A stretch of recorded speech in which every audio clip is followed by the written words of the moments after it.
What's up, guys?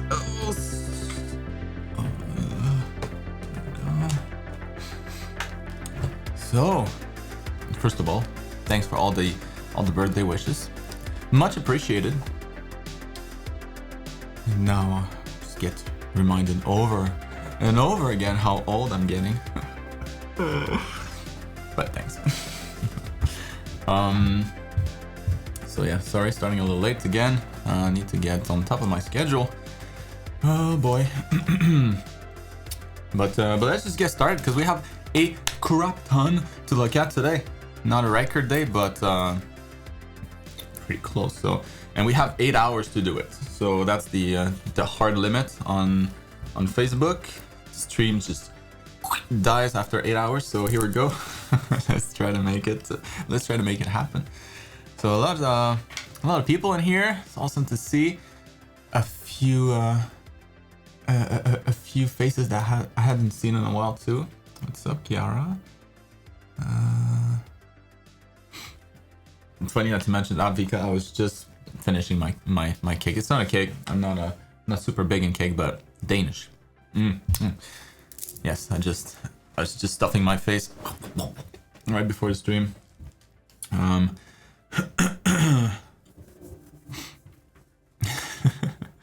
Yeah, I got a bunch of submissions for my birthday.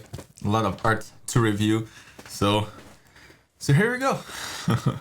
Let's get started. So, welcome to episode 146 of the Art School live streams. I am your host, One Brushman. And we have a lot of art to check out today. So, if you're new to these streams, as usual, we're gonna go ahead and do a little bit of an introduction. So, if you're wondering what these are all about, how can I attend? How can I get my art reviewed like this every week for an entire year or more? Well, you can just find more information about that down in the description below. Essentially, students of my art school program get to attend every week like this, and then these are feedback sessions. So I try to give feedback to everything that I see here. So everything that was submitted. So on the menu today we have a good amount.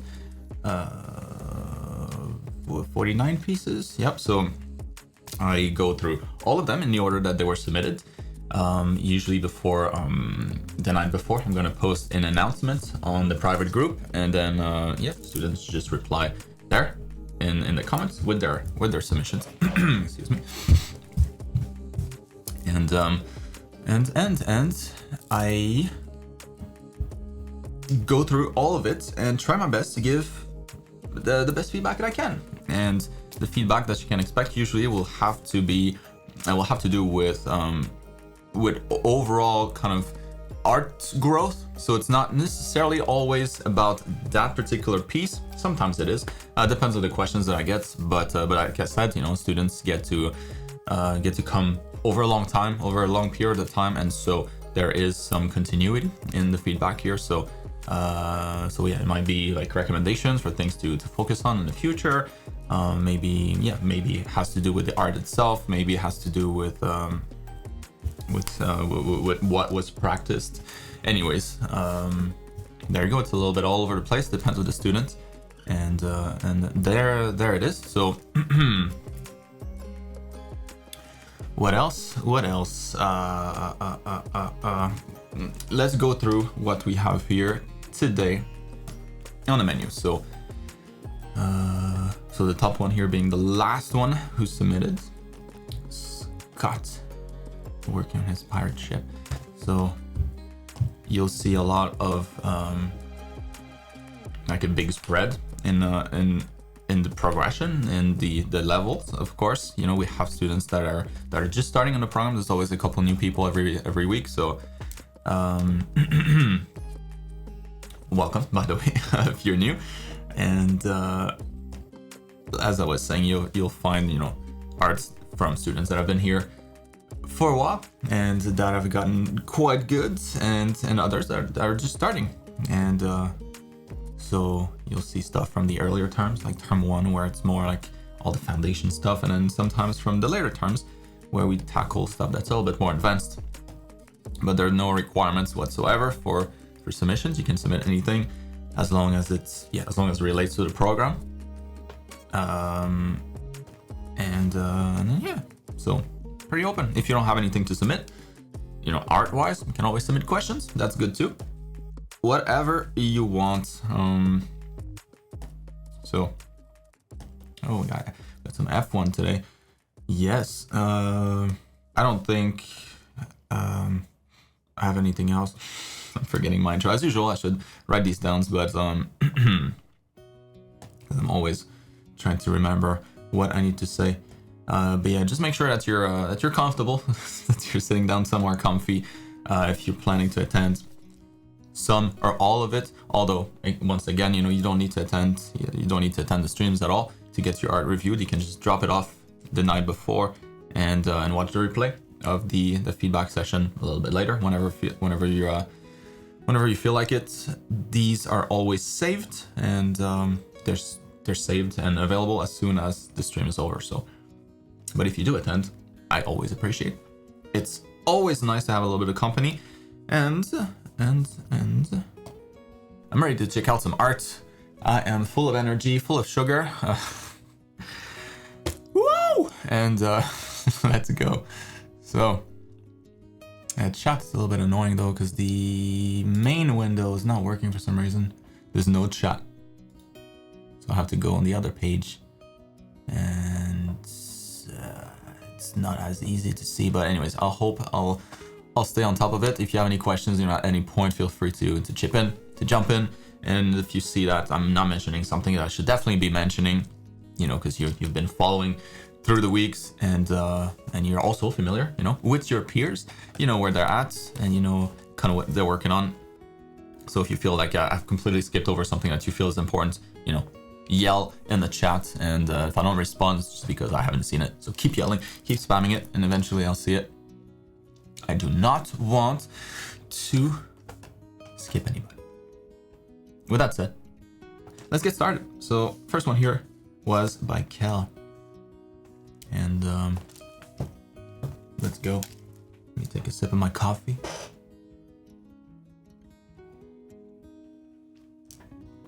I can't see you because watch yourself. Oh, you know what sucks? Is I can't go back up in the comments. I only see 4 at a time. Wait, that's not gonna work. How am I gonna do this? Can I maximize this somehow? Hold on a second. Actually, also, let me make an announcement for the video, if I haven't already. New challenges, new technical challenges every week. What a roller coaster. All right, Kel, so I hope you are also okay. I'm doing good. Other than the fact I'm older, I still feel quite young inside. I'm not even that old, but whatever. So I've been working on this background for a while now, and I would like your feedback on it, about the colors, the lights, and if there's something off, something missing, etc. Because I can't see anything anymore. The mood I'm trying to convey is of a bedroom in which the major light source is that of the moon coming in through the window. It feels more like it is a dawn. A dawn. The composition is like that because I want to train to draw background for animation. I know it's not that specific as a request, but with your trained eyes, believe you would surely spot things that I let slip. Well, let me try. And first of all, let me make more space for this. Ooh, there we go. Boom. Damn, that looks cool. That looks really good.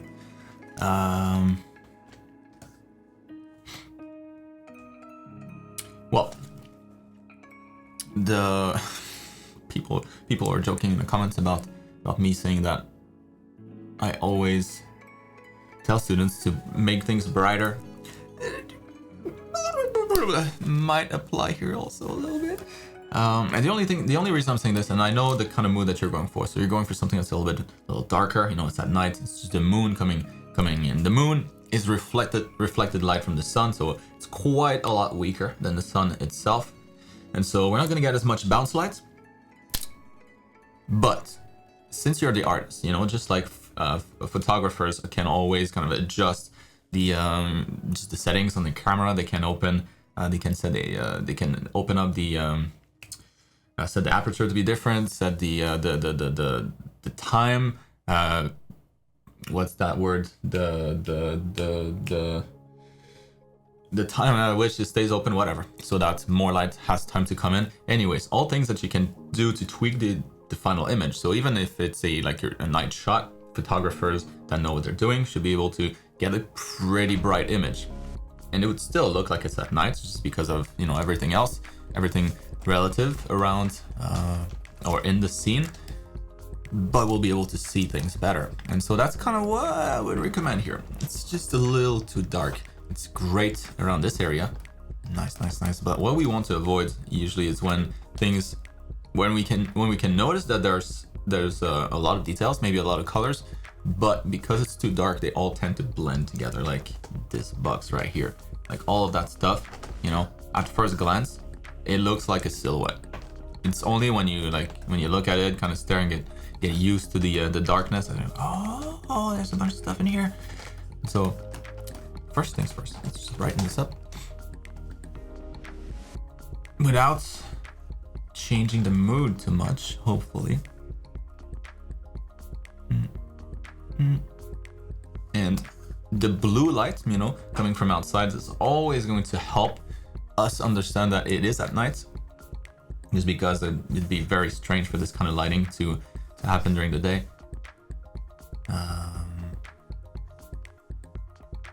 So it's the highlights, I don't want to change too much. It's really just the darker colors. So these here, I'm gonna try to push up a bit more.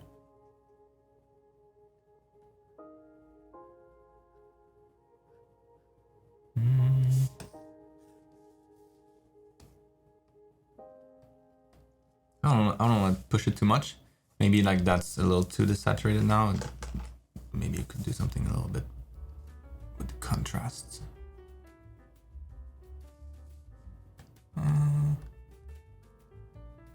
Whatever. So there are still some areas that are quite dark, the box is still pretty dark, but now at least a lot of the stuff in the shadows has been revealed. All those details that you drew. My God, there's a lot of stuff in here. Oh, I'm starting to sweat just looking at all those details. That is a lot of work.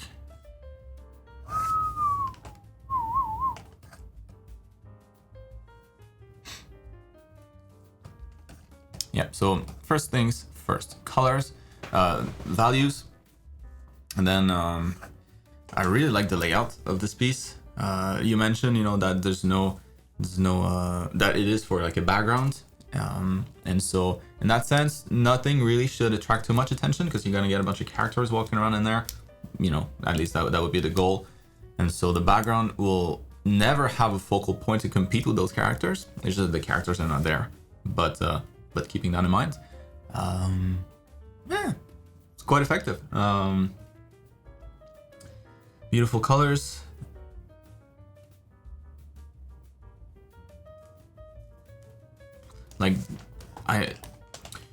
Talking about focal points, this here attracts a lot of attention.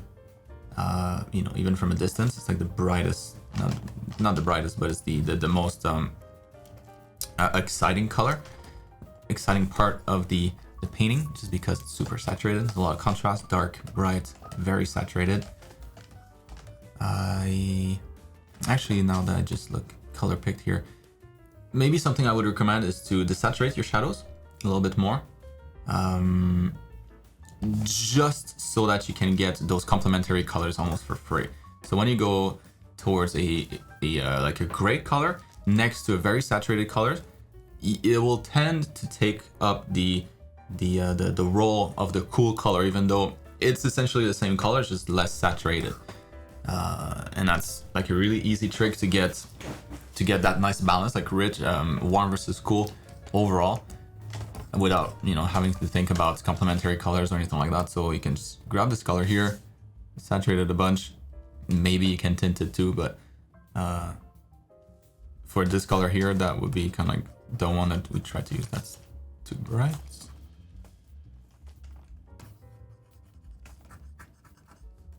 And now, like, you know, I could probably get a better color than this, but already, like, next to the purple, or the cyan, not the cyan, the magenta, it starts to take almost like a yellow tint, right? So the eye is kind of tricking us, even though it's still, you know, the saturated magenta.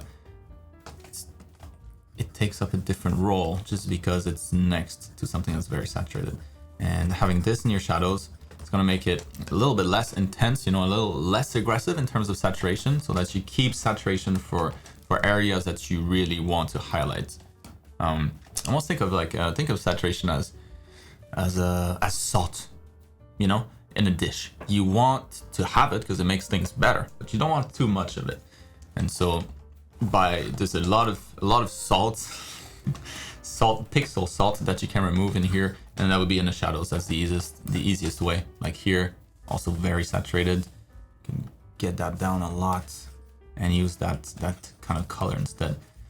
You know, I'm sure you can find a slightly better color than this, but maybe something that's a little darker too, because now the luminance is slightly different. But this kind of stuff usually helps quite a bit. And if you want to push it just stylistically, you can always go with the actual complementary colors for the shadows. And that's like something that I would do, but it's not super realistic. It's just looks kind of cool.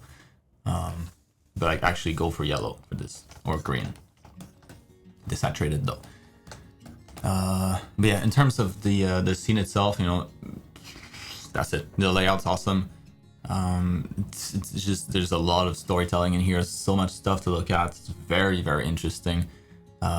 Mostly my issues were values, saturation, kind of overall, but mostly in the shadows.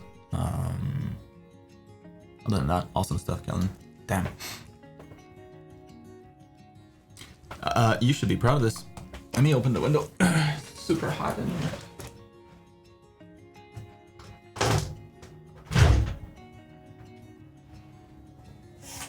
Hope the birds won't be too loud.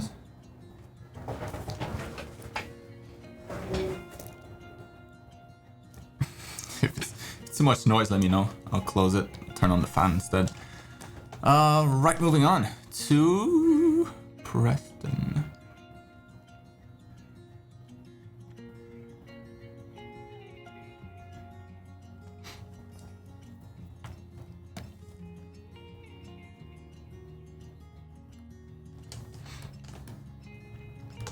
You're welcome.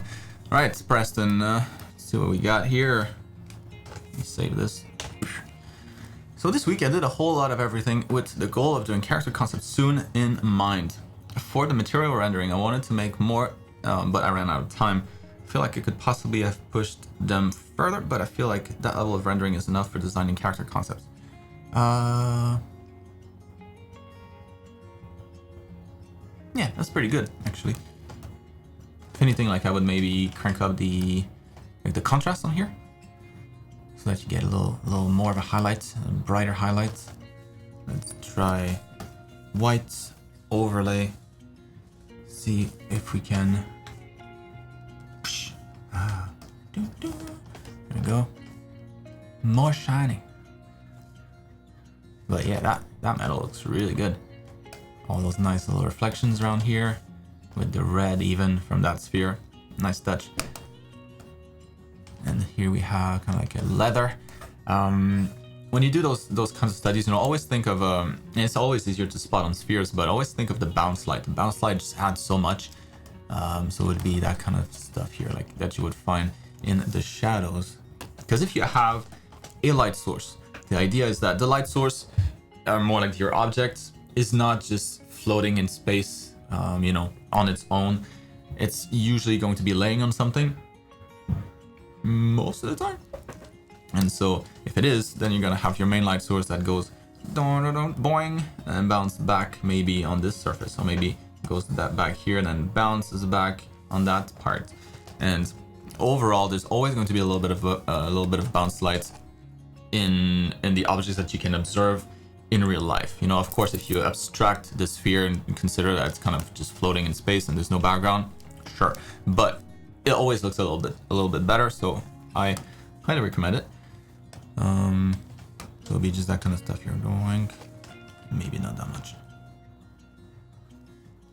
But this stuff here, it just makes it feel more 3D. It's always a little nicer. Same thing with the rock here. And for that, just like I was mentioning to Cal, go with the complementary color. Or if you're not sure, just desaturate your main color. And that should usually do the trick. So the main color here being kind of like this orange. So let's desaturate the poo-poo out of it. And we're left with... That kind of works. That could work too.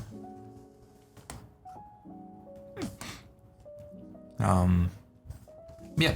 So same thing with the rock here. You know, in this case, there's no saturation, so you're kind of free to do whatever you want. But it's always nice to bring in something, a little bit of a little color, even if it's super desaturated. So maybe for this one, we'll go grass. Let's say it's a rock standing in the middle of a field. And then the light of the sun is bouncing back from the grass all the way up to the, well, not all the way up, but right back on the surface of the rock here. So maybe you can have these little extra highlights to make that feel extra 3D. But yeah, those are great otherwise. Very nice. Very nicely rendered and pretty useful. You know, this kind of stuff that you would likely paint in a lot of the characters that you create. So good job there. And then no specific feedback for the clothing studies, just wondering how it did. And then lastly, the character sketches are from imagination. Design wasn't the focus for those, but I wanted to practice construction and putting together clothing, putting clothing on them without reference. Right on. Okay, so clothing studies. Let's check these out real quick.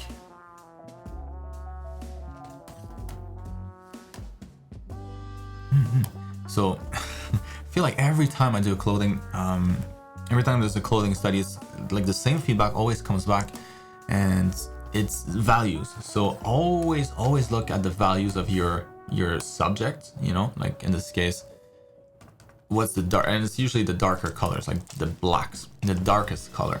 What's the darkest color on this dude? That's kind of what you should find first. So it's probably gonna go all the way down to black here, you know, in the darkest parts, maybe under his chin here. But usually for most characters that are, you know, not overexposed, not underexposed, you know, like just normal photo, it'll go to almost black, like in the ears, like the holes of the ears, when you open your mouth, inside of the mouth. And so you want to find that range, you know, how dark it goes, because it's how dark your clothes are going to go as well. So in, you know, around the crotch here, it's a little hard to see what's happening, but you could go darker and essentially get more information out of this.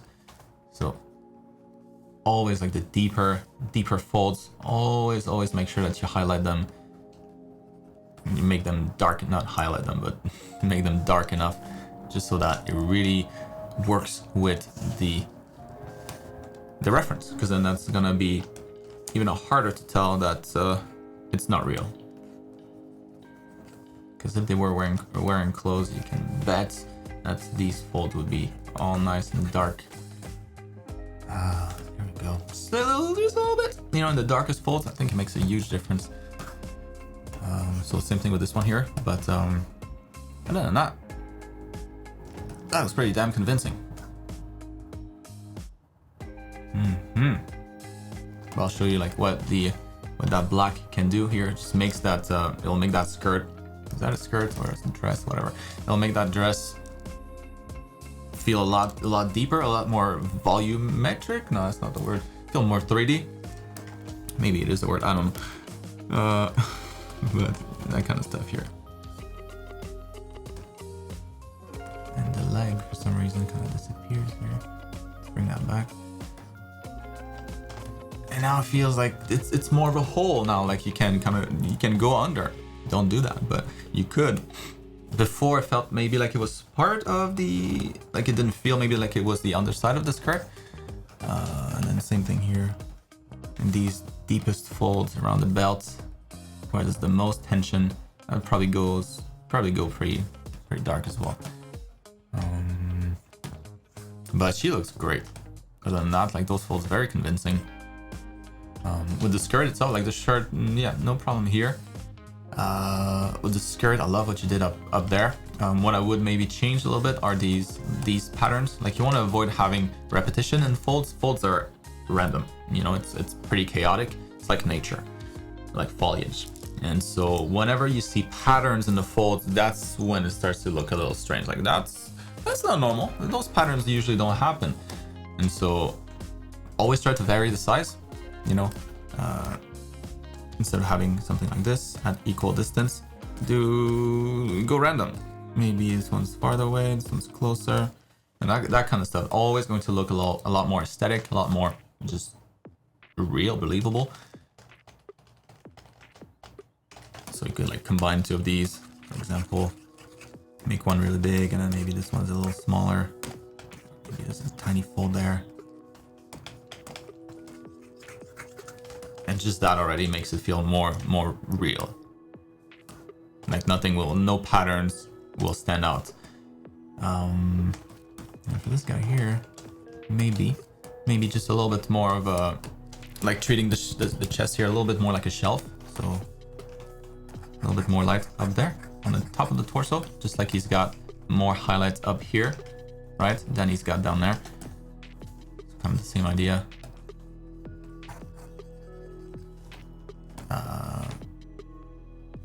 And with the leg here, that one feels really good. This one here, maybe the center could be a little bit brighter to make it feel more round, like a cylinder. Other than that, dude, you did a really good job with these. And then these characters real quick.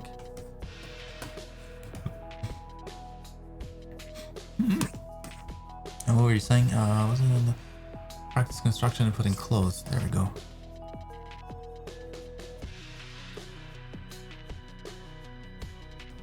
Hell yeah. And put in clothes, you know, depends what you were trying to practice, but if it was the fold, like I would just make your drawing bigger so that you have more opportunities to draw folds. Like in here, the detail is kind of limited, so it's also limited the kind of stuff that you can learn from. The more the better.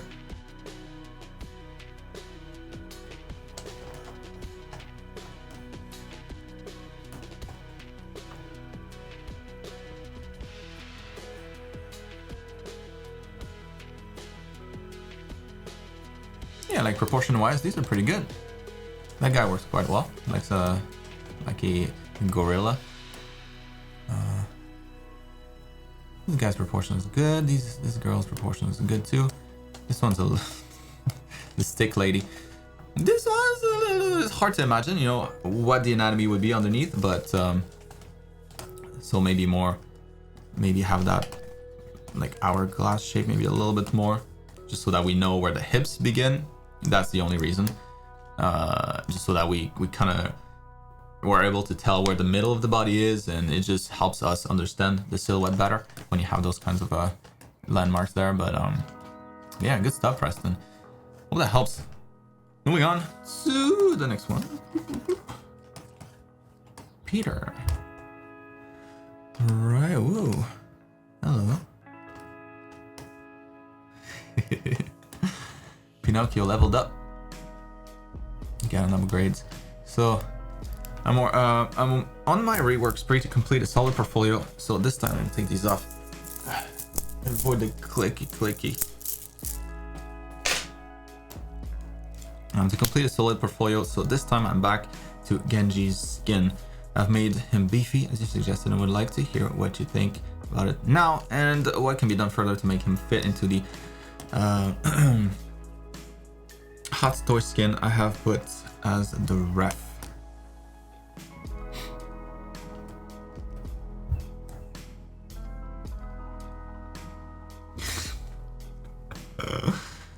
Bro, I used to work on this game, right? For a couple of years. I don't know any of those characters. Oh, oops. It's too recent for me. But yeah, look at this dude. Hell yeah. That's way better. Like from a distance, it reads more like a character. Just it's chunkier. It would fit much better in the game also, if that was the goal, you know. Because blizzards equals chunky chunky chunk. Yeah, like it's also a little bit more painterly. This one, man, it's really nice. I kind of like the version with green more. You know, it's not a bad thing necessarily to have just one spot where there's like one spot where there's just one color and it's not found anywhere else. But usually it looks maybe not as refined. So yeah, so this is much better to have it kind of bleed into the rest of the design, and kind of slowly leading the eye towards the top here. So like in smaller quantities towards the bottom, and then more and more and more towards the hot spot towards your focal point.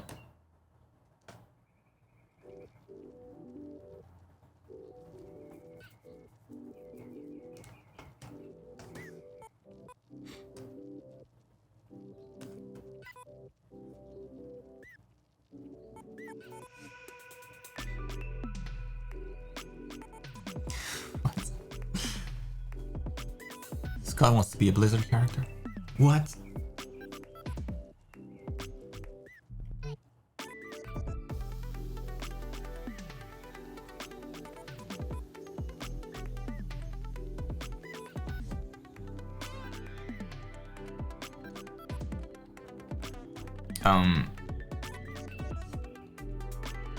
So you guys talking about in the chat, you know, talking about the image size and that kind of stuff.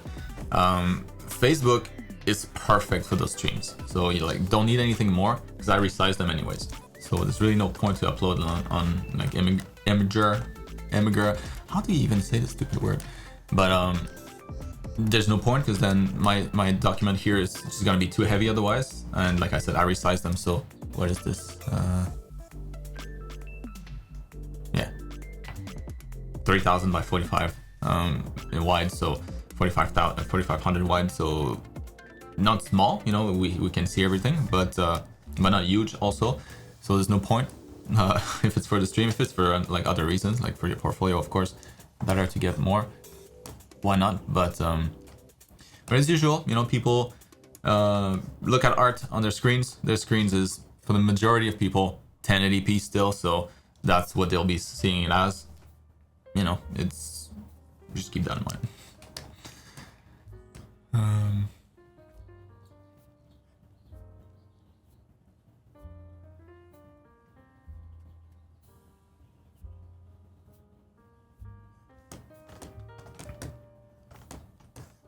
I see. So those are supposed to be like the toy versions of the car. I see. Learn something new every day. Yeah, that makes sense. Now that I look at it. All right. To make him into a toy, I mean, it fits really well already. It looks like a toy to begin with, so.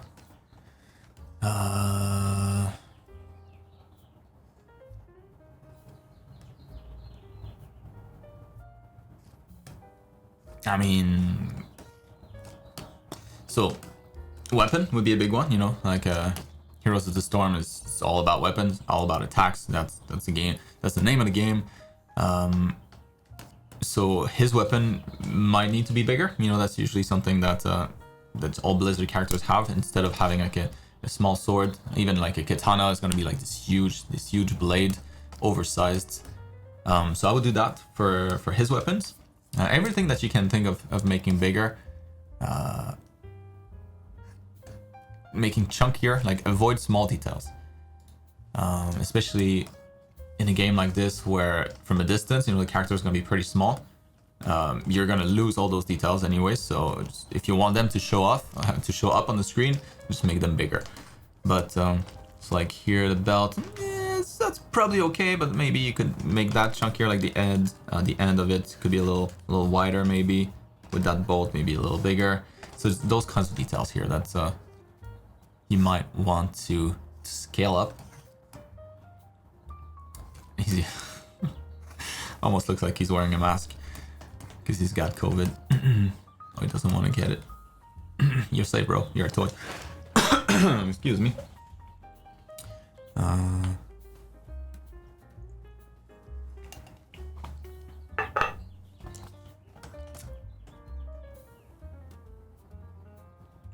yeah, other than that, maybe a little bit of a gradient. And you know, when I talk about gradients, you'll see it on most Blizzard characters. You know, just like the green down here, a lot darker than the green on the shoulders. In here, you know, the kind of like the highlight here. And there's no light on the character, by the way. It's all. I mean, there is a little bit, but that's not the light effect. That's an actual baked in the texture. That's that lighting here, and so darker down there, a little brighter up here. Everything towards the top of the character gets brighter and brighter. So always keep that in mind for characters. It just helps the read overall. Such an easy thing to do too, so I would do something like that. You can also change the colors a little bit, maybe going from like a slightly cooler color, something that's a little warmer.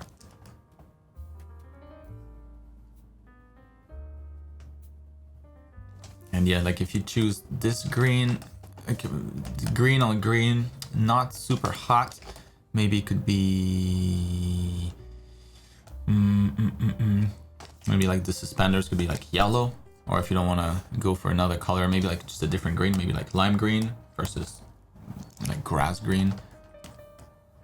And maybe have some green down here, just as a reminder that it's there's still a little bit there. Maybe it's just like on the knees here. Or maybe it's something that's like a splash of color, like paint that he dropped on his foot. Yeah. So. Hope that helps. Very nice so far. Quite the upgrade. Yeah, I like this a lot. Alright, Gaily. So, I did have a good week, Gaily. Thank you very much. So this week I wanted to try to put all that I learned in Term 1 into one piece, and this is what I came up with. I made this 1-point perspective. I made this in 1-point perspective, and I used figure drawing for the woman, like shaped tree in the middle of the ruin of an old temple. Nice. There we go. Awesome. I just start to render a bit, but I will be finishing this in the coming weeks, next to starting Term 2. Could you please have a look at the breast area of the tree woman? It's to me, it does not yet look right. If you have advice on how to make it that look better, it'd be awesome. All right. Let's see. Yes. Awesome, bunch of references here. Very nice references. Those are very aesthetic. It's a cool tree, man. I've seen this image before. I've also used it, I think, for some of my own references, so approved. Oh, this is good. That's gonna be nice. Just one thing I would say with this one here, I would recommend that you make it a little bit wider, just to help the format overall.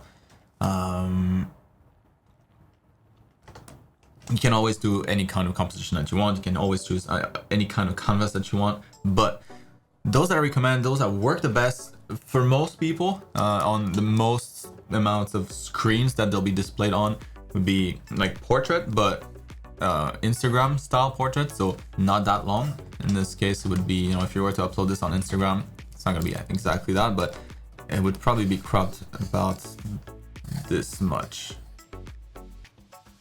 So, you know, for that not to happen, you would just, if you don't want to lose anything, you would just want to, you know, extend this on both sides here just a little bit more, so that you can display the full thing on Instagram or Facebook as well. Facebook's even more squarish in their formats, what they allow. So that's the only reason, to be honest. Just so that it can be appreciated on most screens by more people. Like full screen, you know.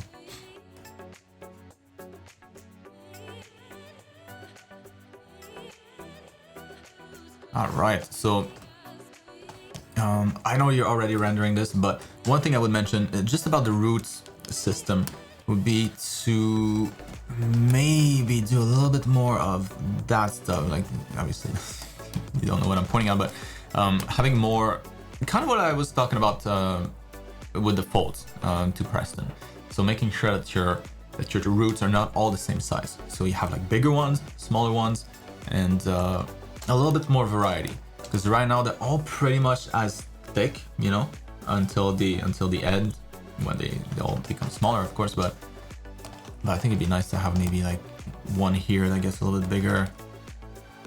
You know, basically like combining two in some spots, like maybe combining those two into one, maybe those two into like a bigger one, just so that you have more of that variety, less of a pattern where everything is kind of the same. Hopefully you haven't gone, you know, too far in to shading these.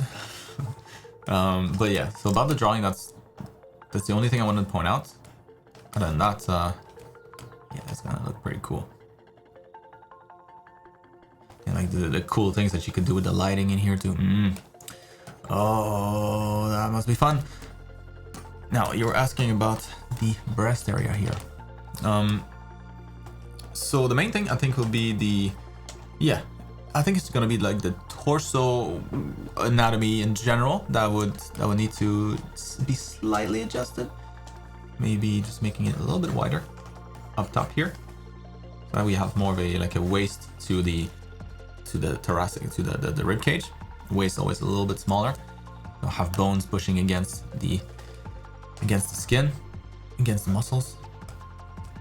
Here there's no support usually, so it goes in, this pushes it out, and so you kind of get this shape. So yeah, so I would maybe just make the because right now it really looks like a trunk, although it is a tree, so maybe that's bad. I think it's the shoulder. At least the shoulders, like making the shoulders significantly wider than the waist. I think that's gonna help. So maybe this one a little, have that one stick out a little further out. Maybe a little bit more shoulders, a bit more shoulder that way here. Because when you lift it, you know, it almost touches your ear. So think of that, you know, whenever your arm is raised, you can almost touch your ear with your shoulder. But that's still not what you're asking about. You're asking about the chest. So the main thing here is that it's a little too high. I think that's it. So your horizon is somewhere around here. So we're going to be looking up to the character. So sure, they're still going to appear a little bit higher than they would if we were looking at eye level, but not that much. Maybe a little bit less. Try to push these down.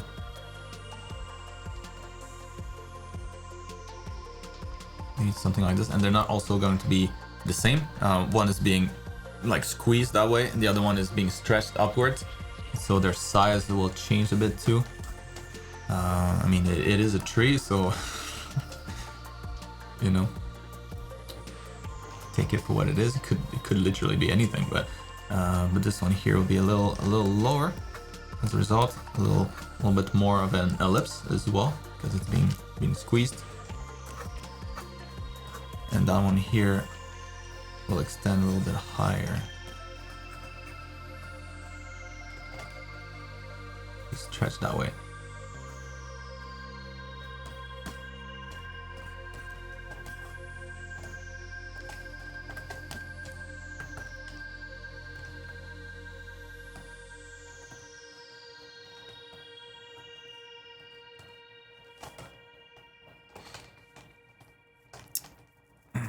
Yeah, like the support, the torso here is gonna change. It's gonna make that work a lot better. So now that I did it, like that would probably kind of work. That shape. And like this would be like where the nipples would be. You know, again, if we're looking at the sphere head on, it would be kind of right here, like a Pokeball. And if we look at a Pokeball from below, then that little button is going to be a little higher. Same idea here. But yeah, I think in this case, like we would probably see less. Like the shoulders would probably be a little lower. Let's see a lot more of the clavicles up here.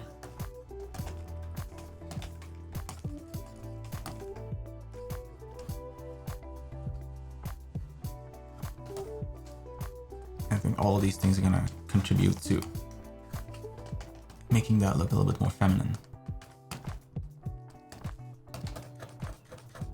And the more that you push it in, the more feminine it will look even. Because when you have like wide shoulders, wide waist, when you're like more like a rectangle, you know, that reminds us more of a man.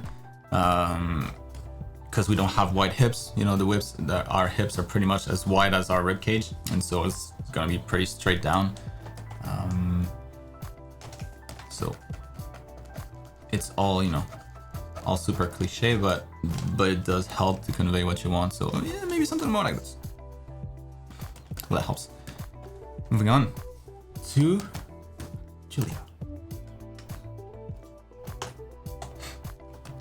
All right, Julia. So I hope you are also doing well. I felt the need to deep dive into environment design, but since you recommended starting with the line, with the light and color classes, could you take a look at it?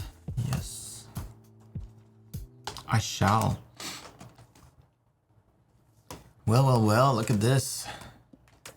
That feels nice and cozy. Nice summer scene by the ocean. Can feel the breeze. Nice. So in terms of the shadows, what you should always keep in mind is that the shadows in general are more or less going to be the same value, you know. So if you have shadows that are this dark down here and the wall itself is not receiving any light directly, you know, if the light like in the class, if the sunlight is shining straight down, like perfectly down, so that it never, like, all the light particles just go like this, whee, and they all miss the wall, none of them actually touch on it, then that color here, that value is going to be what you'll see on the wall. And then on top of that, after that, then you can brighten this, oh man, it's happening again, the stupid thing. Photoshop, get it together. There we go. And then after that, yeah, you can brighten parts of the of your shadows up, considering balanced light, but the differences would not be this drastic. So that'd be kind of the only thing in here. So let's try it real quick.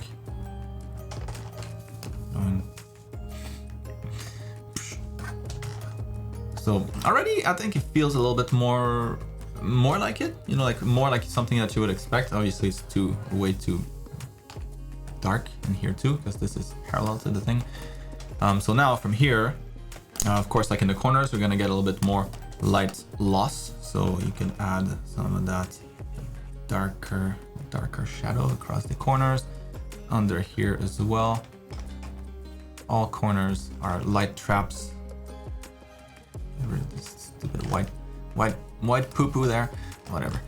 And then from here, now we can start to think of the bounce light. So always think of it in like your flipping switch is on, right? So main light source, click, like before it's all dark, main light source, that would be kind of that. And then second light source, bounce light, what we're about to add here. So take that light, now that's going to be the light source itself. And we can imagine that the light from the sky is going down, whee, bouncing off of here, off of the ground onto the wall. And more likely that the bounces will happen towards the bottom here, where it's closer to the bounce, the source of bounce light. So now you could add that back in here. I'm just doing that approximately, and I'm sure you can do a much better job, but then that would be something a little closer to that. Might get also some bounces here on the side, but overall shadow color will remain pretty much the same. So if you want something lighter, just lighten up everything. That's that. Other than that, looks good.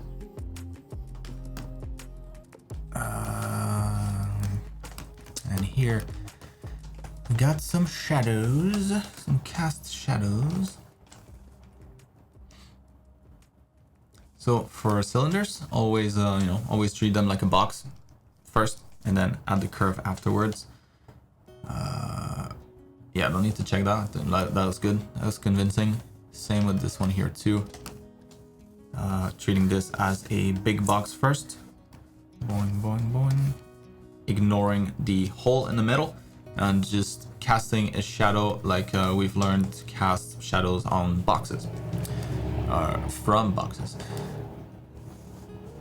And so yeah, so we'll give you something like that. I think that's what you have in green here. That seems about right. Light rays going in that direction. And then the opening.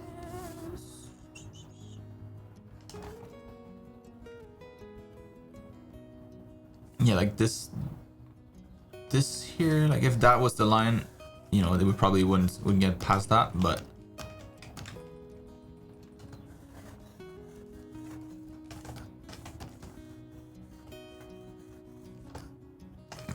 maybe like the structure could be a little not the structure, but the outline here could be a little tighter, but overall you got the right idea. So that's good, Julia. Is it warm outside or what? Why am I still hot?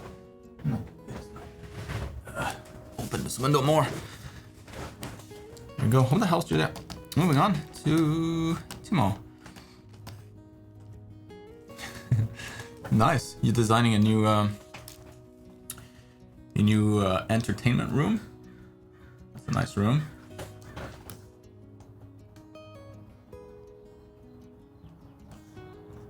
I'd like Hugh to build me this room too. That was good. All right. So 1 point perspective. The window is located really low, and that's how it really is. Right on. Yeah, it's the attic. To get some color, I made quick paint overs for posters and how hide for the screens. I was lazy and I just took some screenshots. I am not gonna have a whole lot to say here. Making it easy for me. That looks really good. Even the shading that you did. Yeah, like all the corners here a little darker. The couch is nicely shaded as well. The only thing is that everything is so clean, you know, everywhere. I would probably just smudge it a little bit to get rid of the visible brush strokes. Although if they're meant to be like folds or wrinkles, that's another thing. But like these here. But yeah, that's not the point of this exercise.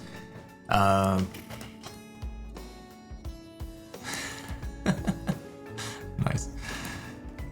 Art schoolception. Yeah, I don't need to check. You know, everything here looks good. The only thing maybe like would be the size of the speakers. This one maybe seems a little smaller on this side. Although, yeah, I mean, they're basically the same size. So we can kind of disregard that. Very nice. Yeah, I mean, it's an awesome room.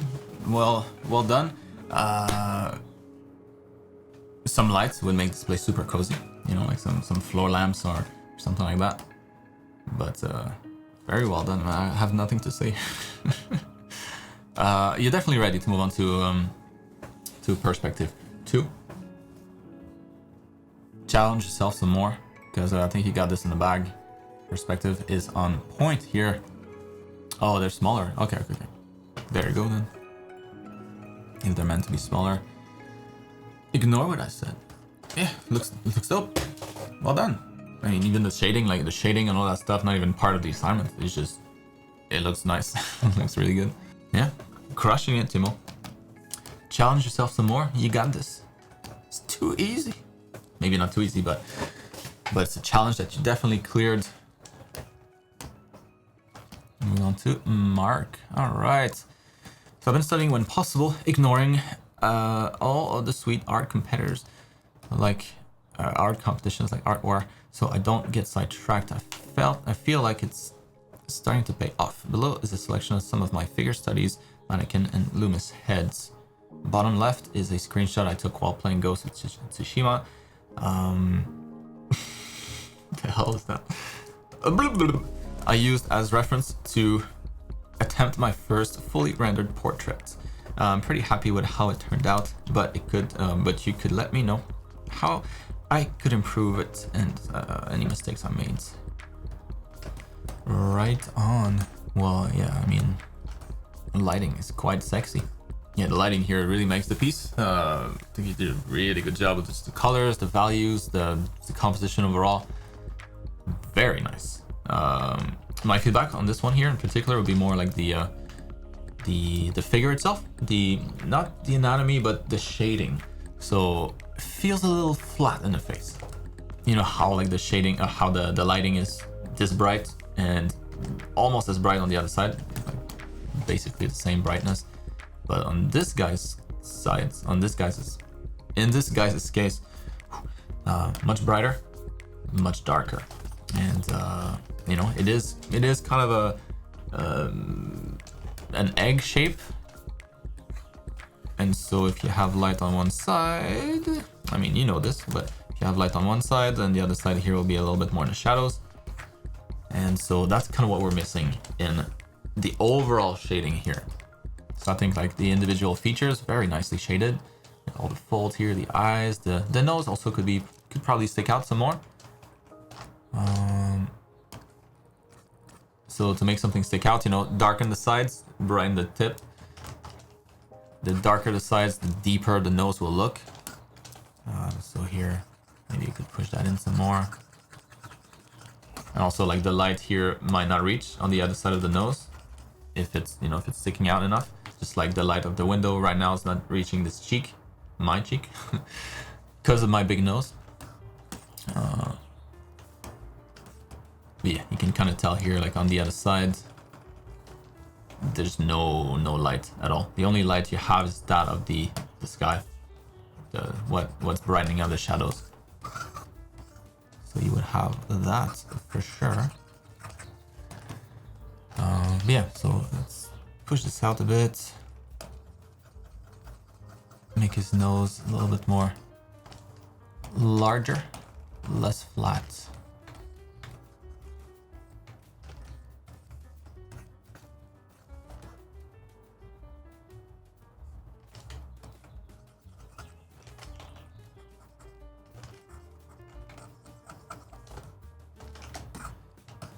Not too much, but yeah, a little bit more of that.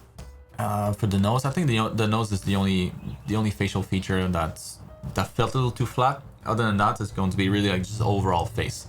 The individual details, like medium-sized details, small details, very nice.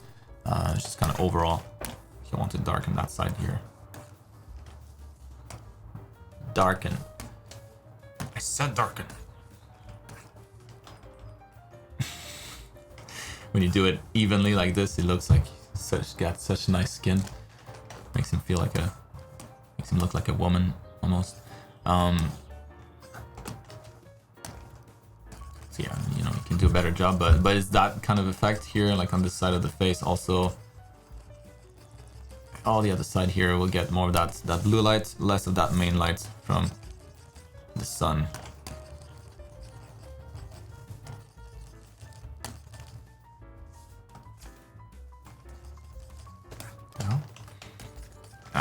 Darken mode. Damn you! Forgot.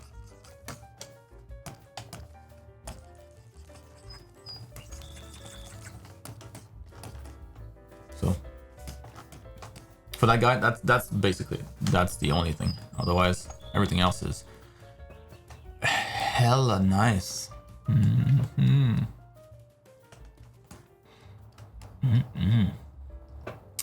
Oh yes. Even have a 3D model for it. Very nice.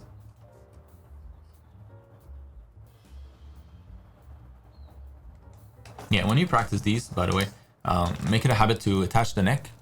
The neck is like the connection to the neck is always, it's almost like hands, you know, people just don't really focus on that, but it's super important. It always looks broken if you don't spend some time thinking about that. So I like this a lot, you know, just make it a habit to always have that.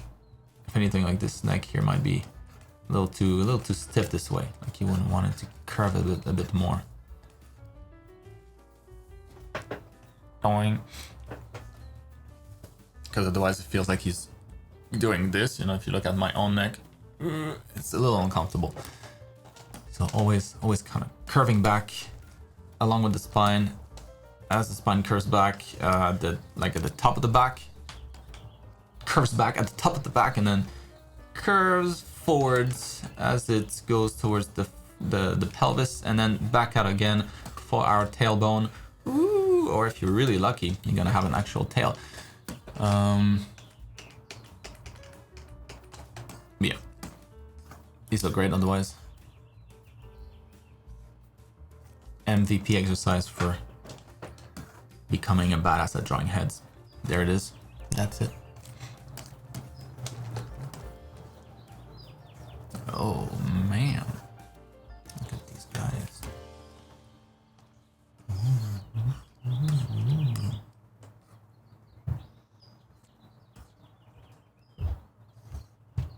Oh, those are nice.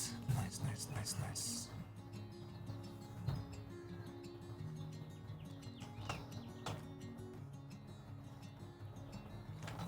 Like, maybe a little too much detail for something that's meant to be so simple. You know, like these things here.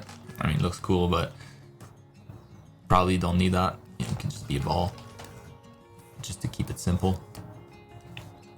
I just continue this into like the tip. Like it can be like a cylinder for the most of the leg, and then at the tip here it turns into a box. Can do that too. Yeah, kind of like that. Yeah, man, these look great. Very nice. That's all I got for you, Marc. Very nice submission. Hope that helps. Moving on to Kiara. Hi, Kiara. It's been a while. Just like Marc. So I'm finally back after ages, and I hope you're good. I hope you're good. I did this portrait study, but the shape of her head bothers me a bit. Could you please help me? If you notice something else that I could fix, I'll appreciate it as always. Nice weekend. Thanks in advance.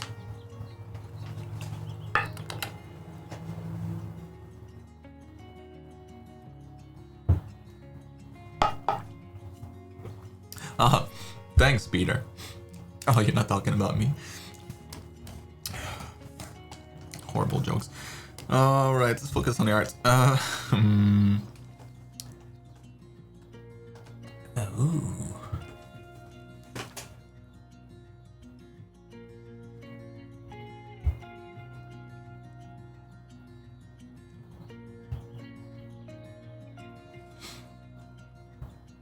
That shading. Nice and soft. It's pretty damn close. But I see what you mean. There's a little something, a little je ne sais quoi. That's kind of off. And I think mostly has to do with perspective in the face.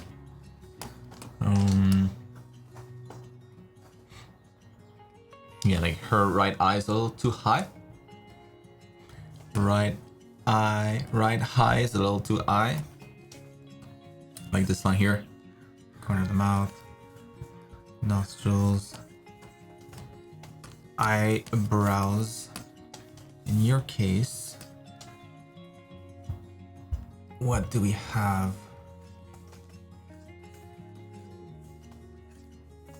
Come on, there we go. Nose. Ooh. Uh-oh. Row. We found the problem.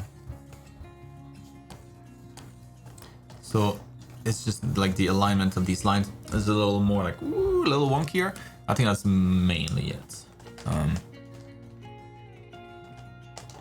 So let's try to arrange that. Maybe we could do that with, let me save in case it crashes. Okay.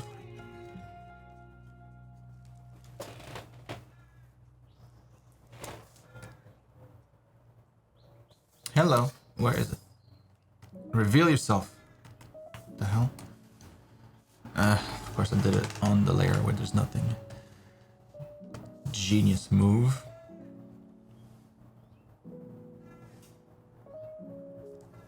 Alright. Does this detect the face here? Yes, it does. Alright, that makes it easier. Slide you down. Maybe pull out the outside. Adjust the slant a bit. Here, I just want to make sure that like the corner of the eyes are on the same line. This one's still a little higher. Move that eye down. Don't have quite the controls that I want, but it deforms a little too much. Whatever. Let's just do it.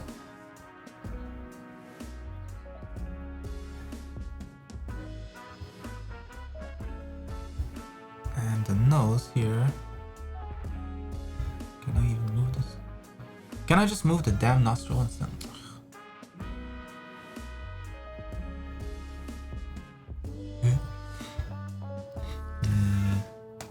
Let's just go at it manually.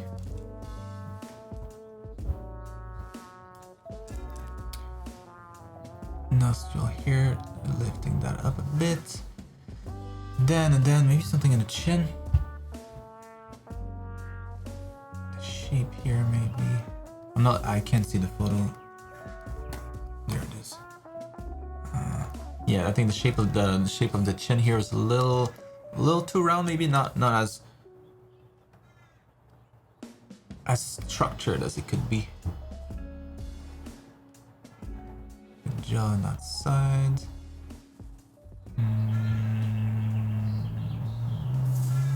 Maybe you could bring it a little closer.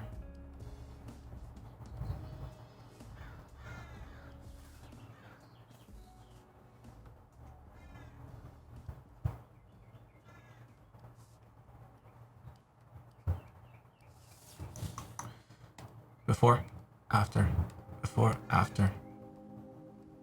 Ooh, jello face. Going. So, I mean, it's not the best way to do it, you know. You should paint it. But maybe as a, like, probably don't go too intense on Liquify, because, yeah, it's not the best tool, but to get, like, a quick preview, I think that helps. You know, so it's very subtle stuff. It's just, like, the alignment. Mostly the perspective, like I said. Because otherwise, like the skin tone that you use on here, the shading, like look at just that little highlight on the nose. Oh, so nice. Yeah, and then so that's the face. Also, maybe a little too bright down here. I mean, it is bright here, but which is brightest? Cheek, the bottom of the jaw. A little darker in the bottom of the jaw here, so you want something more, like more light here, a little bit less there. So maybe let's swap the two. Cheek highlights, and maybe a little darker. Just to really make it feel like it's not just this flat surface, and also like the angle of the face is not just flat everywhere, right? It's, you know, it's subtle, but I think that makes a difference. Maybe a little bit more here towards the bottom. Just make our face feel more round. Yeah, and then the other part I think is a little off is gonna be the neck, like the shading on the neck, and how it connects to the torso here. Pretty good, but I think you'd see maybe a little bit more highlights on the traps here, and a little bit less in the front. So it feels more like a cylinder. Like I know what you're trying to do, like the like kind of highlighting the sternemastoids here, but we really can't see them too much on here. There's really not a whole lot of definition on her neck area. So just fine tuning kind of the connection. And I'm already starting to, the sun is not even Not even hitting my face and it's so bright already. What the hell?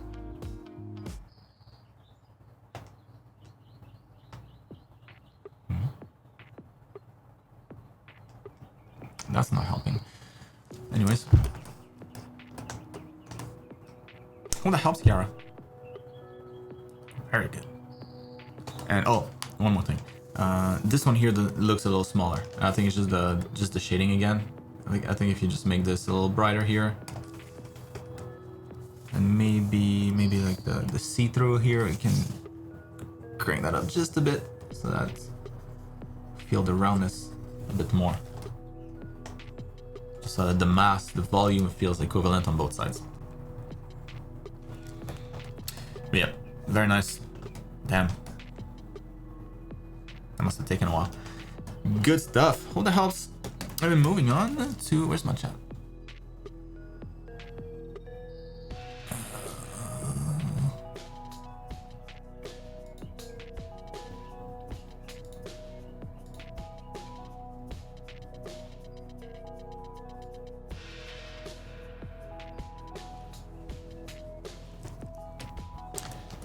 All right. You're welcome, Kira. Nick. Ooh, that's cool. So I was wondering if I could get some feedback for this 2-point perspective assignment from term 1. I went for a futuristic Airbnb restaurant. That was Airbnb/restaurant. I was wondering if you had any tips for making things look more sci-fi. Right now, this feels more like a block with stuff attached than a building from the future. Ooh, yes. Tips to make things feel more sci-fi. Well, first things first. Nice building. Like has a...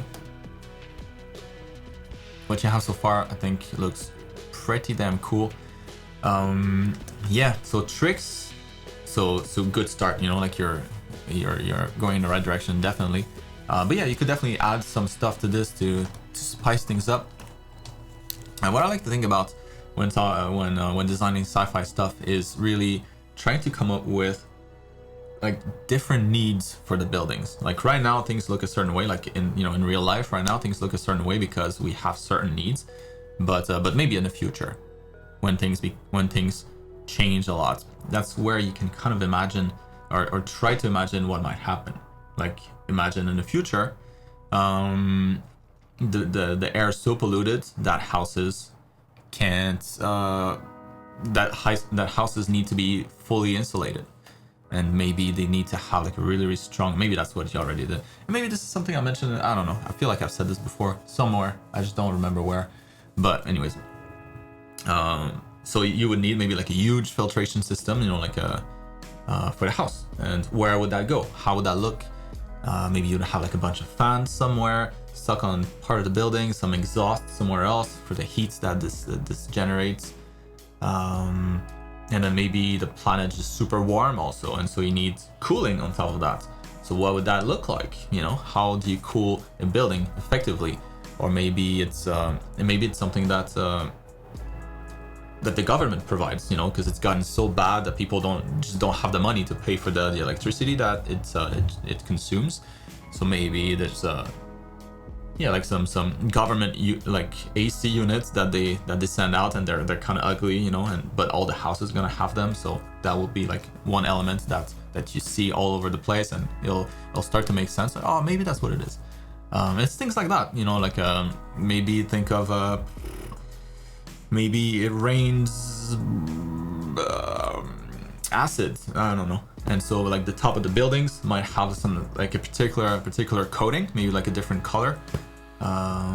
Everything that's facing up, everything that would kind of receive the rain directly might be coated differently, or maybe there's like a little extra roof on top of everything that has like that particular material coating, whatever.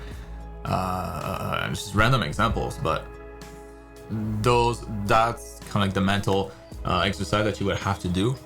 Just think of how different things are and what would fundamentally change like our needs as people, and how that would affect the building. And so if you can create like a compelling kind of world around that, doesn't need to be super detailed. It could also be like another thing that I like to think about is maybe some materials are are no longer available. Like there's no metals anymore, or maybe there's no, like everything will be made out of plastic or some weird composites. Yeah, not composting. And so maybe you can remove some materials this way, or maybe some other materials now are like way cheaper. Maybe like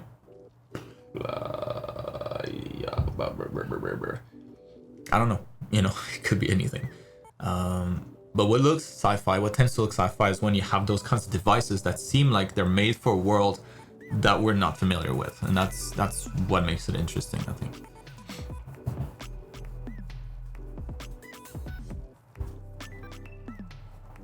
So, I hope that answers it.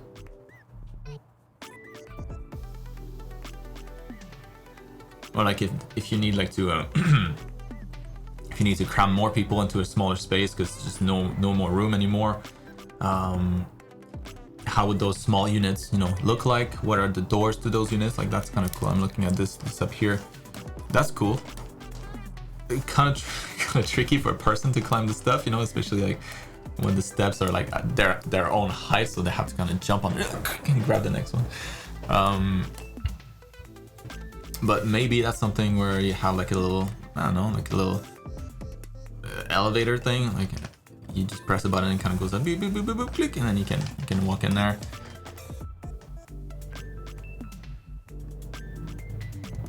Yeah, it's all about the world, and so it's really hard to come up with just sci-fi bits, you know, like sci-fi details without the context. But when you have the context, I think it makes it a lot easier.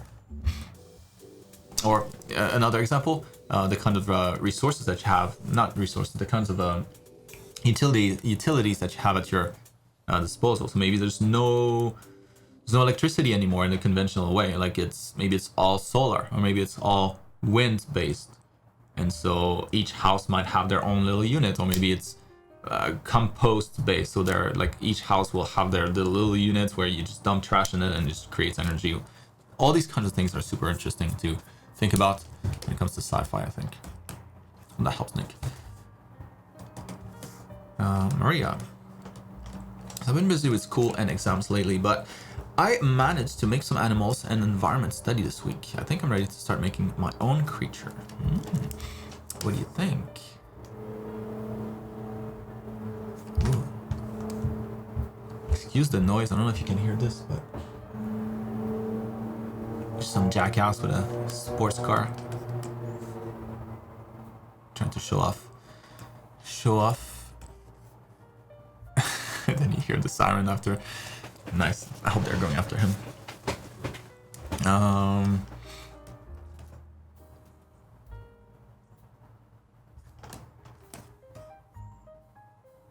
Man, I thought this was a 3D model at first, so you did a really good job with the rendering on these. Let me close that window, it's so noisy. Shut the hell up! Laguna Beach. Alright, much better.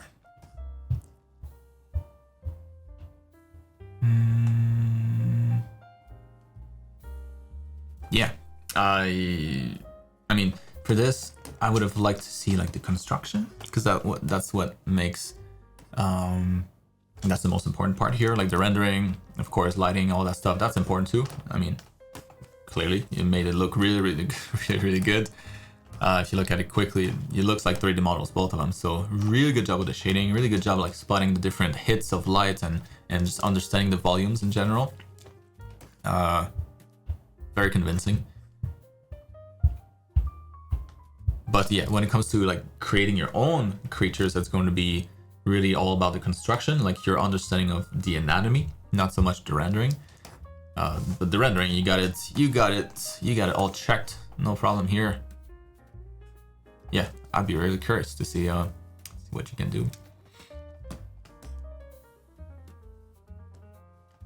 Oh, look at this.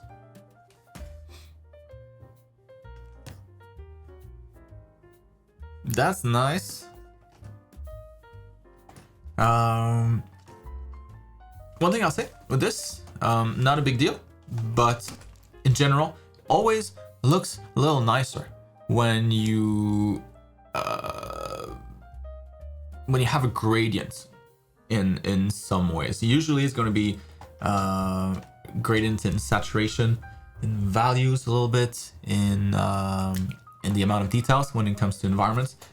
As soon as you get a little further into the scene, like the deeper you go, the more you lose a lot of those things. So the more contrast you're going to start to lose. And so in terms of the details, in this case, that's kind of what I'm focusing on. But the grass up here and up close looks really good. Looks very fluffy, very nice. But when you look at a distance, like we would tend to lose a lot of those details. They would just not come across in the photo, or our eyes wouldn't be able to pick up as much detail for things that are far away. And so you can represent that by having less details, simply. So it's essentially taking this stuff here. I'm just gonna blur it, so that's not gonna give the best results, but that would be kind of the logic. So we just kind of lose that crispness, that sharpness with depth. And then you can focus more on kind of like just the overall shading. Because right now this may not feel like it's like a hill that goes up, and it feels more flat everywhere.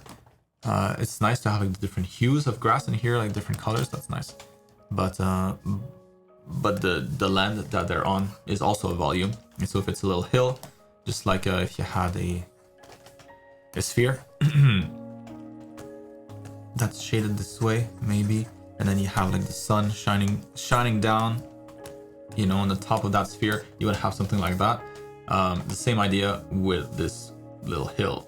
It's just that it's this section only, right? So you just remove that, and we would be looking at just that. That would be the hill. Same logic still. So I think for this to look a little deeper, make it look more like you can kind of walk in there, would be to add a little bit of highlight on top of that hill. Highlight that is not found somewhere like other places. So maybe it's found up here, maybe it's found back there. But this way you kind of have like the top of the hill back here, and then it kind of goes down, whee, and then maybe back up again somewhere around there, or not. And you can have more hills. Maybe there's more than one. Make it look even deeper.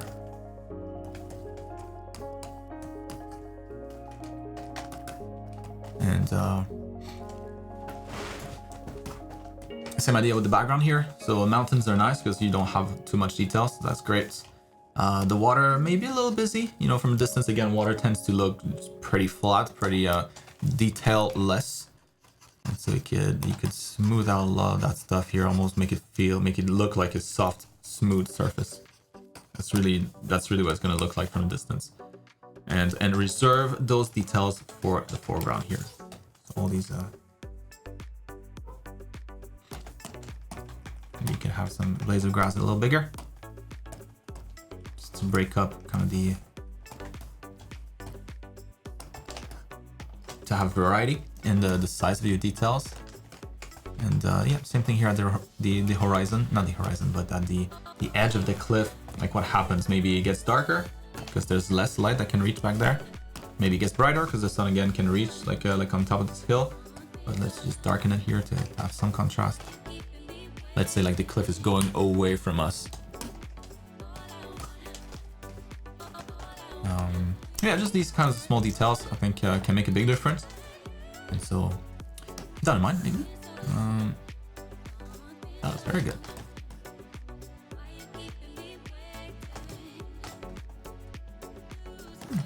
Nice brush. Yeah. What the hell's Maria?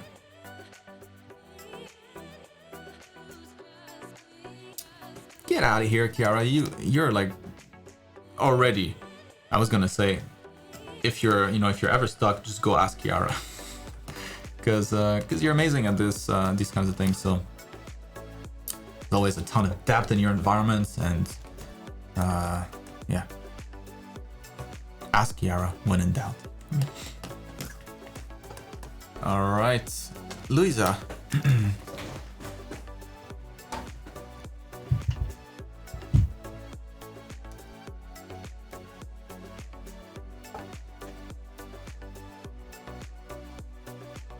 Whoa, see that? Look what happens to my eyes. Is that creepy or what? It's like the bounce light is reflecting in my eyes, making my eyes green and transparent. And now I look like I have superpowers. This water is giving me powers. Right, Louisa, for this week, I've prepared some more head studies. I tried to shade one as you suggested, but it takes me a lot of time, so I decided to leave that for the moment. I've also, yes, focused on the lines, the most important. So I've also started Photoshop for Digital Artists 2, and I came with the following game title, Origin of Life. The idea behind was a mechanical world populated by mechanisms and mechanical golems whose human creators were long dead. As machines did not know how to tend to the other life forms on the planet, the plants and animals were eradicated. I wanted to suggest, by applying Rust to the text, that the machines era has come to an end and that life started to grow back. The leaf is also made of metal, but it's new or reborn. All right.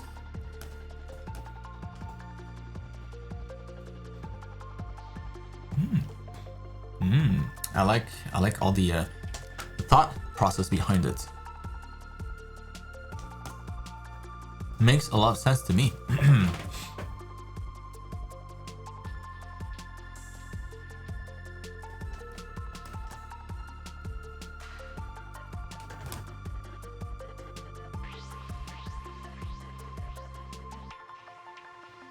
Yeah, so on the style, of what you did here, I think that's very nice. Origin of Life, and then you see like this rusted metal, and you see a little sprout. Very strong imagery. It conveys a lot of meaning, Excuse my stuffy nose. Words not coming out right. But so I wouldn't change any of that. That looks great. The main thing I would change, I think, is just the readability of the logo at different sizes. So logos always better when they're very clear, like as little detail as possible, so that you can always read them from any distance. If you're driving on a highway and you spot like a sign somewhere, you can always read it, even if you're super far. You don't need to get real close to it to see it. Because the idea with logos is just to catch people's attention. That's it. It's just a marketing tool only. So that's the main purpose. So you really want to make sure that you're getting that right. So all of this to say, I would maybe try to change like the size of the fonts, maybe make them a little thicker, or maybe change the maybe not have as much variety in the like the thickness of things. Like here the off kind of gets lost a lot. Like it could be or, it could be oof. Well, that's off. Never mind that, but yeah, maybe a little bigger, and maybe the text, like the font that you used.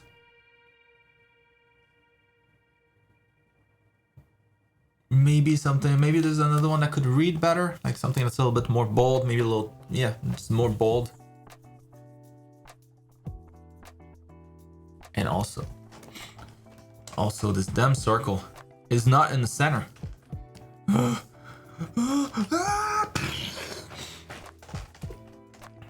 You want to give everybody that has OCD heart attack. That's the way to go.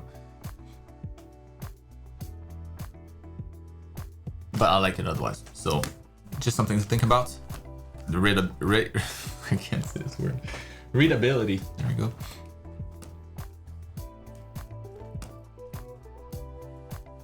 Oh man, those are interesting faces. That is such strong features. Yeah, when you talk about like a generic character, this is not it. She's very hooky.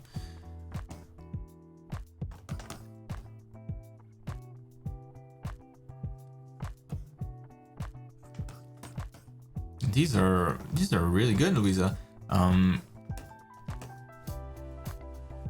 I would recommend that you don't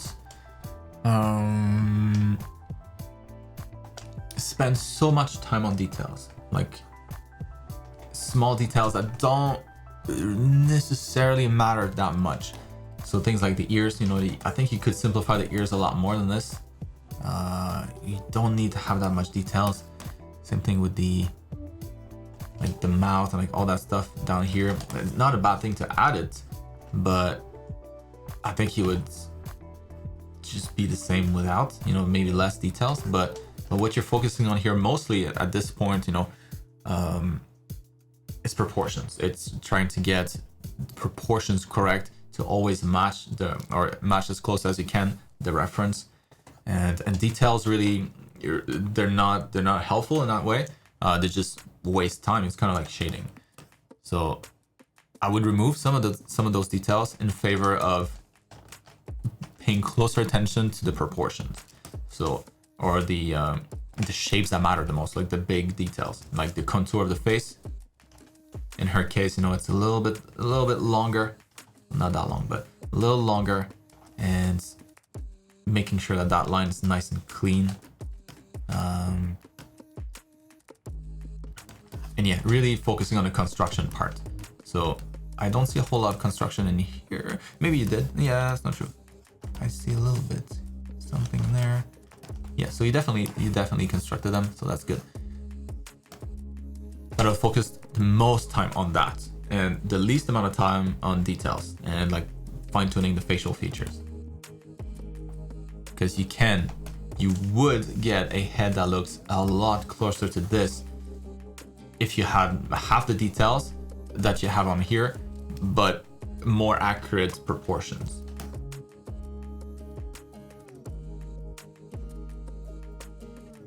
Proportions are good,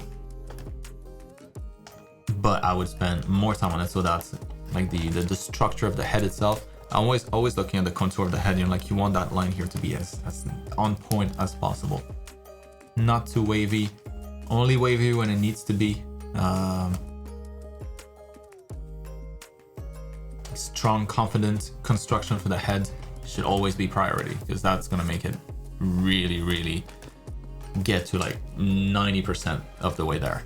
And then the last 10% is just small details, stuff that doesn't matter too much.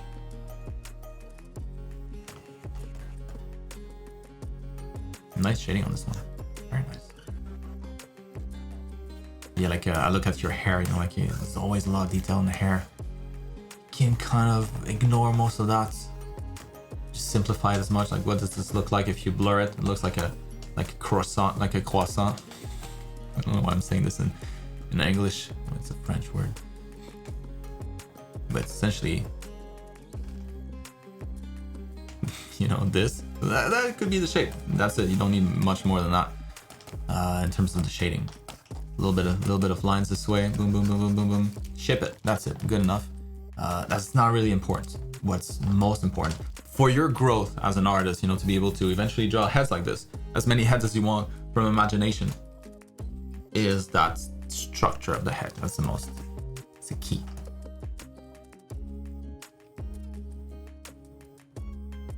So yeah, I don't it's not so much about the result. It's really about the process, like the time that you allocate to every step. More of it should be like, for every head that you finish like this, you should have maybe like 5 others that are just quicker, just construction, but where you don't really focus about facial features or anything like that. And then once in a while, if you like one in particular that you want to detail, then go for it. But you'll level up a lot faster, I think, if you focus less on details.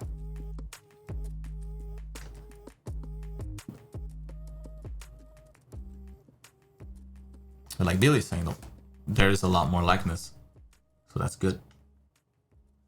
You're observing better. You're observing more, getting more out of these exercises. So, you don't need to listen to everything I'm saying, just recommendations, but you can keep doing this. You'll get better at this for sure. You're getting better already. So just how fast? I think tweaking what you focus on, I think you could speed that up. Hope that helps. Moving on to Marta. Thank you, Marta. Yeah. It's smooth. It was the least smooth of all the moves that we've had to do. But it's over, so that's good. So I don't know if you remember, but this was a commission from a couple of weeks back. I finished it in between and I'd love to have your feedback on it. Things I implemented since last time. Increased a bit of space on the canvas for her. Yes. Increased the value range on her. Detailing 0.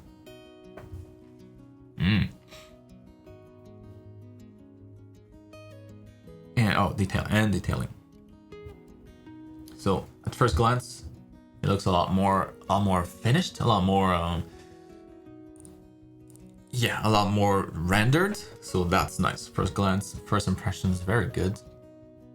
Let me activate my superpower.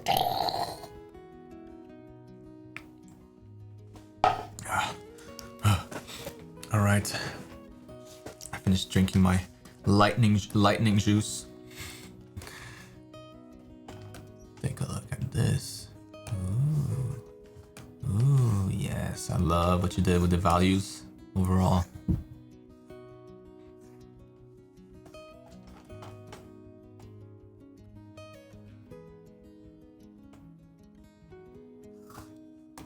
That's a nice painting. Huh.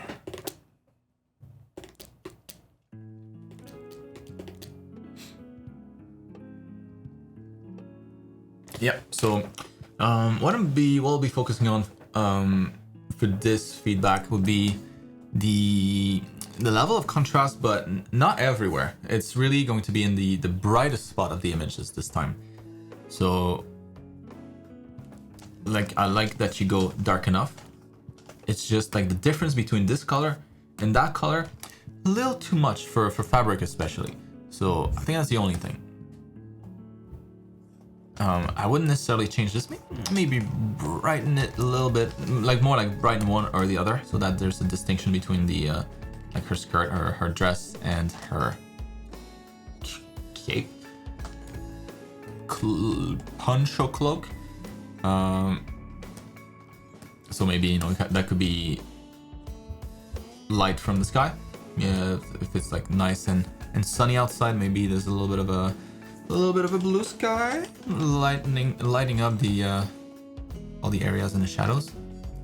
So don't want to go too intense here, but a little bit of that can help with those contrasts in the darker areas of the painting. Always nice also, because, you know, it brings a little bit of coolness to all the warmth of the main light source. It's a little too intense, but anyways, so yeah, so that first to brighten up those shadows, like down here, and like the boot kind of gets lost a little bit. It's nice that it's a little lighter back there, so like at least we're getting some of the silhouette, so nice touch there. But you can make that even more intense. A little bit of blue light from the sky.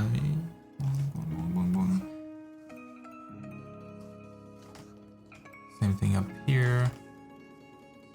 The light from the sky. The nice thing about it is that it's everywhere. The sky's everywhere, and so it kind of reaches all the surfaces. Side of the cloak here. These small details. Maybe the belt a little bit. Top of her hand, her hair also might get some of that.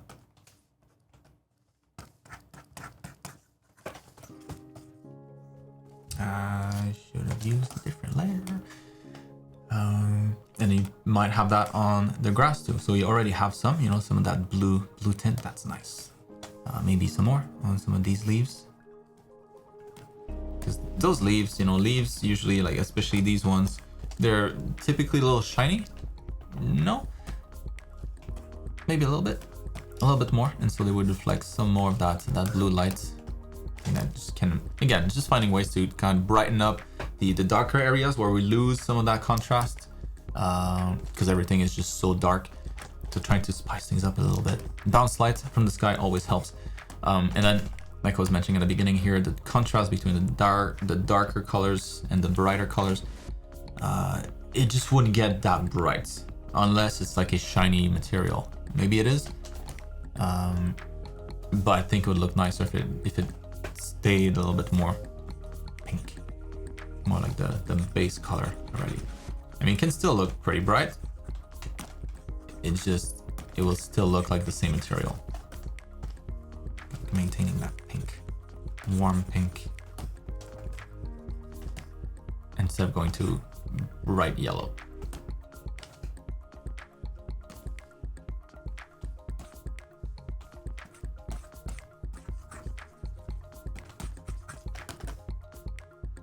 And then the same for this as well. So bright, yeah. If it's white, you know, it can definitely get pretty bright. But if it's also white, then the shadows wouldn't be as dark, maybe a little lighter. And that's just specific to this part of the outfit, like this fabric. Again, it's just like the contrast between the highlights and the darker colors. Overall, not in the like the deepest shadows, because like I was saying earlier to was it Preston? Like in the deepest folds here, you're gonna definitely get some of that really dark black shadows. But when it's not that, for fabric that's not shiny, like cotton, like white cotton, you're gonna get a little bit less contrast overall between the brightest highlights and the average darker color when not directly lit.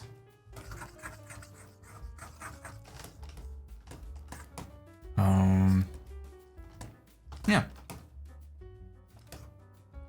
So it's a lot of small details kind of all over. But I hope that helps. It's already beautiful painting. So just a few recommendations to just to spice it up a little more. Well, that helps. Olivier. All right. Did have a good week. Hope you did too. Well, you did, so good for you. I don't have anything new to share for now, so I thought I'd share something old. That's the last drawing I made before officially starting art school. There are different problems with it, one of which is that it's not finished. Anyway, my question is more about the style, because there's no shading involved here. There is some light, color gradients, and shadows, and I think overall it's visually pleasing. Question: do you think it's a good style? What could be improved style-wise? And where this would be much easier to answer if it was finished. Plan on doing this week. All right.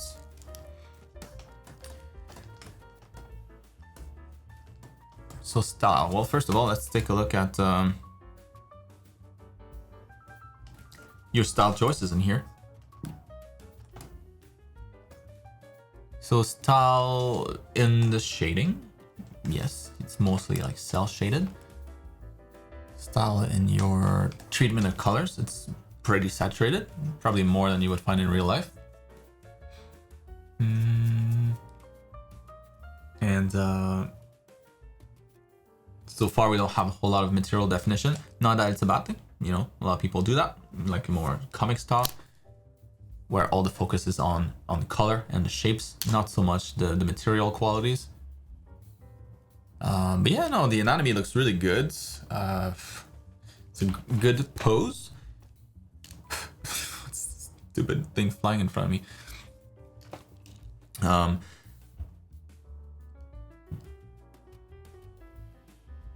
Yeah, like the only thing I would say about this particular one is it's a bummer that we can't see the face. You know, the face of the character is always the focal point. When it's not the face, it'll go to something else, whatever you prefer to look at on a person when not looking at their faces.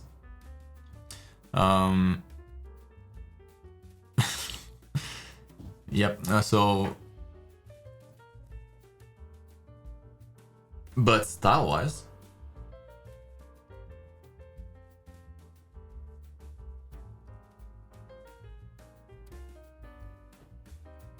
yeah, I like it. Everything reads well. Everything reads nicely. just be careful about the colors, you know, like if you go, because here you have a style where the lines are showing through. That's not a bad thing. It's just, that's what it is. And when the lines, kind of what I was saying to Billy last week, I think, because when the shading, not the shading, when the color of your, like the flat colors get a little too dark, a little too close to your lines, then the lines start to disappear, and then we're left with that kind of dual style in a way, like different shading style. So like since we can't see the lines, it's almost like it's just flat color, or maybe it's just flat shaded but without the outlines. And then the highlights, we can see the outlines, and so there's just that disconnect there. So all of this to say that make the lines clearer, and it's a little harder when they're black, so you can just make this a little brighter so that we can reveal some of those lights. Well, that's too much.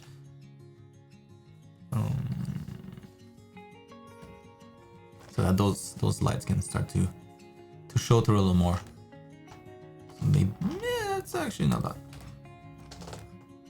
Maybe more something like that, where it's still clearly shadows. Maybe it could be a little darker, or maybe you can make this a little brighter. Anyways, in general, just helping with the contrast so that we don't lose those lines. But yeah, otherwise, that's nice. Cool shadows, warmer highlights. Although, not really. Maybe that's something I would recommend. You know, do something about that. Play around with the colors a bit more. So cooler shadows, brighter, warmer highlights. So in here, you have kind of like this cool mint green. Not a bad color, but maybe so it's just a little warmer would make this piece feel a little more sunny. That's maybe too much. You know, like something like that instead. That's too bright. Trying to find something that's the same level of brightness. Yeah, a little warmer. I think would help.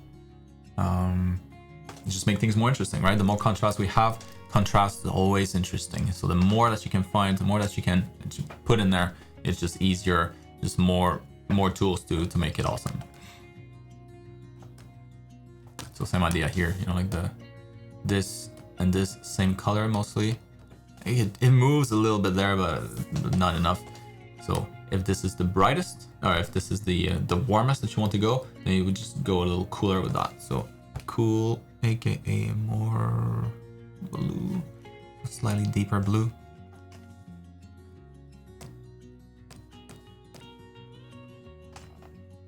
Although this feels almost like warmer, because that blue is really blue. It's really cool. So almost like anything you do, will appear warmer in contrast. But yeah, anyways, you get the idea. Just having that contrast between the shadows and the highlights. Since you're working with so few, not that few, but so few contrasts in terms of what you could potentially use, you just want to make sure that what you have, that you dial it in. But it is a nice style. Looks great. Imagine like an entire piece like this, shaded this way. It's got a nice shading. It reads really well.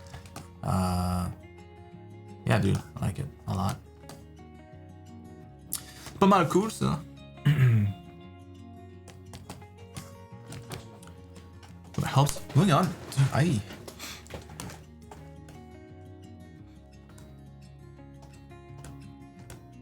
So, got back to sketching a bit this week. Just got to get a bit of practice on line art again. Since it's just practice, no need to comment on it. A lot of things have been flowing into my mind this week, which kept me feeling down, so I just poured it into a portrait of Celine. What do you think of the portrait? I was trying to portray my emotions into the portrait, and hopefully the portrait is good enough that it makes the emotions clear. Well, I hope you're doing better, because yeah, it comes across really well. Not not super happy, little sad.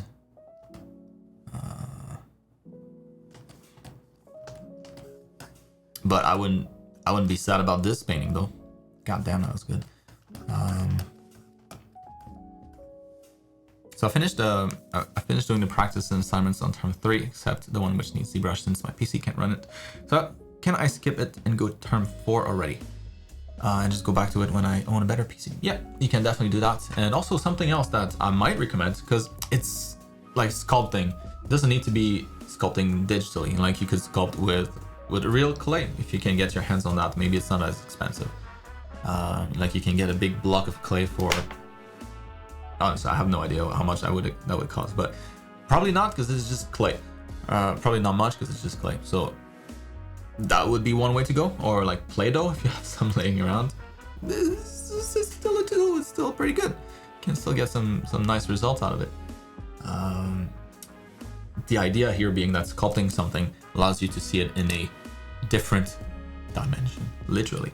Like you can rotate around it instead of having something that might look good from a particular angle. You know, that's always the challenge. That's always the tricky part for 3D artists at the beginning, is when you start and like you might be following a concept, and then you're sculpting away like, oh, this looks great, and then the second that you rotate a little bit, you're like, oh, what happened there? It looks like garbage all of a sudden. And it's just it forces you to look at things differently, and it's very, very useful for your observation skill in general, which is arguably the most important one. And yeah, I would highly recommend it. So even if it's not ZBrush, it doesn't need to be. It can be anything else that you can sculpt with, using your hands. So that the idea is that you rotate around it and look at it from different angles. So I would still highly recommend that you do something like that.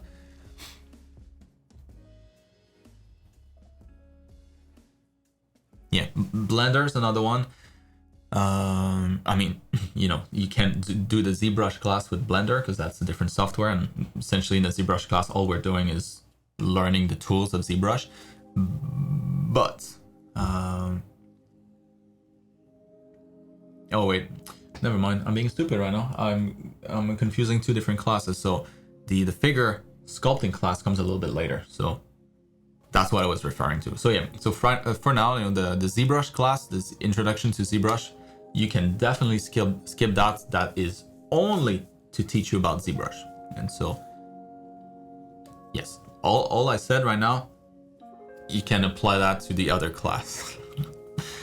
Well, the figure sculpting class.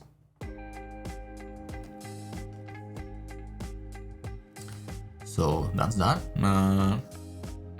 So I tried doing a rough sketch for the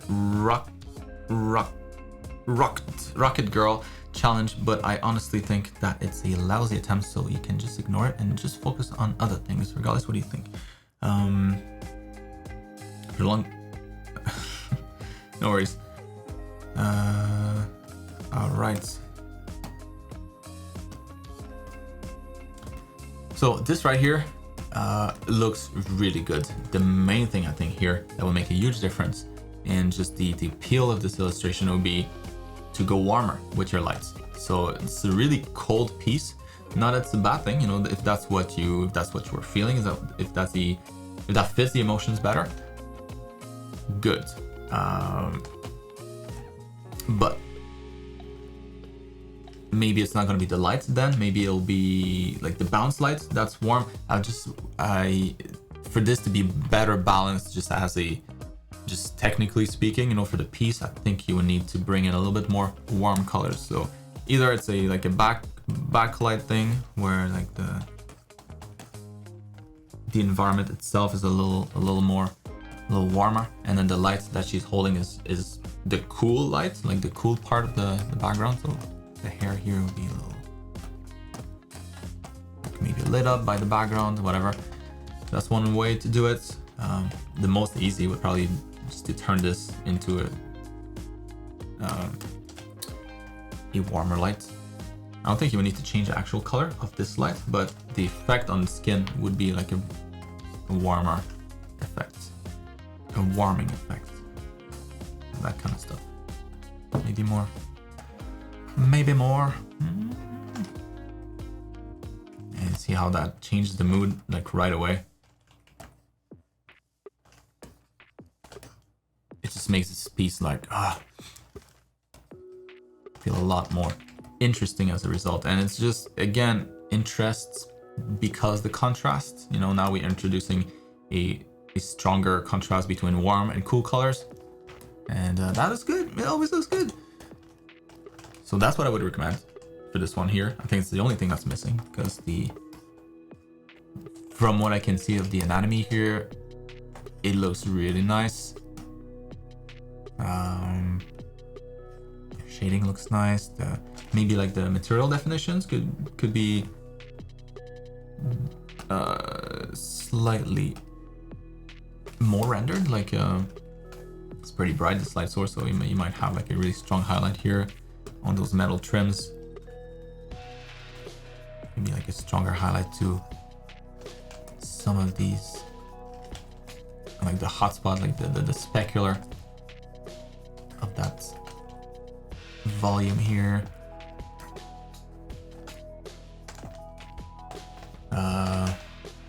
Yeah, I think just the metal. I think that would make a nice difference. Making those trims just shine some more because of all that light.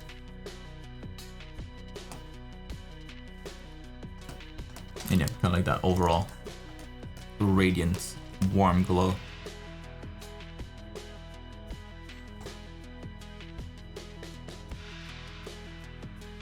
But yeah, shading wise, yes, very nice. It looks like a League of Legends or Overwatch character, almost like a 3D character. Very well done.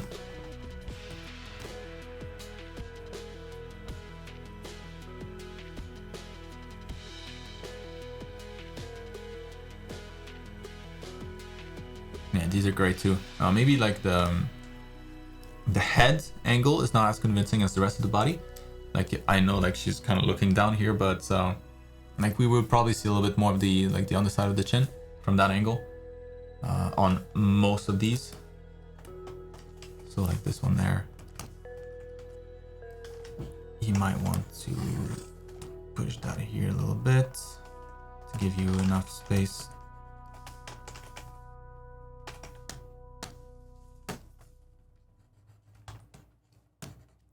Have to draw that connection there.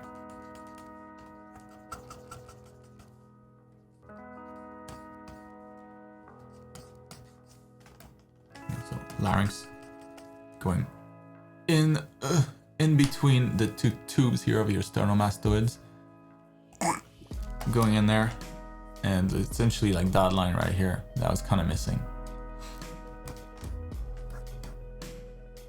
And then yeah, overall like we would see less of her forehead, more of her chin, because you go like where you see this much of my forehead to this much now when I look down, you know, and see more of my chin as a result. So like pushing that effect a bit more, I think that would make the foreshortening more successful. You know, just a little bit. Could probably push that some more, and like move the nose up as well. But already I think that kind of helps. So yeah, just selling the foreshortening for that one a little bit better. The other one's like, that one's nice. More of that, essentially.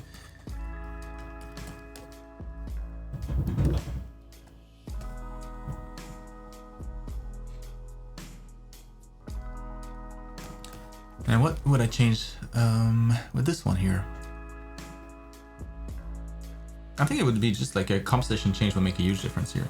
Like what doesn't look as good now are these two things there, because this feels pretty static. It feels like almost, it makes the piece feel like a symmetrical piece, where like you would expect like kind of like both sides of the image to be similar.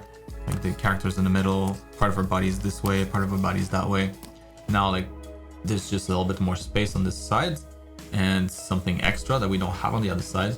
That yeah, like that makes sense why you extended the canvas to make room for that stuff. But now like those two things stand out as being off center, you know, like might be better to just crop it here if you want that more symmetrical piece. But symmetry just kills all kinds of dynamism. So yeah, when you want to do something dynamic, just don't go for anything symmetrical, because you're shooting yourself in the foot. So instead, maybe have those in perspective, like better perspective. Maybe they're like behind here. Maybe that one's back there, and they're kind of going this way, and maybe there's nothing here. Maybe it's just like a background, so room for something else to happen, or maybe just the smoke of this weapon that's just fired. Yeah, just trying any way that you can to get rid of that symmetry. But it's a cool, like, expressive, dynamic piece. So yeah, I think it was just like those two cylinders in the back that were kind of bringing it down. Otherwise, so far so good. On the house. Mech design class, like mech design class is definitely not for characters, it's for mechs, you know, like it'll be like we talk about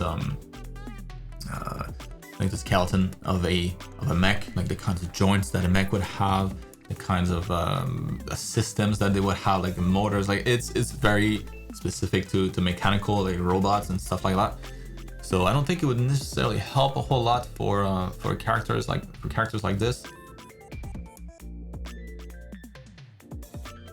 Well, maybe, you know, try it. It's one of those designing classes. It's very similar to the character design class. It's just specific to mechs. All right, moving on to Coco. Still in here. All right. So good. I'm pretty much set up. Just need to do a little more cable management and maybe some better decorating, but it's getting there. I'd say 90% there. Oh no, not my nose. Oh, what's this?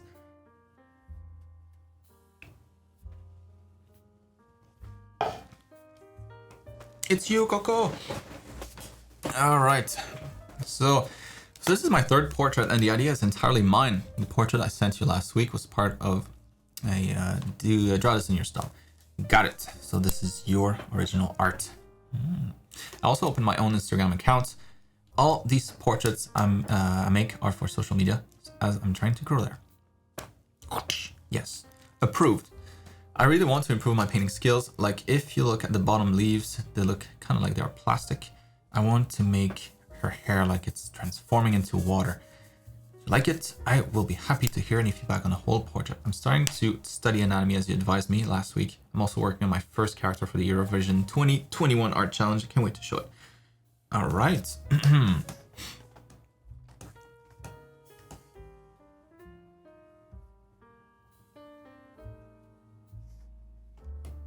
All right.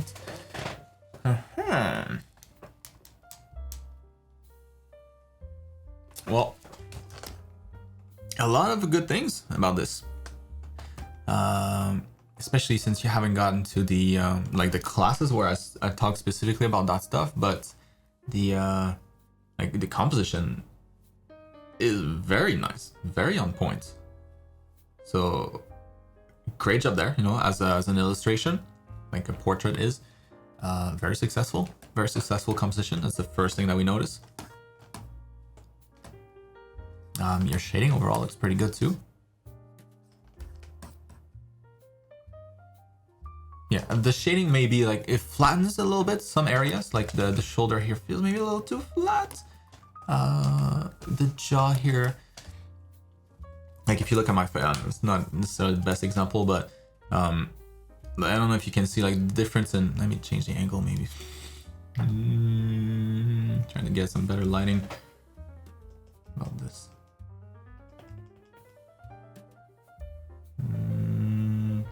Yeah, not really helping. Whatever. Oh man, now everything's messed up. All right.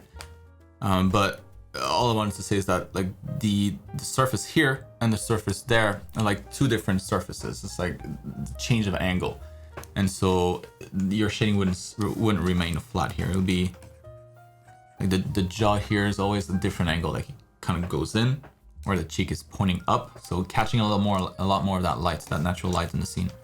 So size of the jaw here in like a neutral lighting environment, the sides of the jaw will always be a little darker, and the cheeks will catch more of that light. And then for the shoulder here, not a big deal. but just making it feel more like a rounded surface.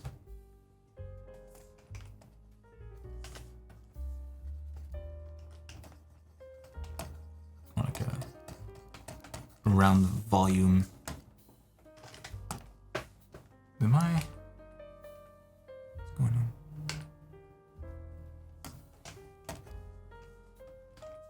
Brighten this thing, damn it. What's going on? But yeah, so just making sure that the shoulder reads as this spherical shape, spherical volume more. And if you're like leaning forward this way, I'm starting to look pretty bright myself. But yeah, if the shoulder is kind of leaning forward, or like if it's pushed forward, you're gonna get a little bit more of a shadow here. Like the roundness of the shoulder will be a lot more obvious. And so you get maybe more shadow in front of it here. But anyways, all anatomy stuff, you know, when you get into that, it's gonna make a lot more sense. And your shading should level up just because of the added knowledge, kind of automatically. So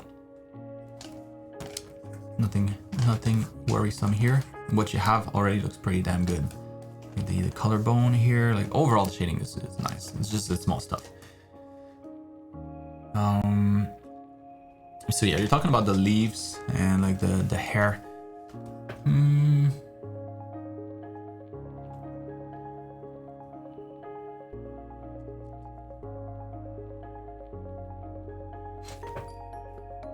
Yeah, I agree. The leaves look plasticky, mostly because they're super saturated. So one way to get rid of that effect would just be to remove saturation. You know, going like this. Take that out, and that's always going to look a lot more natural, just because, you know, things in nature are saturated, but never that saturated. And so, as a result, they're going to be less contrasting. You know, you're going to lose that contrast that you have in your saturation. Less contrast, less interesting, and so the eyes won't pay as much attention to this particular area, and instead will, you know, focus more easily on the focal point of the piece, what's important, this area here. So that's one way to get rid of some of that. Maybe you can add a little bit of yellow here.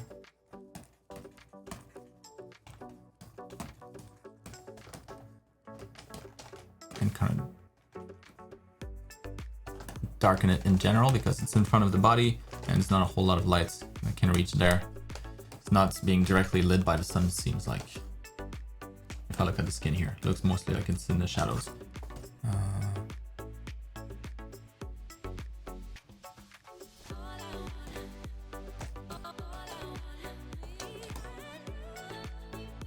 Yeah, so not a big problem at all.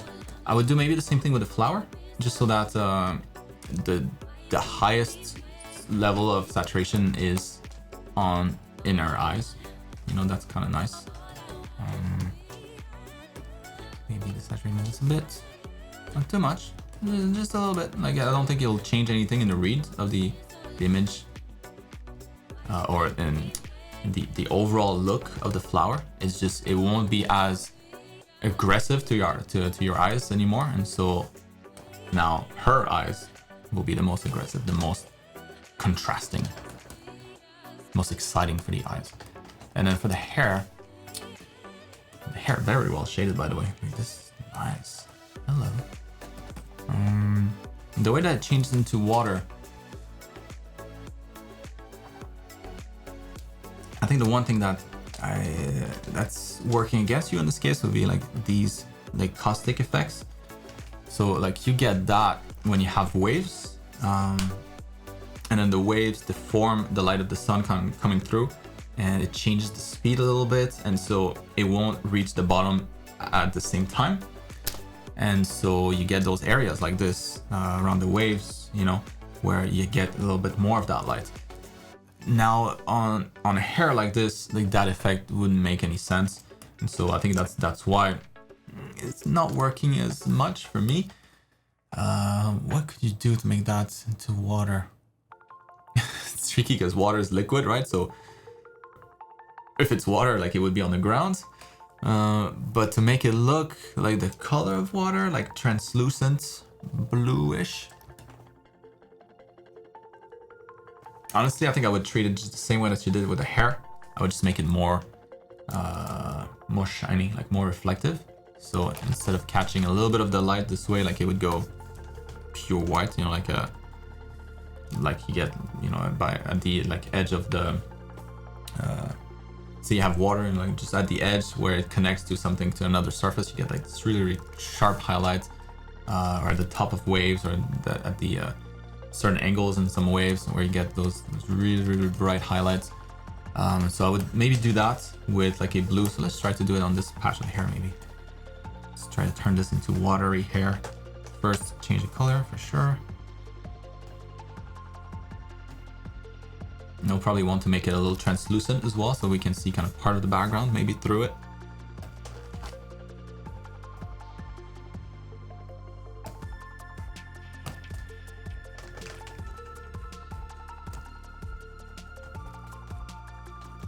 That's a tricky, like I've never done this before, so I'm completely winging it right now. I've never turned hair into water.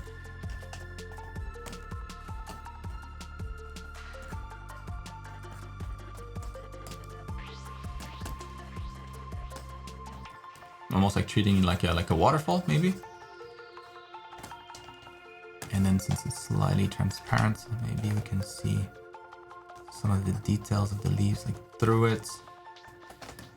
You know, like maybe that kind of stuff. If you do it better. And then how you blend it with the rest. Maybe like some streaks of hair kind of continue a little lower. And you have kind of this nice gradual blend. I don't know. That would be kind of how I treat it. I think it would make more sense, but there's probably many other ways to do it. Just feel like seeing the caustics here. That one, I'm not too sure. Yeah, and for this piece, you know, I can't help myself when I see something like this that's so well shaded, like a piece that looks so finished, but it's missing like a strong light source. That comes later. Again, you know, we look at this a little bit later in the program, but that would make it pop like crazy, you know, to have maybe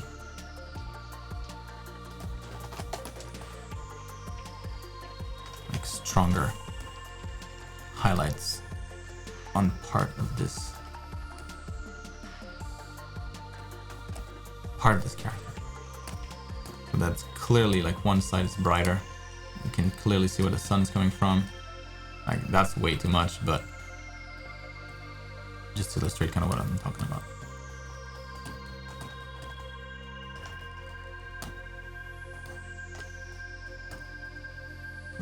We have to look at this as a thumbnail.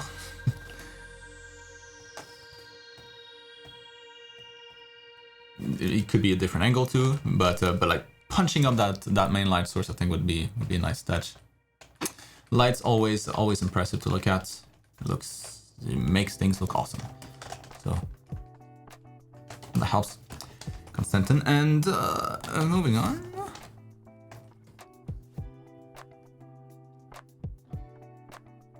Oh yeah, that'd be cool, Ryan. Actually, yeah.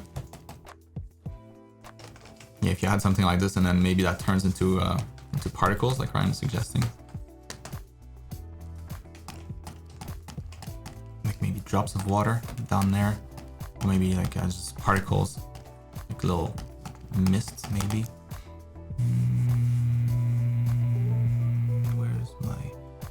Where's my spray? That's a little bit of mist in here too, to make it extra breezy. Might be cool. Yeah, moving on to this one right here by Ryan. Talking about Ryan, here he is.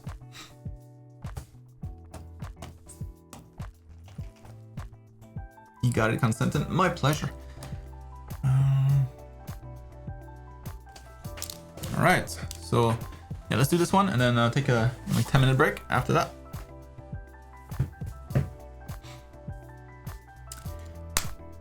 I have been well. Hope you've been well too. I finally took the leap and started applying 3D to my work to improve the workflow, and here is the first attempt for my trend workshop. Is there any major errors going on here or things you changed in order to make the piece better? I felt like at least I did a good job by filling it up with details, excuse me, which has been something I notoriously struggle with. Thanks, dude, and enjoy what will be left of your birthday. Yeah, I'll celebrate it tomorrow. Like my thinking was that, you know, I'm always saving like 2 weeks a year that I can take as like emergency off, you know, if I absolutely can't do the streams or something like that. But I'm thinking maybe later this year, you know, when we're all vaccinated and we can travel a little bit, maybe I'll take a day off then. So I didn't want to waste it for my birthday because it's just another day otherwise. It's not like we would have done anything crazy anyways. We can't go anywhere. So there you go. I certainly don't mind spending most of it reviewing some art. Man, that's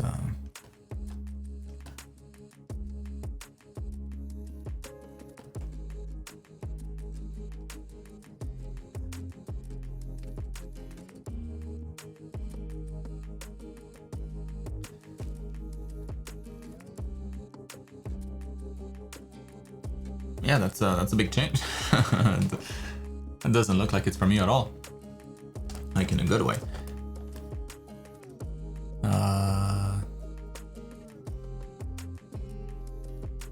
All right, like you're going right into environment concept art. Hell yeah, right on.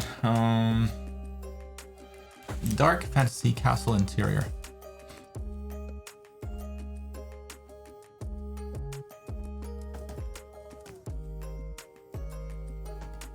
Yeah, like this reminds me of like a Diablo level almost. You know, like you just go through the door. All right, time to kill some monsters.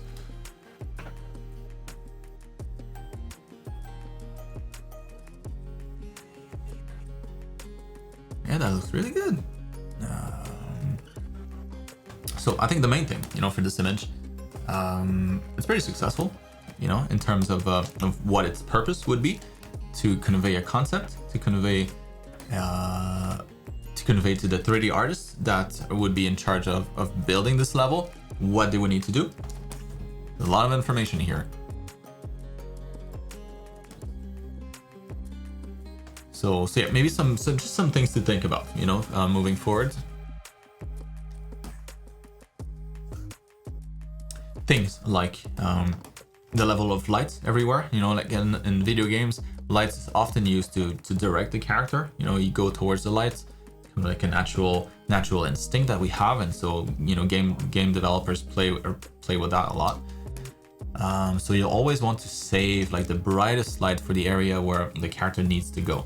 So in this case, you know, I'm looking at this. The only thing that's a little confusing now is like these doors. It seems like doors. Maybe they're windows. No, more like, yeah, they're doors. Like these doors right now seem like you could totally go into them. Like if you're this character, you're like, all right, let's go in there. If you can go in there, nice. If you can't, then I would make them maybe this is the door in front that blocks that, or maybe it's kind of dark inside.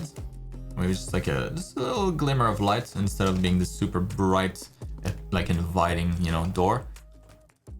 Same thing with the candles. The candles look nice and have a really nice effect and like adds a lot of mood, but maybe just tone them down in their intensity.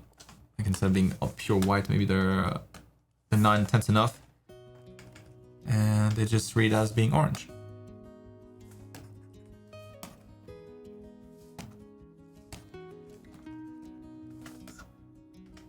Not a shitty way to fix that, but yeah, just make them a little darker so that they have an impact, but the impact is very localized, and it doesn't change too much the contrast or the overall read of the image. It just adds a little extra spice, so not too much. And yeah, and same idea with the rest of the lights essentially. So like adjusting their brightness, adjusting their intensity depending on their use, their purpose.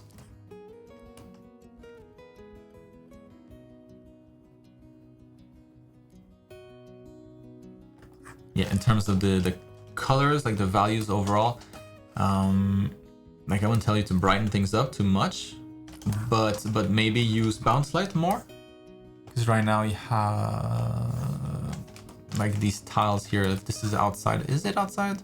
Looks like it kind of is, right? Or maybe not. Yeah, maybe not. No, castle interior. Duh. Obviously it's not outside. Yeah, so in that case, never mind. I was gonna say just maybe adding some bounce light here might be nice. Like super subtle, just so that those details don't get lost too much. Let's try just a little bit.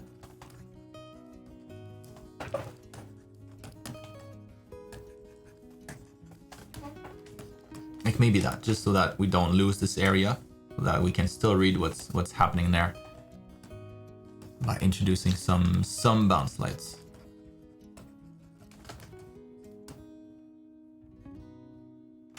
Yeah, like for this part here, unless there's like a treasure here, which seems like it is. So maybe that's important.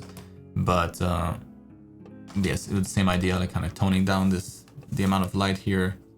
Maybe something, maybe it looks warm and inviting, but it's clearly not the final destination.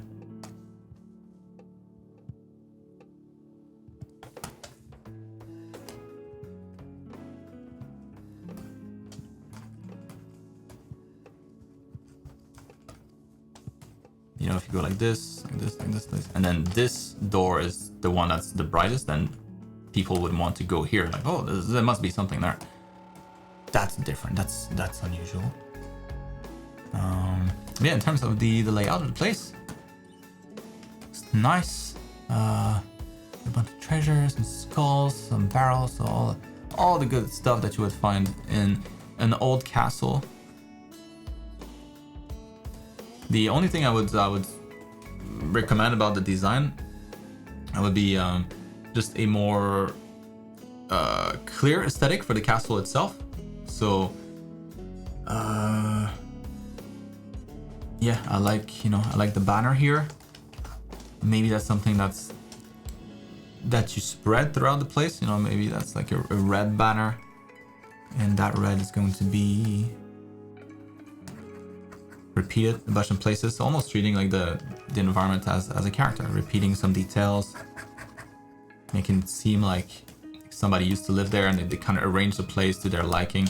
Maybe the rug itself, like a red trim. Maybe other places here have red trims. I don't know, just random ideas, but maybe this pattern here is repeated other places, or maybe you come up with a pattern that's a little bit less noisy, that you can repeat a bunch of other places. Maybe in the details of the architecture here, maybe like instead of this tiny trim, you have something that's a little bit bigger. And then you have those same kind of diamond shape on here.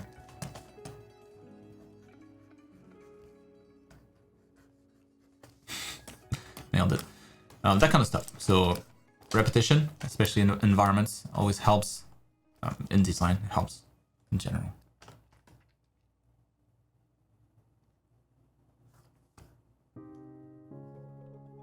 And yeah, if the character needs to go down here, then if this is meant as a concept art for games, then you might want to add a little bit more light, like something that's inviting down here. So the character wants to explore this area. Ooh, what's down there? It looks like there's something interesting. Let's go check it out. What the hell's Ryan?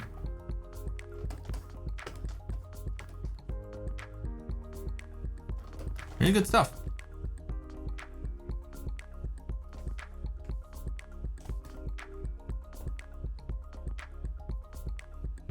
Yeah, and those details, it could also be in the stairs. Maybe like that diamond shape, that weird diamond shape. Could be in the tiles here. Like patterns like this, just like in interior decoration, interior design, you always have a lot of patterns that repeat. There's a lot more repetition, if anything, because you don't have as much contrast to play around with as much as you would have maybe in a character. Yeah. You know, for this, I would still look at references, like look at castle references on the like insides of old castles, what they did, the kinds of things that they had, what made it look cool, what made the castle look like it was owned by like a really rich person versus another castle that might be a little bit more run down by some pleb, you know, that kind of stuff. But this, I like this, very nice. Moving on to this, to Warren. When we come back. So I'll take a 10-minute break. I'll be right back.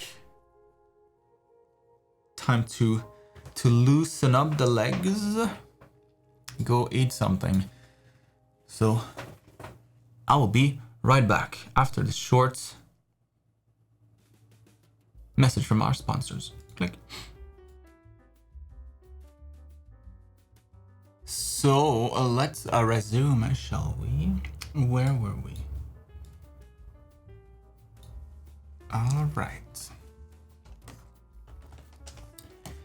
So it's starting again with Warren.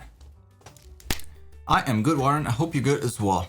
So this week I wanted to get back into painting and studying colors and lights too. So I wanted to try something simple. So I painted some rocks. I feel like I was able to get a solid base, but I'm not sure where to go from this point. I know I can add more details, but I don't know what the next step is, since I don't want to get caught up in small details and ignore the big ones. Using this the example piece on the bottom right, I feel like I'm in between step 1 and 2, but I don't know how to progress from this point on to reach step number 3. All right. Flat round brush. Right on.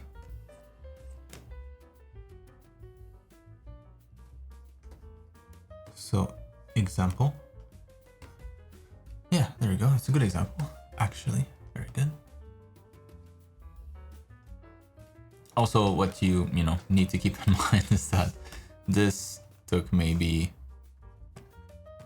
10 minutes. This here is probably an hour.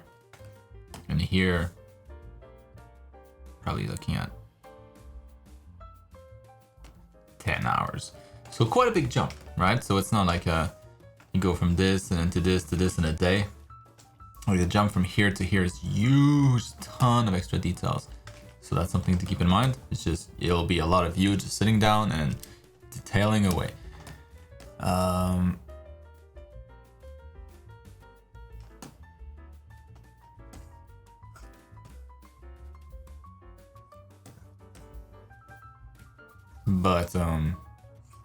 So yeah, so in your case here, so to go from this to something like that, for example,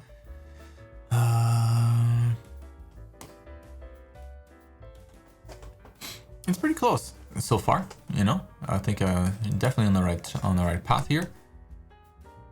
The main thing that I would look at first is still part of the big details, and it would be the colors that you're using, the colors / saturation. So this, like the overall color here, and you know the kind of the way that I teach in the environment class is to grab this stuff here and blur it so that you abstract all the so you remove all the details essentially, and you're just left with what's important, what you should be focusing on at the beginning.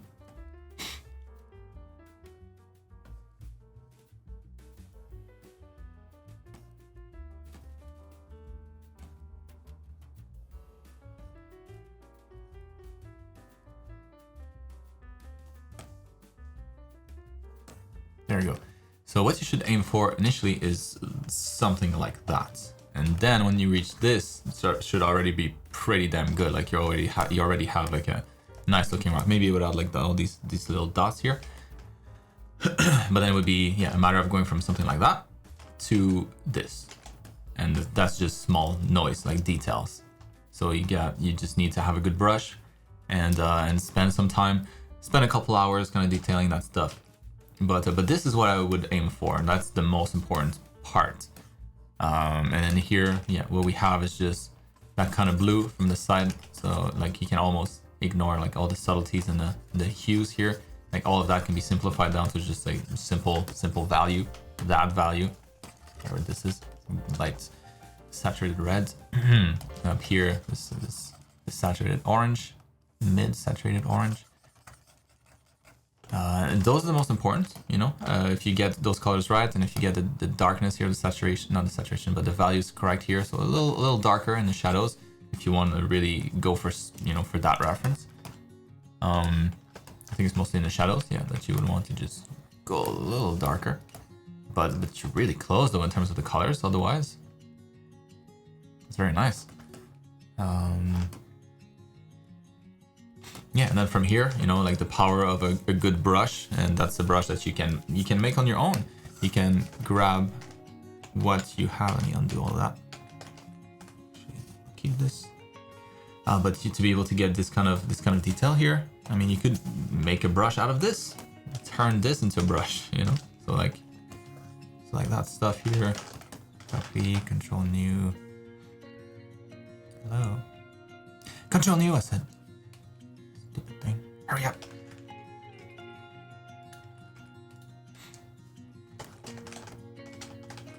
Paste that in here. Turn that into something that you can use. Maybe threshold.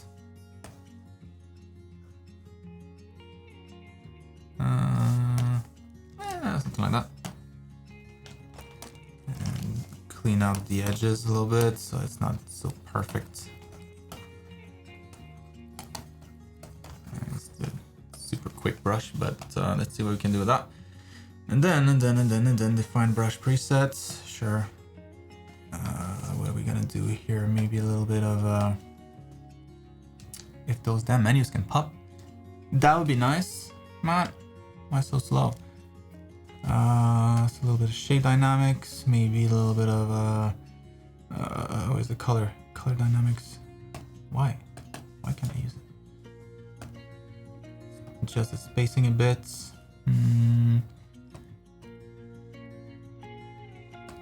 Shape dynamics here, we're gonna have a little bit more randomization. So this is gonna flip around a bit. Angle, yeah. Can change a bit too.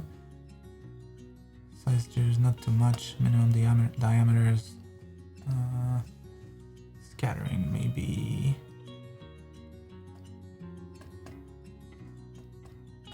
And for some reason, why is this not selectable? I don't get it. Maybe I am in a project that does not have a color? No. Anyways, it doesn't matter. For a quick brush, that will do. New brush preset. There we go. All right, now we're back in here. If Photoshop can stop screwing around. Now let's see if we can add some texture to this thing here. Where's my new brush? There it is.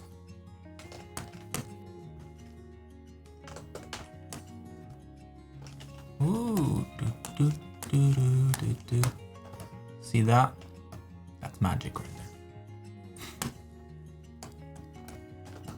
And this is how you get kind of like the final level of detail. I mean, it's a super cheap brush. I just made it in 3 seconds, literally. But that would be what you do. So first, the foundation for those details. That's the most important part. Looking at the overall volume that you have here, making sure that your colors are on point. They are pretty much. And that your value is on point, pretty close. And after that, it's just a matter of creating a good brush to help you achieve those final like level, that final level of detail. And usually there's no better source of to create a brush than the actual reference that you're using. So that's that. Oh, that helps. Moving on to this, Alessandro. All right, let's get back to the usual brush.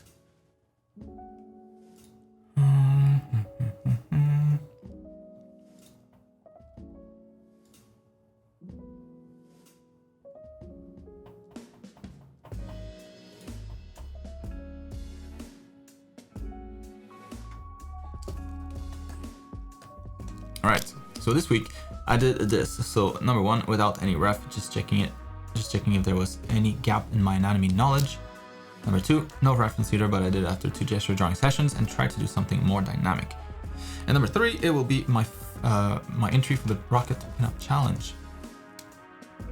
Also a question, I'm always practicing anatomy because I'm scared of forgetting it. Is it, excuse me, okay to just stop anatomy for a few weeks and start moving on to something else? Or maybe I should do at least one anatomy exercise a week to keep it in mind. Anatomy, you know, like, and also it depends on what you're trying to focus on in your art journey. But if characters is something that you know that you'll be always doing, anatomy you should never stop. So that should be something that you regularly do and like kind of fit it in your schedule as something that you'll do from now on until you're dead, until you die of old age. So you can, yeah, sure, you can take breaks, but I won't take too long with breaks. You know, it's kind of like your diet or your exercise schedule, or your work schedule. You know, like you go to work, otherwise there are consequences. You know, in this case, consequences that you're not going to level up, but it's the same idea. You want to make that like a habit. It doesn't need to be always drawing practice. It can be just observation practice that plays a huge part as well. And so, you know, you can balance that out, but always be thinking about it. And the reason why we practice with the pen, like why we actually practice drawing and not just observing all the time, is that when you draw, you notice a lot of stuff that you might not necessarily be able to observe without having to go through that trial and error phase of actually drawing it. So that's a good. Hold on a second, dog's barking away.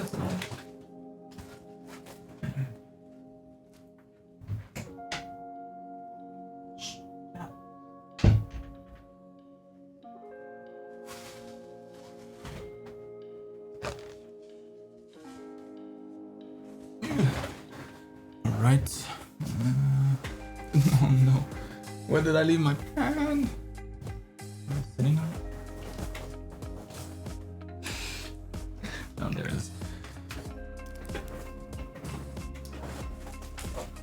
But yeah, so as you work on this, you'll be able to spot some areas that you're like, what was it again?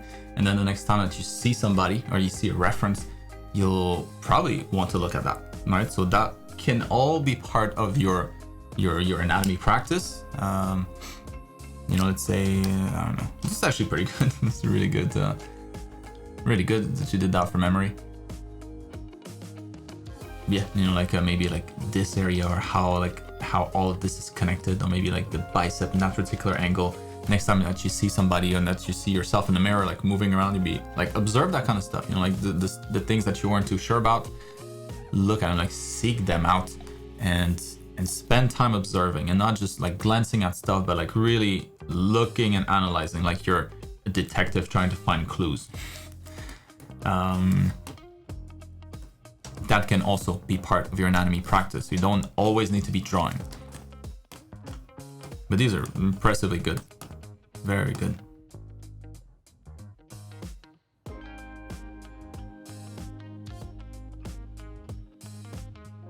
Yeah, like the muscles are all there, so that's super impressive.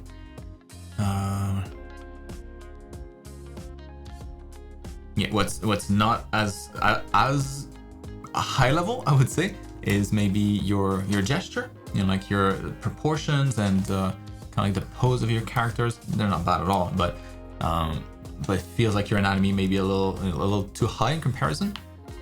Not a bad problem to have, but yeah, maybe like introduce a little bit more gesture drawing into well, isn't that what you just said? Yeah, there you go. Gesture drawing sessions. Good, perfect. So yeah, it feels a little bit more. There's more to it. But next time, you know, it'll be like, how does the foot in that position look like? Is it like that? It's pretty close. Not quite like that. There's something a little bit off here. Maybe like with the thickness of the foot, and this one too here. Like when you apply a lot of pressure on your toes, like how they deform, how they flatten on the surface. All these small details that you're able to pick up, and that's Said all part an anatomy study. But these are good. They're really good.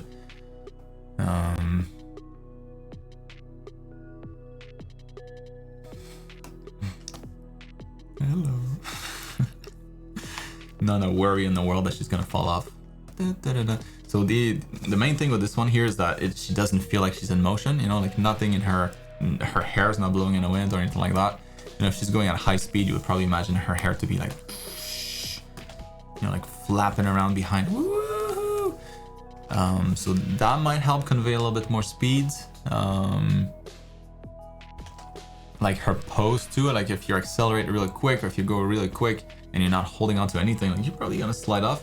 So I don't know, I would think that that might be like some handle or some, like her hand might have some gesture that looks like she's grabbing onto the bullet. Also, if it's carving down here, her hand should follow that contour as well, right? So maybe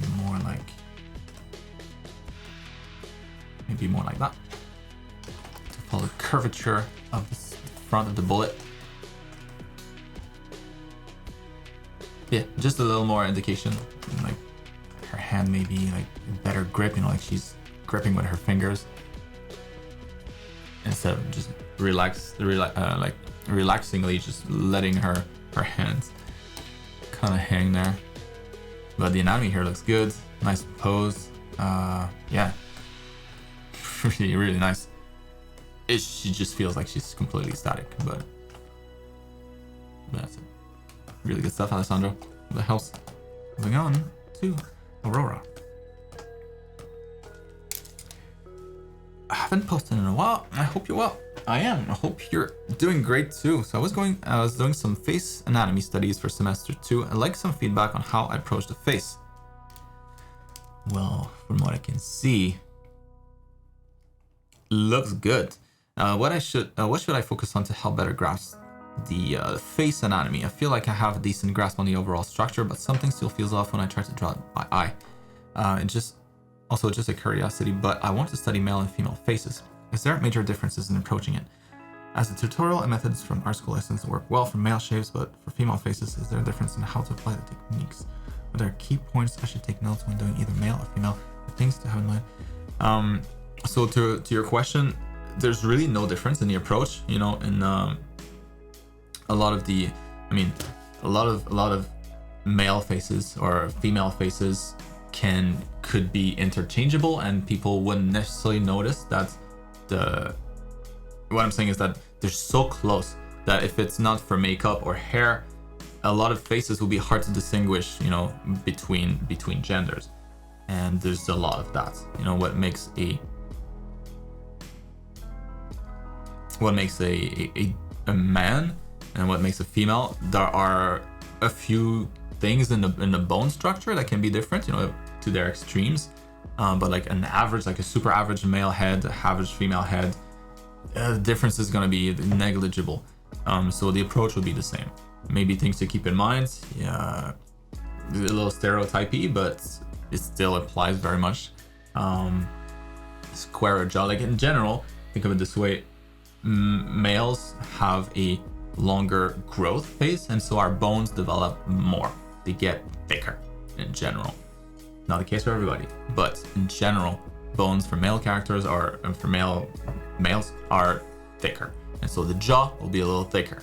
Everything in the face will be a little thicker, a little bit more pronounced. So the features will stick out a little bit more than for female characters, the female counterparts. And let me refresh this here.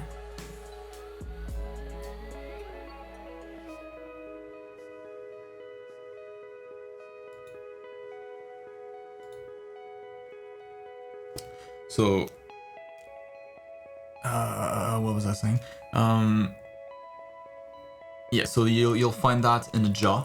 So the jaw will be a little bit more square, and it'll stick out here a little bit more. The chin will be maybe a little wider here, a little flatter, a little wider.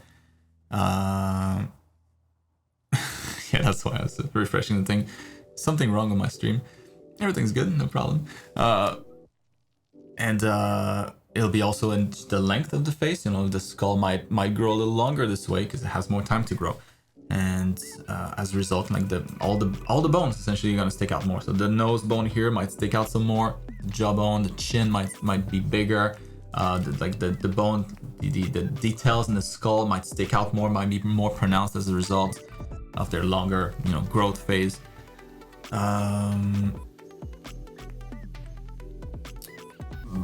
But in the way that you approach it, the way that you study it, essentially the same. So there would be no difference.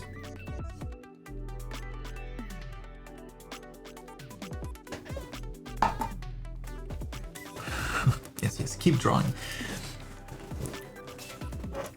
So that's for the question. And then as far as your approach here,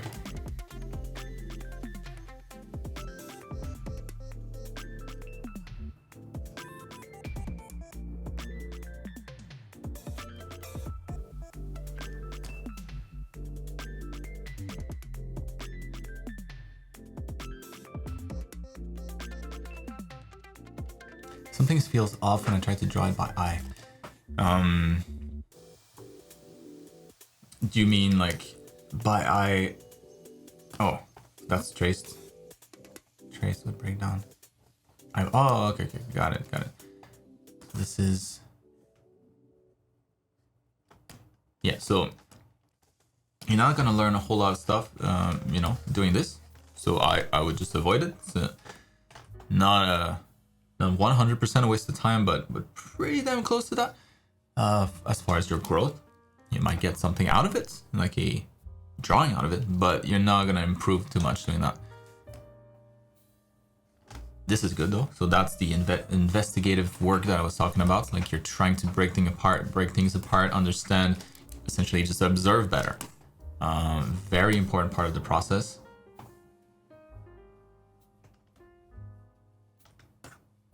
And yeah, like what you want to redo, essentially, be able to recreate, is this when you do it by observation, using a reference.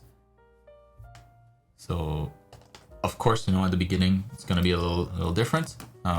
If you had never done any art whatsoever, it would be way different. The difference between the two here would be huge. In your case, it's not that big. It's pretty damn close. So it's just like small proportion adjustments that you would need to make. In this case, like the eyes are a little too close to the nose. This guy's got a little more distance this way. Yeah, his chin is pretty long as well.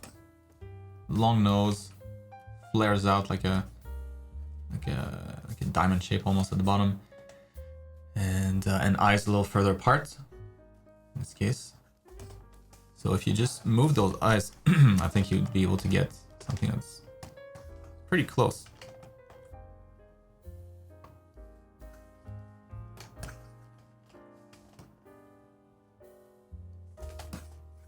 And he's got also like those, well, no, I drew all over him, but his eyes, he's got kind of like these droopy eyes a little bit. Not too much, but a little more than what you have here. So a little bit more of that.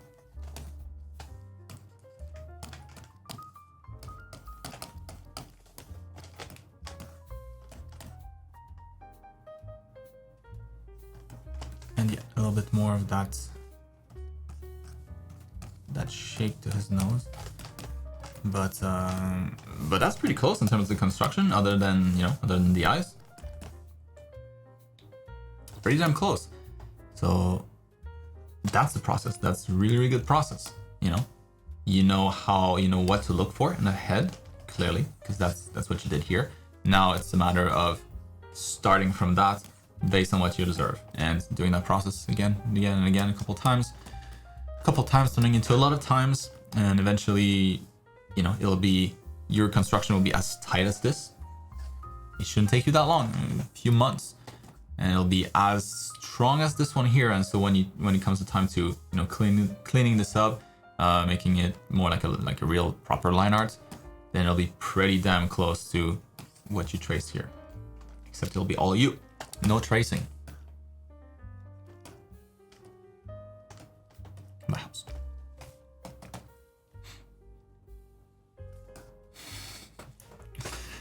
All right, moving on to Cassandra. So I continued practicing drawing clothes on references. For the first one, she's supposed to be dancing. I wanted to practice drawing clothes that are in motion.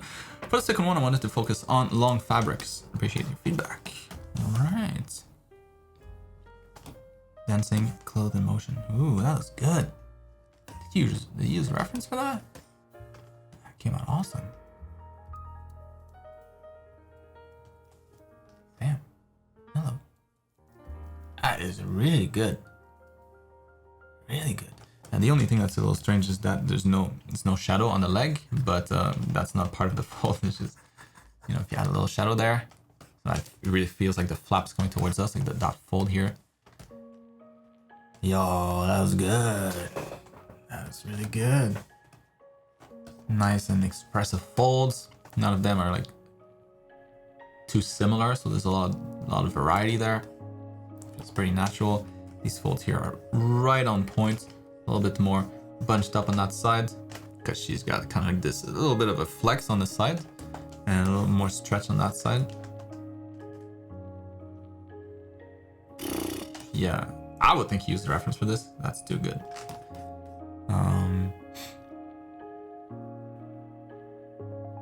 But yeah, awesome work with that one. That's very nice.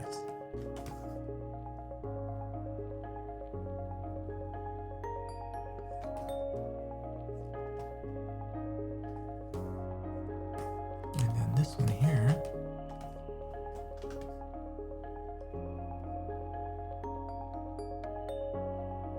This one I feel like if you did more of what you did here, it would be better. In the sense that the folds here seem to be a little bit more similar all around. Like I think it would be nice to have maybe like to merge some of these to bigger ones so that you have some areas where you don't have as many folds. A little bit more calm, some rest areas. Yeah, essentially like bunching a bunch of these just so that you don't have that repetition, that pattern. So none of the folds are the same size. Like these are pretty similar. It's not too bad. There's only 2 of them, but that's the kind of stuff that you might want to break up here. Maybe one ends a little sooner, the other one kind of takes over. But it's really nice. Other than that, I think already that makes a big difference. And so it just goes to say that this was a really solid base.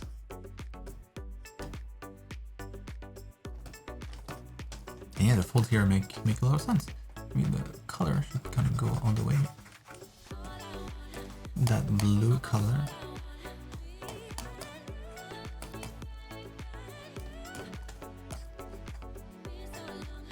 I would think that, the folds on top of the leg, on top of the thighs, are pretty flat, pretty small, because the thigh itself is kind of pushing against it, pushing against the fabric. So maybe that one here can be a little more subtle. But yeah, maybe you can have some extra folds here from her sitting down. What would normally be like a sheet of fabric that's all flat and straight, now it's being bunched up together here, where the legs bend, so you could add some extra folds in here.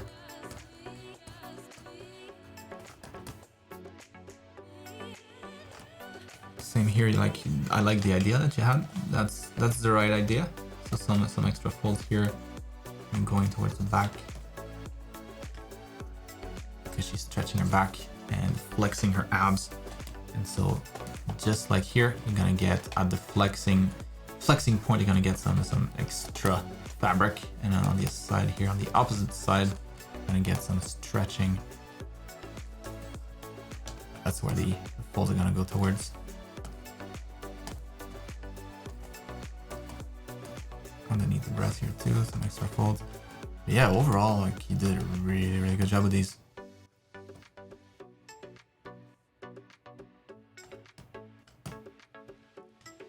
Use the reference, include it next time. If you didn't use the reference, extra claps, because that was really good. Maybe for this one here, you could kind of darken the folds that are a little further away. Like considering that the skirt itself is kind of like this big cone, right? So if you were to shade the cone, maybe you'd get something like this.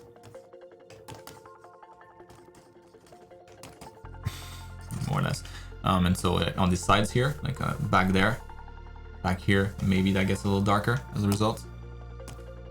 Not as much light is reaching. Her body is kind of blocking the light. But yeah, anyways, awesome stuff, Cassandra. Well, that helps. Moving on to... Peace out, Olivier. Have a good night.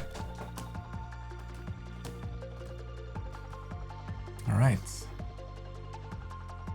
New students, welcome. So, man, I'm gonna destroy your name. Sokaina? Let me know. Pronunciation, you know.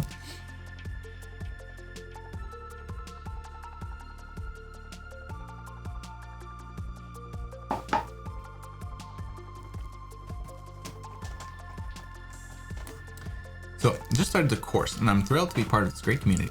Awesome. It's really good to have you. Welcome to art school. So I've been drawing daily for a little over a year, but I've made a point of going back to drawing from the basics. If you could take a moment to give me your feedback on the proportions, the 1-point perspective room, and the street corner, would be helpful. Can I start? Term 2. I'll stay to go first. Frankly, I'd like to do even better. Right on. Let's take a look. Let's start over here. Since you're here, also, what's your goal with your art? All right. Yeah, like it's always helpful for me to give feedback if I know like the goal that you have, like where you're trying to go. Is it just trying to improve a hobby that you enjoy? Is it more for financial reasons? Like are you trying to get work from this? Are you trying to work at a studio? Are you trying to do freelance? Like what is that exactly you strive to achieve with this? And that should impact a little bit how I criticize the feedback. So a little over a year. That's impressive. You can do all that already.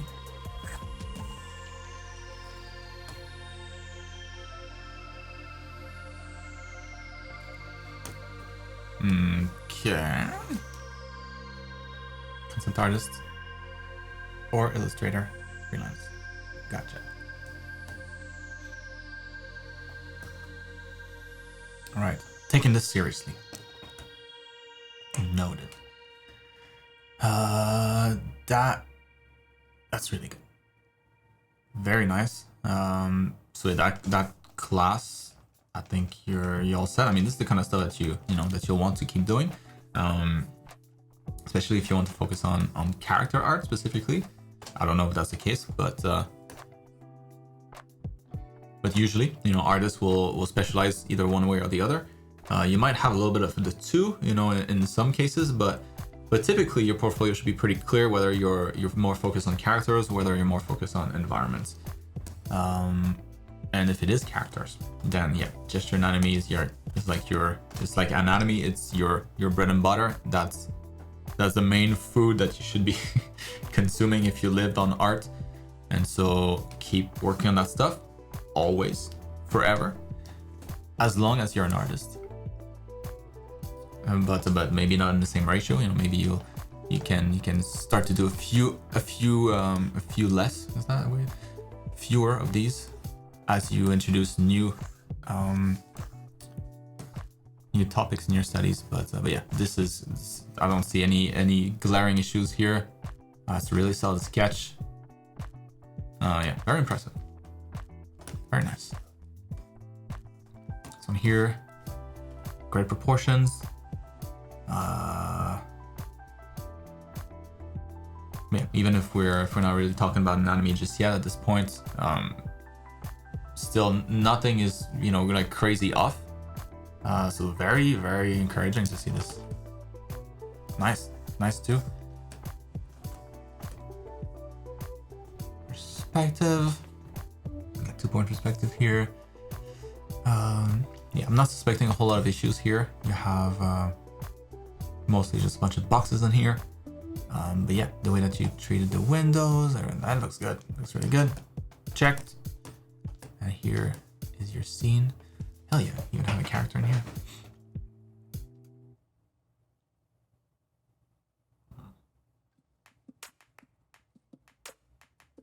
Yeah, I feel like everything that I mentioned to other students, usually, you've already fixed it. So a lot of the times, it'll be, oh, first of all, of course, the perspective. But the perspective here looks pretty damn good. Like maybe like these, they're not like, I think it's just not like a perfect X. Maybe it's a little bit more like, instead of being like this, it's maybe a little more like that. So like you get kind of this strange curve here. And it feels like there's less space in between those two wheels than there are between those two. And then there's even a bigger gap here. So it's really, really small detail. To make sure that you get this right, it's not, again, not a big deal. But if you make sure that you get this right, you could start with a square in the right proportion. Find the center of that square. Trace, going from your vanishing point somewhere around here. Trace the line in the center. Find the other line here. And now you have kind of like this circle, this ellipse that you can trace. And you can use these lines there as, a way to kind of position your legs. It might not be as dynamic, maybe you want to rotate that a little bit. You could. Yeah, there's just the gap here seems a little bit different between the legs, so that's why it's kind of standing out, because everything else is so spot on.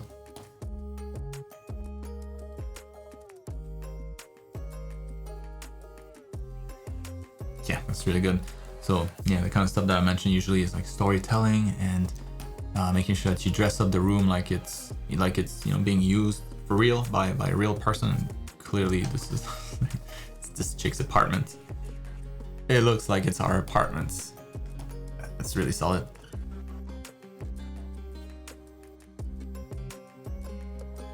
So yeah, first one. Not a whole lot to say other than really, really good stuff. I definitely think you're ready to start term 2, and it's not like a hard, set thing where you can't ever move ahead and kind of come back. You can always explore a little bit further ahead if you want, if you're curious. But yeah, from what I can see here, you definitely have a really good handle, a really good grasp on the fundamentals. And so I'm really looking forward to see what how those hold up when you tackle stuff that's a little bit more challenging. But so far so good. Awesome stuff. That makes me happy as a teacher. Navina. Alright, so what do we have here? So I decided I will participate in the rocket pinup challenge, but still work in progress. I didn't have time to finish straps that hold the rocket, as well as rockets and flame coming out of it. She's just one confused girl who's not sure if she's using rocket properly. Please let me know how it looks, how I can improve it, if I should change, fix anything, anatomy, colors, pose, background colors, like whatever looks bad. I still didn't get to term where you talk about painting metals, so I just did rocket part by feeling. I don't paint. Okay, yeah, I think that's term 6 maybe. Maybe I'm wrong, but I think it's a little bit later. Yeah. You're welcome. Yeah, Navina.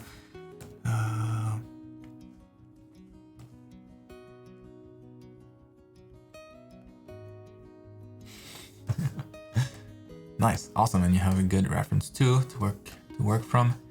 Very nice.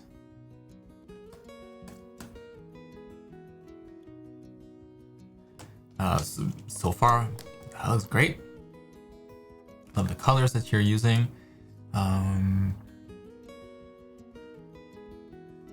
Yeah, like to better fine-tune the colors. It's not really gonna change the colors, but it's more like the level of excuse me, level of saturation that you have a little bit everywhere.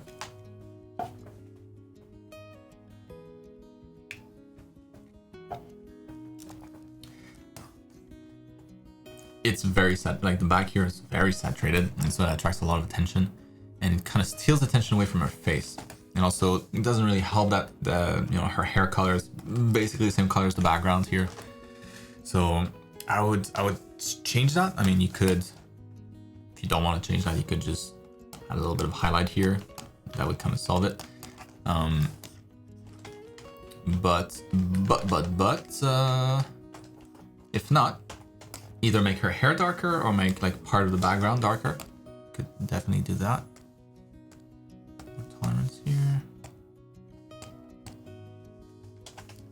So maybe the top here is a little darker. And so against that darker background, she's gonna stand out some more. It's gonna just get a better read for her, so you don't have to change the hair color. Easy fix. And then this is definitely stealing the show. So if you wanted to go like super saturated, I would save this saturation, this intensity for stuff that's closer to her face. Everything that's away from that, just tone it down a little bit more. So whatever the saturation for this is, that should have less. And when I say less, it's not gonna change a whole lot. It's just like almost like adding like a coat of dirt on top. Overall, from distance, at quick glance, it's gonna look exactly the same. It's just that it will read better. Like it's not gonna compete with stuff around her face.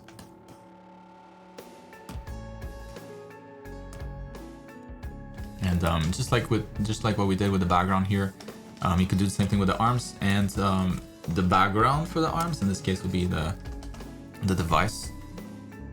So maybe darkening this area a little bit more, like introducing a little bit of shadow, maybe like back here, like her arms blocking the sun or something, just to reveal the silhouette of the arm better. Just something like that. Now suddenly she's popping. It's very clear where the arm is. You could do the same thing below as well.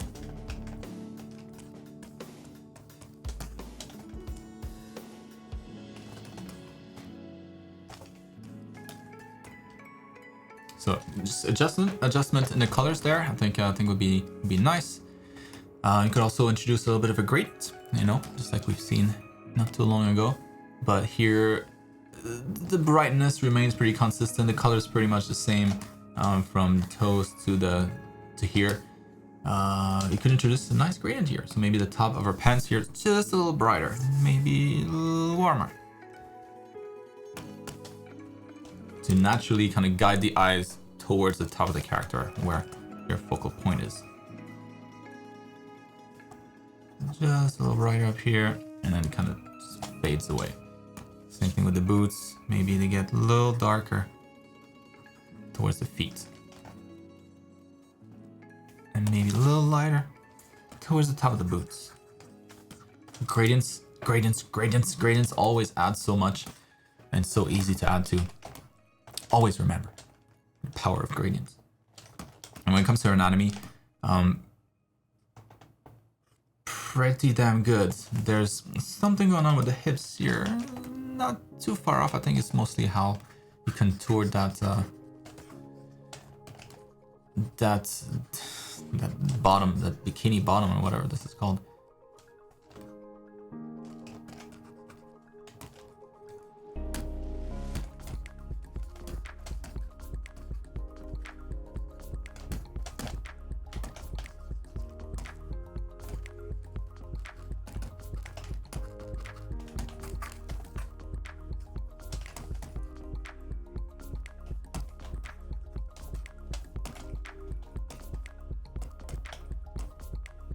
Because anything below the belly button is kind of starting to go in towards the pubis, and so it wouldn't receive as much light because it's kind of angled differently. So all of that here is usually a little darker. So you could darken that so that the stomach, in contrast, feels like it's catching more light. And maybe the side of the up here, this can get some more light as well. But the front usually kind of just goes in, and so the shading is going to be slightly different.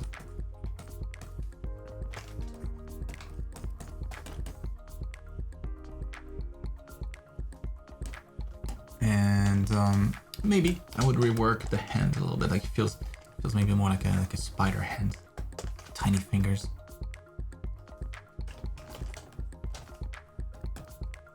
Maybe a little more width to the wrists.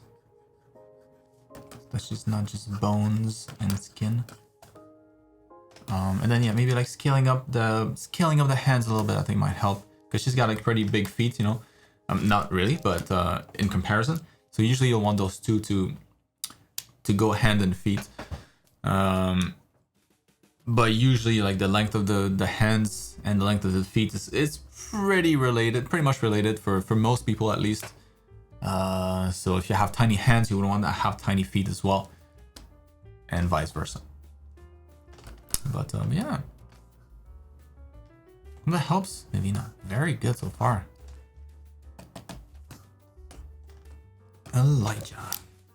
So what's up, Elijah? I took your advice last week on properly learning how to draw things before drawing them stylized. So I buckled down and, and thought about some of the places in the face that I struggle with the most. Eyes, for sure, are something I have struggled to draw realistically ever since I started drawing. So I really spent most of the week studying and drawing them. I spent the latter part of the week drawing and studying mouth. So tear them apart and let me know what needs to be improved. It for sure has helped a lot to really take a look at the different parts of these things and how to shade them. Right on. All right, excellent. Let's take a look.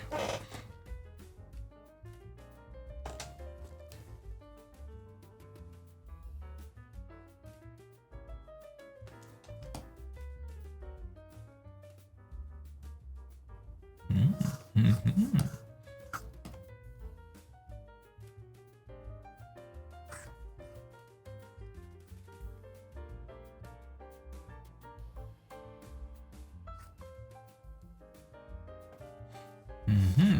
Like another thing, like this is amazing exercise. So that's awesome. Keep doing this. You know, like once in a while, it's really, really good. Especially if you have, yeah, exactly, like areas that you know are a little bit more foreign for you, a little harder, a little trickier. This is a great way to solve that. You know, just hone in on the problem area, and get it sorted. But also, in addition to this, I would also look at how other artists treat those facial features. So like not stylized, you know, like not like cartoon artists, but artists that maybe are a little closer to like fine arts, or maybe not as far as fine art, as polished as fine arts, but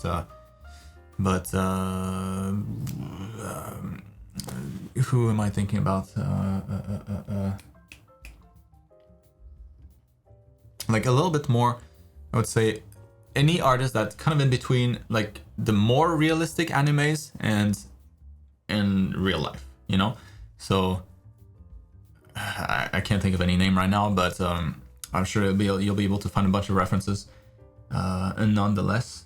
But because these people will have found some tricks to simplify the mouth while still keeping all the elements that are important clearly visible, and almost like highlighting just what's important and kind of disregarding the stuff that's not important. Because the tricky part at the beginning, you know, when you're looking at this, just looking at the references, is you have a lot of information, and some of that information, actually a good chunk of that information, isn't really useful. It isn't really necessary for you to look at, to observe. So by looking at other artists that do something similar, you'll be able to see kind of their choices, what they chose to keep, what they chose to disregard, and that, you know, in turn can help you observe better next time, and of course just get better results. So it's just a random example, you know, but like the other day, maybe a few weeks ago, I was doing gesture drawing with my wife and kids, and we do that once in a while. All sit down and just do a bunch on TV, and like my wife, you know, the first couple, she's a really good artist, but the first couple of gestures that she did, it was very sketchy, and like there was a lot of struggle in just the technique, like the things to focus on, the things to not focus on. And it just took us looking at another lady that did it on YouTube, that she was just doing it her way, and she's really good. And it just took her looking at that lady kind of doing the same thing to completely change her result. Because now the new gestures that she would focus on would be a lot cleaner. It would be a lot less detail, but she would achieve a lot more with it. And so all goes to say, I think that what you observe is very important here, and so other people can kind of bring in that filter that you might not have already, or not have yet. Korean manga, yeah, it's pretty good. Like I'm trying to think of like really good quality mangas that are really well polished. It's not just like the Sailor Moon kind of art, but very stylized realism. Yeah, there's a bunch. I just can't think of any names, but those would be good to look at, in addition to what you're doing right now.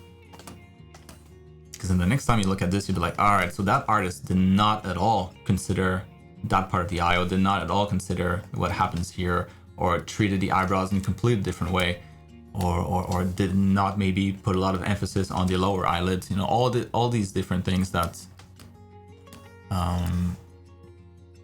would help you a lot in your studies in the future. But looking at these,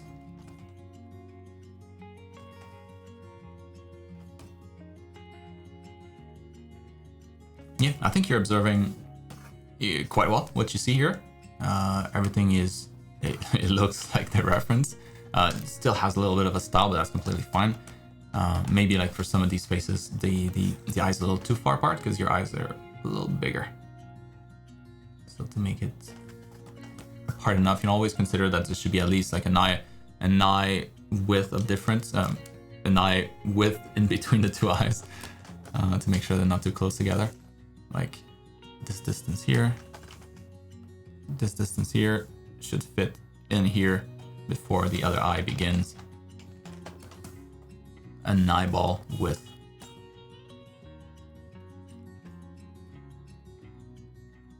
Yeah, like for mouth, for example, like something like this. How can you simplify this? Sure, like you can draw the outline of everything just like you did. That looks like a mouth. It looks like a pretty good mouth. But maybe you could instead abstract some of the details and get a similar result, but without as much work. Maybe the side of the mouth here, center of the mouth, this area here. We can't really see, but we know it's there, like this, And then going again in the corners. So really putting a lot of emphasis on the corners of the mouth. And then maybe just a little bit of highlights below here, and not highlight, but a little shadow. Maybe just highlighting the top, like this. Again, I keep forgetting the damn name of that thing, but maybe just highlighting that part. A little bit of shadow, and then like already you have something that looks like lips. I mean, pretty flat up here, but it looks like lips. It's a little stylized, but it's still pretty close. And I didn't really look at this reference, but you could get it really close to that. The same lip thickness and all that stuff, like the same width, the same shape, with very few brush strokes. And so that's the benefit of looking at other artists and how they treat it. The stuff that they choose to look at and what they choose to ignore. Yeah, these are all great. So that's what I would recommend for future exercises. Paired with what you're already doing, I think it's going to be quite the exercise regimen. That helps, Elijah. Good stuff. All right, Sid. Is he gonna win tomorrow? Is he gonna get lucky like he did last time? We'll see, Mr. Sir Hamilton. Not Mr. Sir Hamilton. What's up, Sid? So sorry for sending in another rendered piece, but that's where it seems I'm having the most trouble. I used this study to try and learn how to render clothing materials and shiny textures, but I'm not sure if it's coming out right. The helmet shine and visor shine don't seem to be popping. Any advice with the folds or shine? Probably should be helpful. Right on. Let's take a look. So that looks really good, man. That's almost like a almost looks like a photo that you apply like a really, really heavy filter on. That's a compliment. It looks good. It's really good. Because there's a lot of stuff in here, a lot of details, and everything is, you know, everything reads quite well.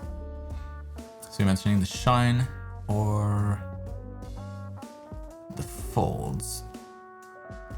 I mean, it really depends on the style that you're going for. Like, it seems like you have, this is more of a like cartoony style where you still see the lines, right? So it's not purely painterly. You definitely have some strong outlines here that are part of the piece.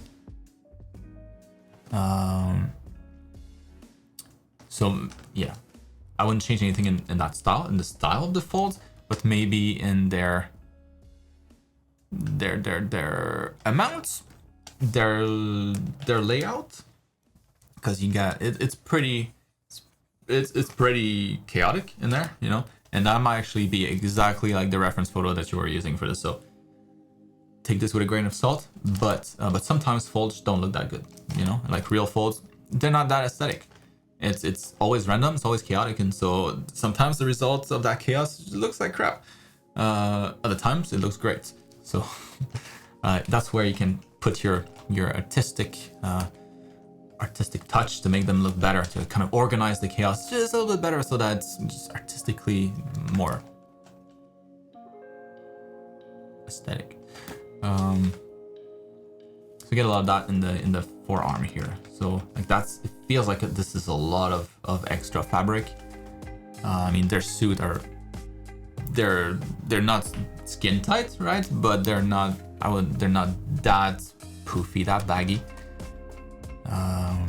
So maybe you could remove some of those folds. In this case, you know, I think it'd just be a matter of removing some, maybe combining some of the smaller ones.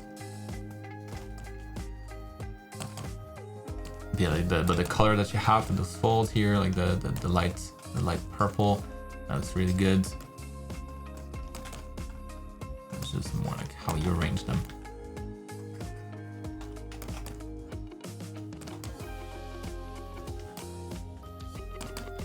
Because often in art, less is more.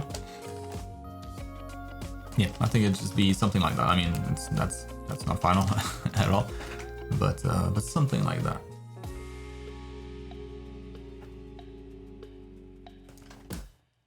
I don't notice the issue as much here, because you have here, like the folds are not as deep, so they're not as noticeable. But maybe you could, you know, maybe remove some of these, combine some others into a big one instead, so that first glance, you know, as you're scrolling on Instagram or something, that this catches your eye as being nice and clear to understand. Because if you have too many folds, and sometimes it gets a little, it's almost like looking at something that's super chaotic. It's hard to focus on anything. It's hard to really appreciate it.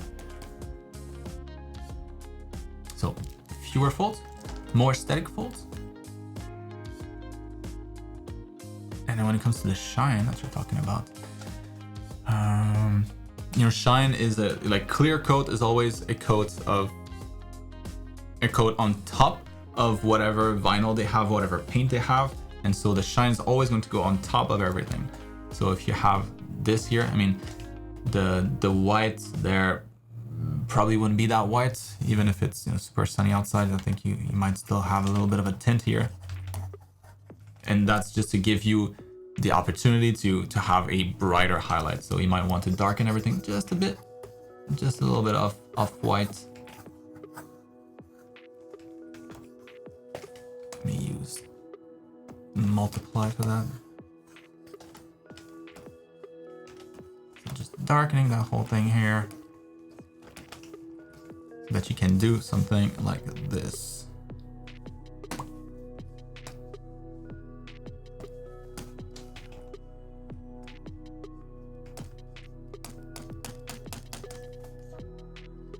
You know, like, I mean, that's not the right tool for it. Probably better to just go normal mode. but to have like a really, really shiny area like this, where the sun is shining down. Maybe it's not that opaque. Maybe a little less, like something like this. But it's that contrast that you want to be able to have. And so if everything is already white, there's no way for you to go. So you can always dim everything down just a bit, and that's going to allow you to have those highlights and get that extra shine that you might not otherwise be able to. It's the same as you know, let's say you have an environment that's very, very sunny, and you want to make something even shinier. Let's say you have like water that you want like the sparkles of the water to look bright and really sparkly. If your entire environment's too bright, you're not going to be able to get that. And the way to go would be to just darken the light in your entire environment. And this way you're going to have the extra value, the extra brightness to work with to make that contrast happen. It's all relative. It's nothing looks shiny if everything is bright. You have to have those dark areas. And so yeah, we'll just darken some bits here so that you have that extra values in your range of values to make it shinier. The helmet, the visor here looks nice though.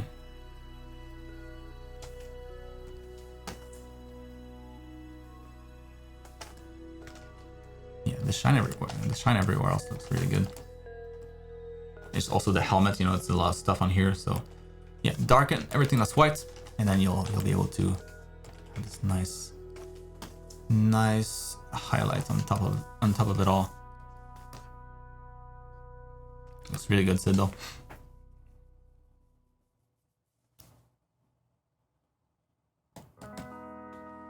Very good. All right, Shimeng, I hope you had a good week. I sure did. Hope you did too. I was doing a piece for an art competition, but I wasn't too inspired by anything, and I didn't like any ideas that I sketched, so I decided to just ignore it for now and do more quicker one-day studies. I sort of detoured by the middle of the week when I tried some color stuff for fun, really liking how it looked, so I decided to also do a portrait in the same-ish style. Right on.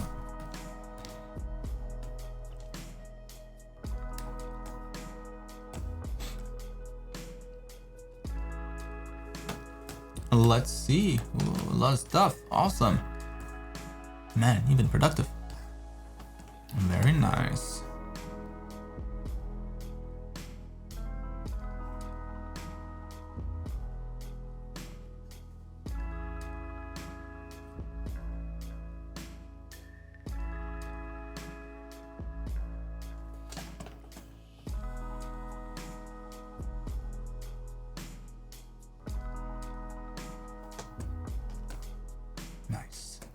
Nice. Good figure underneath to support the folds, to support the outfit.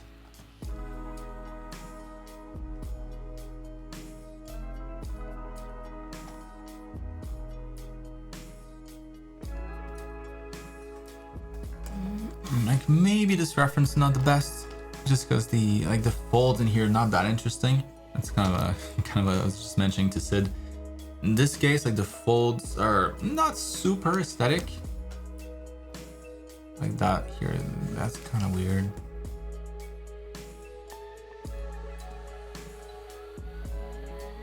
But anyways.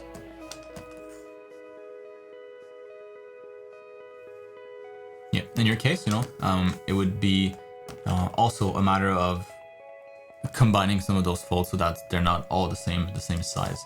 Like you have a lot of these smaller folds here. Almost makes it look like hair if you look at it quickly. She's got some smaller folds, but overall, you know, this garment here is mostly just breaks in between the folds. That's the majority of the surface, and then you're gonna have some busier areas, but they're still a minority.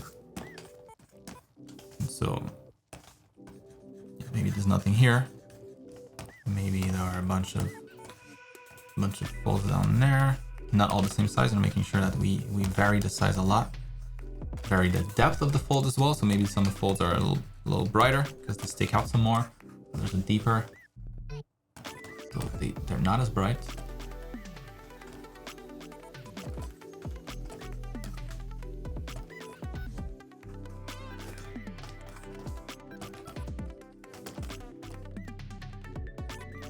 So yeah, for the top here, it's really just that, just simplifying things, if anything.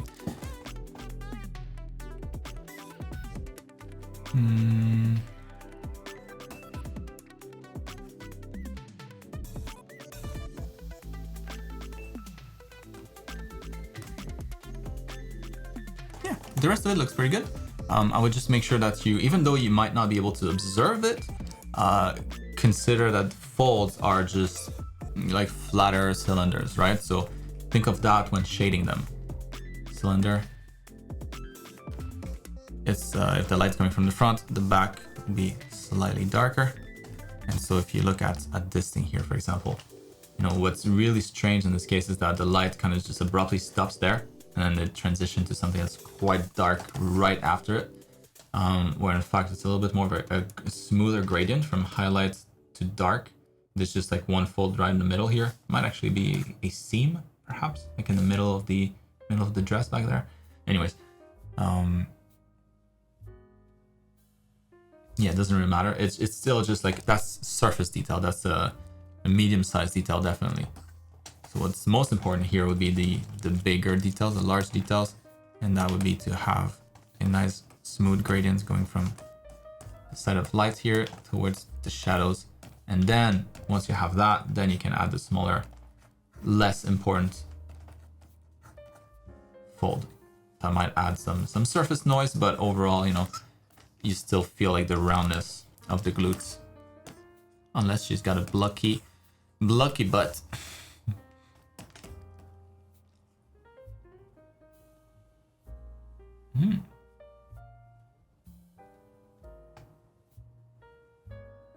Very nice study.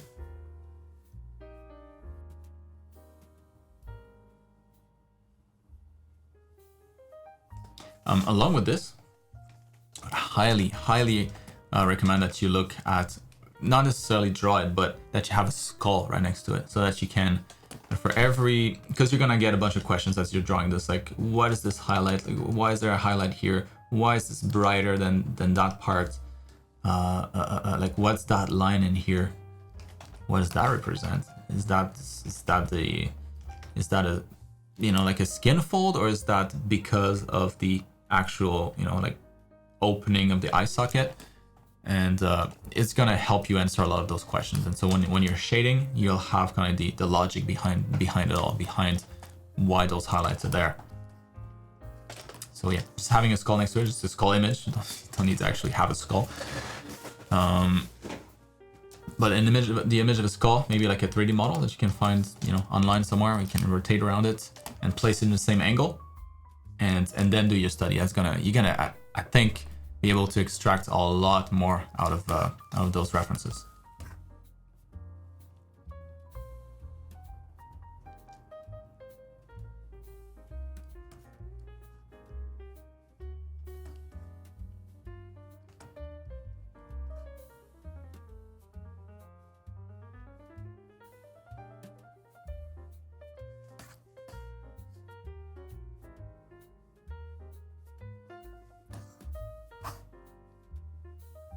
Yay.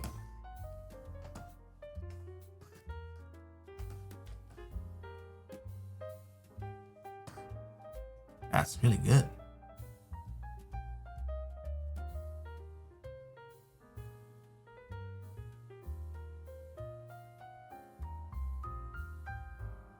And this is a tough one to do too, because you have to do most of the lighting.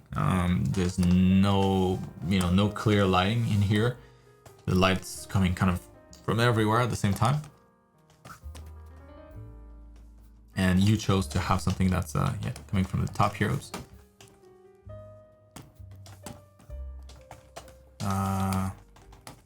Yeah, I think so far so good. Maybe a bit more here on the shoulder.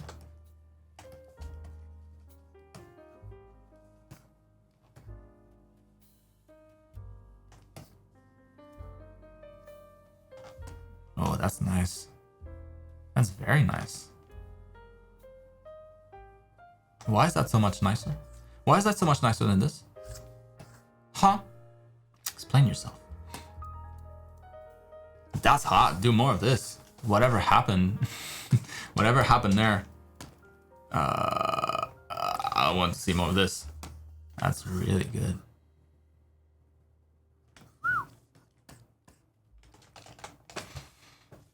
That's all I got for you, Shimeng. Very nice. That helps. Moving on to Emilio. Ooh, hello.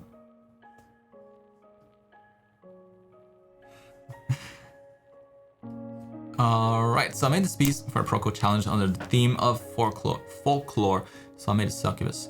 I'm trying to build an illustration concept art portfolio focused on characters, and I'm hoping this is good enough for it to, with some feedback. It's already really good. So by nitpicking, be nitpicky if you must. I shall. Like, is the soul thingy too distracting? Is her hair taking attention away from her face? Are her boobs weird? Any advice or issue that you notice are appreciated. Make sure to watch my values, and I know it's pretty dark, but also has a wide range. Yeah. So, you know, that's something to keep in mind too, is when the majority of your background is black, then there's gonna be a good ratio of your values that are gonna be, boom, occupied by this pure black area right here, like this huge rectangle that goes all the way to the top. That's all the background. And so your real painting starts almost like right here. So yeah, not so bad. Like if you were to extend that spread here, that'd be a lot better. So yeah, no problem with the values here. I think it reads really well. Maybe, actually, that'd be like a natural way that you might want to use to brighten your value. So you have, you know, this awesome bounce light in here on the hands. That looks sick. All the light, the little warm glow from that light. Very nice. That seems to be like a light source, right? So you probably have, especially if she's in water, you'll probably have a reflection of that somewhere in here. And then maybe some of that light might bleed somewhere else on top of that reflection. Maybe some of those legs get a little bit of that water reflection, reflecting the light. Maybe not as much as that, but I think there'd be opportunity to brighten this up here, logically, with just the lights that you already have.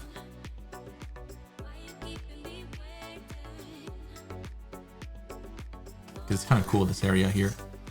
Like I wish it read better.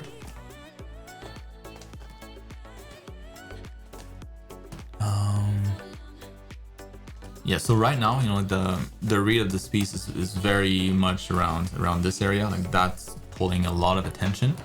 I keep noticing my eye going there before I even look at the face, and even if I look at the face, like I'll always kind of brought back here. It's very, very strong magnet for the eye, because it's the brightest and the warmest part of your painting. So that's what you have to fight now. Maybe it's not that big of a deal if this is super important, you know. This is spirit, is that what you said? Soul thing? Yeah, so if the soul, this little ghostly spirit thing is the most important part, well, that's fine. Then no problem. But yeah, I feel like here the head, the face kind of lost in there. Like, look at me, please look at me. And the eyeballs just like, no, I'd rather look at this. So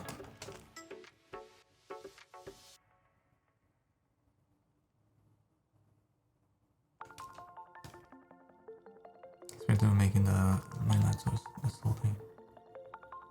Yeah, no, I think what you have here, it works really well. Like having another light source be the dominant light source in the piece, that's what, you know, makes everything blue. Also, like she's pretty bright, right? So some of that light would probably reach the bottom here, reach the water. Maybe not as much as this, but I feel like you could, on top of having a little bit of that light reflection, make that bright a little, make that water a little bit more noticeable.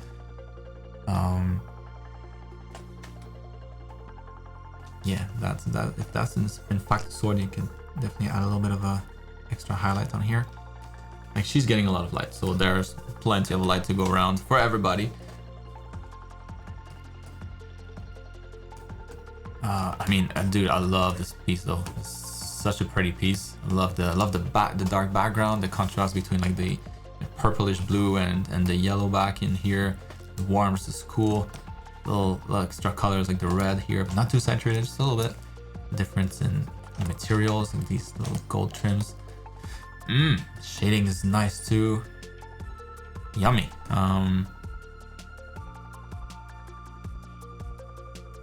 Besides what I've already mentioned, yes, trying to find a way to bring the tension, a little bit more attention back to the eyes. Maybe it can be just like a little playing cheap. Maybe a little bit of orange glow might do the trick, or maybe just warming up her skin color.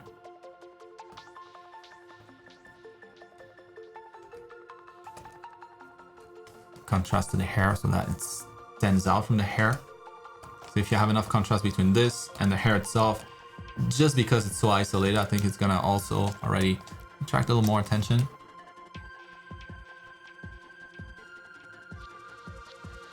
Yeah, a few things you could do here. Bring the attention back on her. Making that light source a little more intense.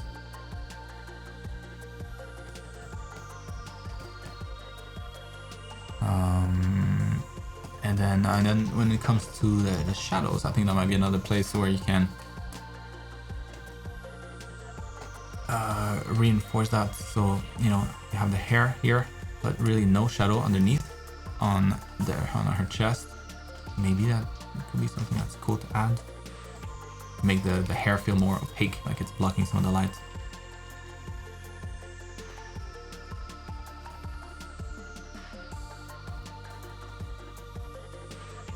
Make things feel more 3D.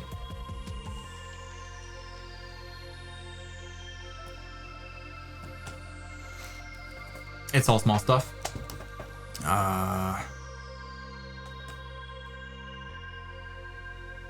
Maybe also like the framing. I'm definitely nitpicking. Everything here has been nitpicking. But the framing also feels like there's a little bit more space on that side, on this side, than there is on this side. Especially since, you know, there's this bright thing here, the extra bit of color there. She's looking this way. Her hair is kind of tilting that way. I feel like you could just get rid of a tiny portion of that canvas and end up with a better composition. Something that's a little more centered. Something like that. Yeah. And her hand in here maybe feels a little too small compared to that one. It's a pretty big hand. This one feels like, yeah, definitely smaller. That's all I got for you, Emilio. That's gonna make a really nice portfolio piece. It's quite striking. I would stop and stare at this if I were browsing Instagram. Wait a minute, click. Like. Yeah, you could do that too.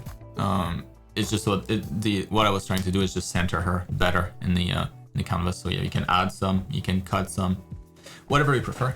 Both would work.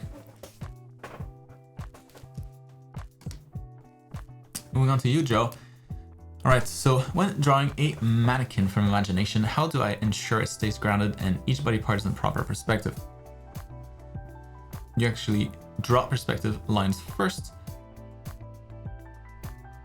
Good question.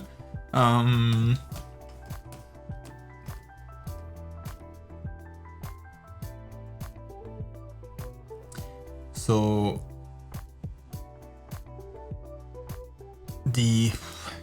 good question.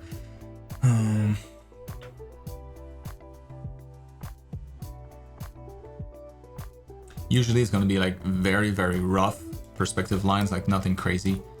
And it would be kind of at the same time, you know, like when you're about to draw your character, you just slap on some lines on here. So let's say, I don't know. Let's say we have, because it depends. There's no, like sometimes you'll start with an environment and then you'll want to add a character. Like you feel like adding something else to it later. Sometimes you'll just draw a character and you'll feel like, maybe that'd be cool with an environment. You know, it's not always where you have a clear plans right from the start where you're able to just follow it all the way until the end without changing anything. So in the best case scenario, you build all of that up front, right? So you're gonna have like a block out of your scene. Let's say your scene is on this plane, and then on here you're gonna have maybe like a box. That's a house, not just a box, but it's represented in a block out by just a simple box. And then maybe you're gonna have some stairs here. Maybe you're gonna have like a little river, whatever. And then let's say you want to have somebody standing here. Then you use those same lines. You know that you're gonna get somebody in here. You can represent that person by a box also. And then making sure that, you know, let's say this is 6 feet tall, and making sure that your character is about the same, about the correct height. So blocking things out initially. Of course, you know, if you have strong vision for what you're gonna do, usually beneficial and just saves you a ton of time. And that's when you would focus on the perspective, making sure that everything's in the right perspective. But if you didn't do that, if you just have like a background and you want to draw the character in it, then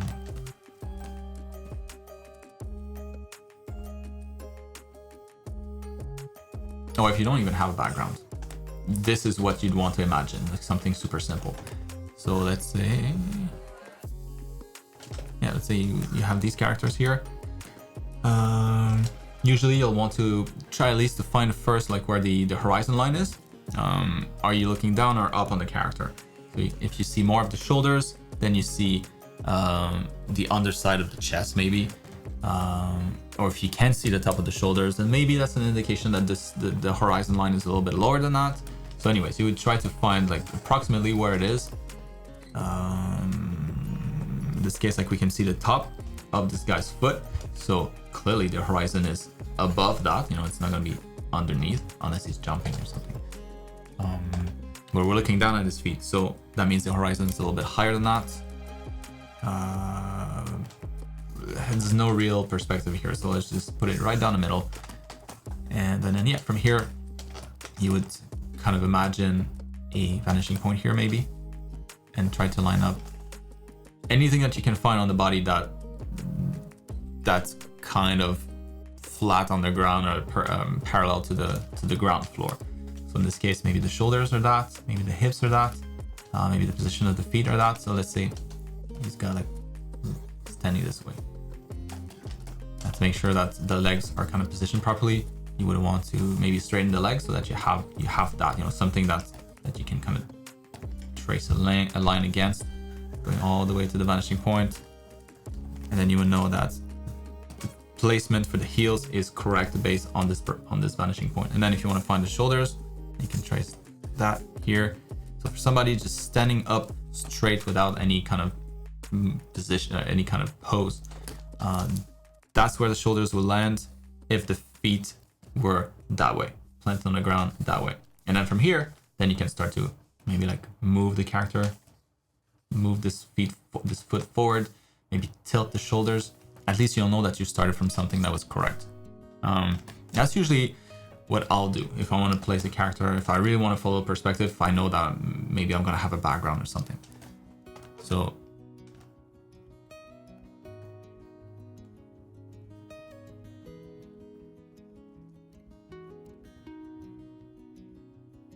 yeah, best case scenario, you draw all of that ahead of time. You simplify the characters by just a simple box, and you try to place them in the same angle. So in here, you have that box, you know that, okay, split that box based on this grid here.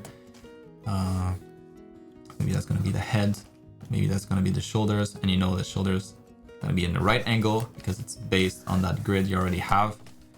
So the hips gonna be in that angle too. The knees are not gonna be like that, they're gonna be following that same perspective. So knee, feet. Best case scenario, you do that. Otherwise, yeah, you can just eyeball it by first finding the horizon line and then placing 1 or 2 vanishing points, depending. You can use 2 too if you want. It depends. Usually the depth here, it's not super important. Like what matters is really the placement of the shoulders, the like the shoulder balls, the placement of the knees, and in this case you just need one vanishing point. Like now it's starting to be a little confusing because I have this other vanishing point on top, but the vanishing point for this grid, right? Like where that would go. And that would be enough to create a character in the right perspective. Like you wouldn't need to find that exact line. It could be this, it could be that, it wouldn't matter as much. For a bigger building, something that's really more 3D, like a box, then yes, you would want to. But for characters, I think of characters more like cutouts, almost like 2D when it comes to finding those reference points. And usually 1 point perspective is enough for that.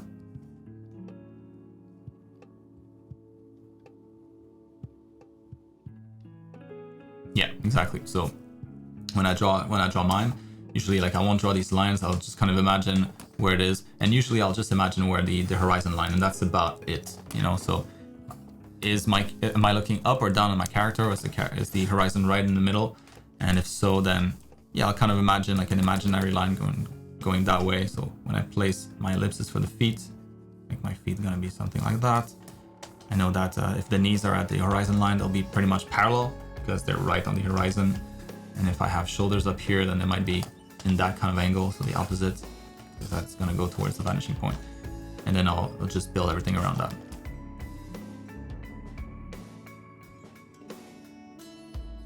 Correct. Yeah, the depth is not super important here.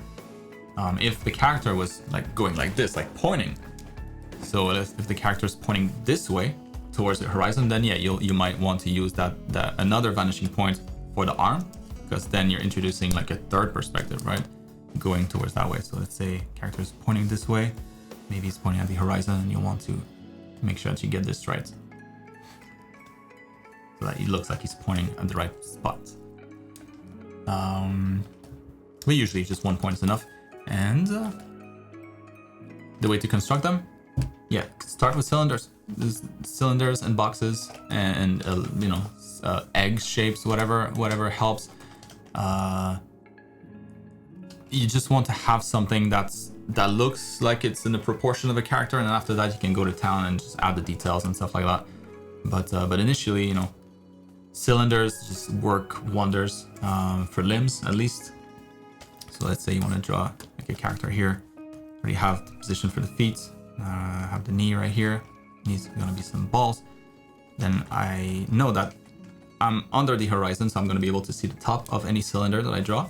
If the cylinder is laying on the ground, you can do that here. 2 cylinders, and then above that, so those are the knees. That's not gonna be the shoulders. It's gonna be more like the hips, anyways. So cylinders above the horizon, we'll be able to see underneath them.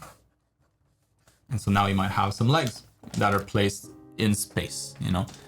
And from here, you can just slap on a new layer and then make your way around the anatomy and try to define this a little bit better. So, all right, so that's the ankle here. So maybe that's going to be a little more narrow before going into the foot.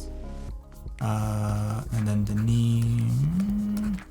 And you're going to have the thighs here. And then the knee somewhere in here. And you kind of just build it up this way. You want to start with something. You know, starting is always the biggest issue. Like where do you start from? And when you start with cylinders like this, the easiest. Cylinders pretty easy to draw. Could be boxes too, whatever is easier for you. For the torso, that might be a cylinder instead. Maybe that's a better representation. It could also be a box. That's what I wanted. I meant the opposite. It could be a box. Maybe that's easier, but it could also be a cylinder. And then you just stack these little shapes on top of one another until you have something that kind of looks like a wobbly mountain of cylinders and boxes, but something that looks like approximately the silhouette of a person in the right angle, in the right perspective.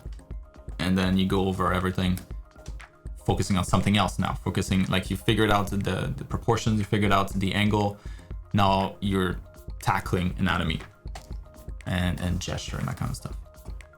That helps. Gonna move on. Oh boy, I'm stalling too long on these. All right, Vika.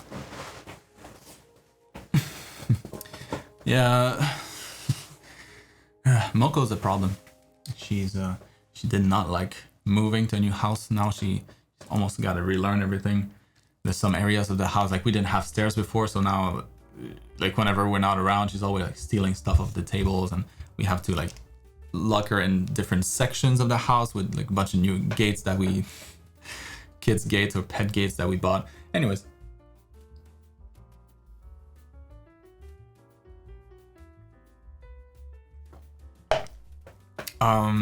Joe for the feet, not necessarily, but you know, I imagine like a perpendicular line. So let's say you have the vanishing line coming from the horizon, and then the line, and then I place my heels on here. I don't draw it, but I still imagine like a perpendicular line going this way.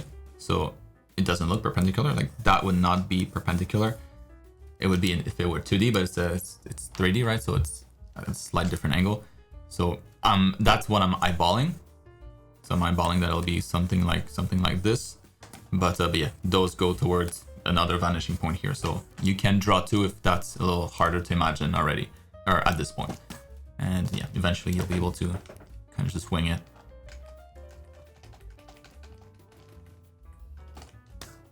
Because you're right, that's kind of like the arm that I did.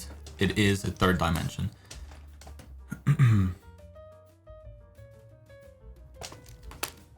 Didn't get too far this week, but still wanted to show you what I've been working on. So here's a basic shape block out for an illustration. Wanted to get your opinion on composition and character design. Let me know what's good and what can be better. Feedback's always appreciated. Right on, you go. Ooh. Ooh.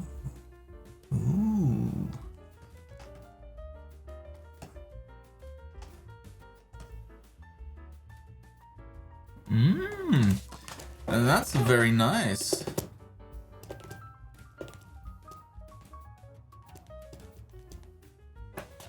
The head looks sick. Look at that.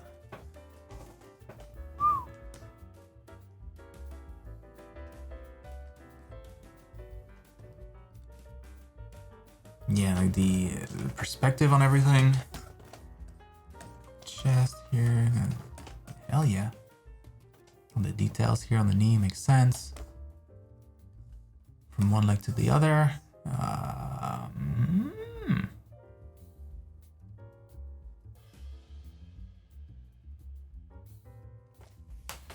That's very good.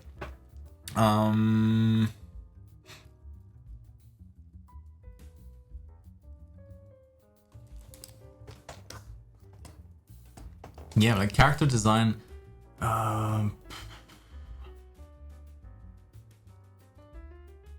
At this point, I don't have much because like it's a little like right now it's a little hard to see things like down here, like not a problem with the head. So if you're gonna do the same treatment that you did with the head, that you did on the head to everything else, or like something similar, then it's not gonna be any issue. Right now there's no shading on these, so it's a little hard to distinguish like the arms and the leg. But yeah, that's probably just to come. Yeah,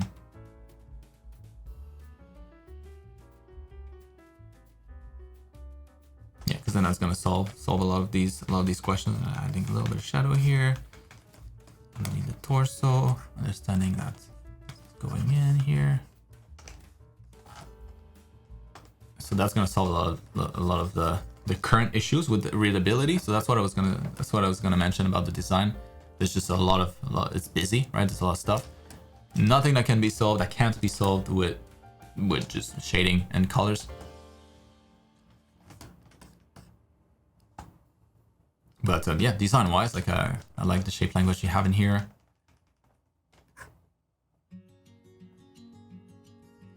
Like if anything, I'd just be maybe a little bit more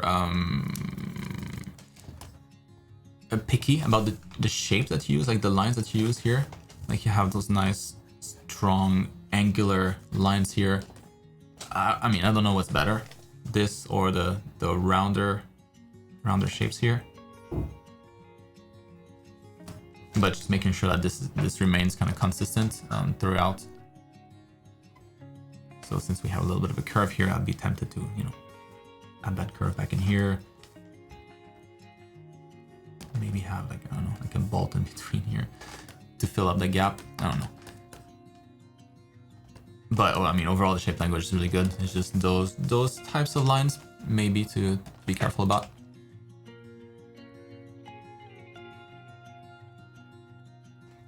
Yeah, even if it's rounded, you know, like what I did here, maybe that's a little too subtle, but you could round it even more. Maybe just have like a hole here, have like just a big bolt kind of holding everything together. And this way makes it a little easier to round things out. So you're already working with a circle.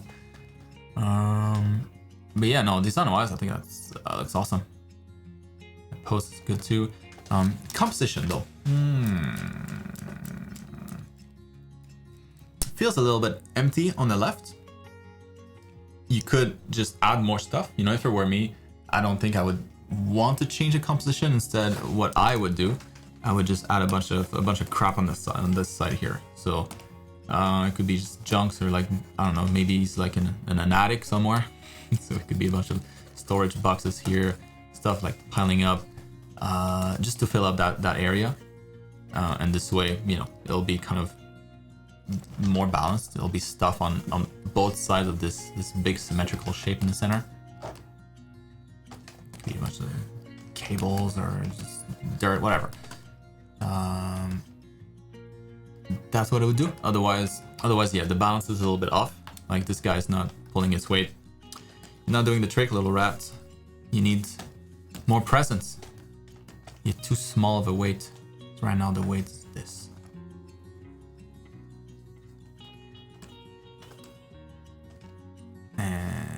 And then you have this really, really symmetrical design in the back that seems to suggest that the piece should be symmetrical, but the elements don't agree with that.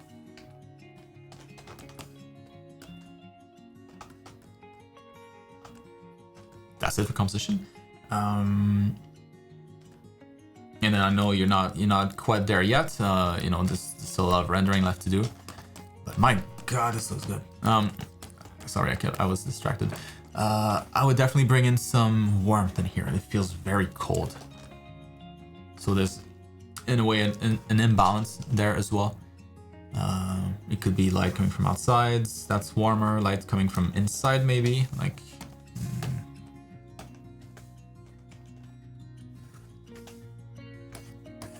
yeah, maybe there's some light in here, or maybe it's the light from the sun coming through the window. Whatever. It's any warmth in here will make a big impact. It's a very cool piece. Like, cool in terms of colors, also cool, but cool in terms of color temperature.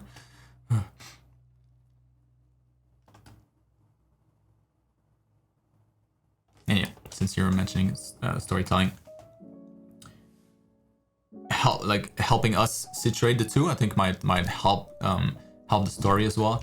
Like, where are they? Like, this seems significant. It seems to me like they're in an attic for some reason. Maybe that's not the case at all. So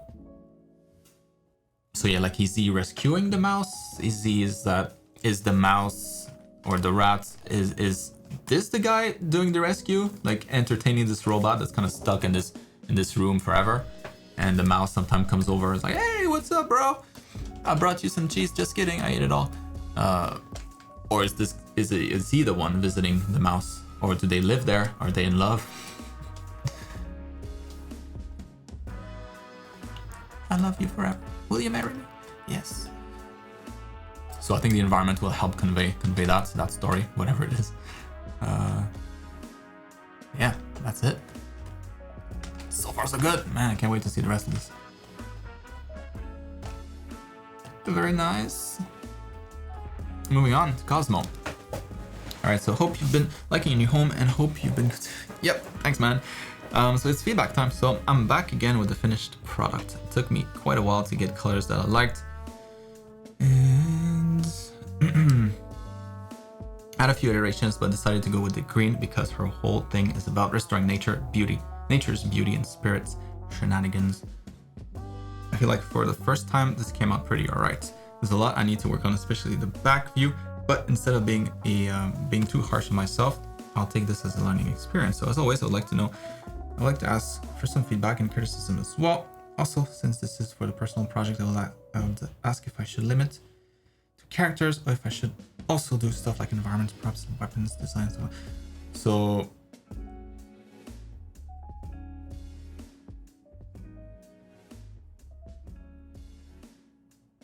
yeah. So to address your question first, it kind of depends what you want to do with your art. You know, if it depends who you want to lure.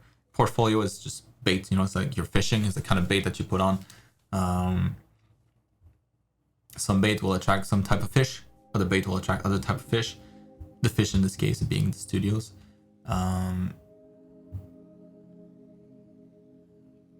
So it depends. It really depends.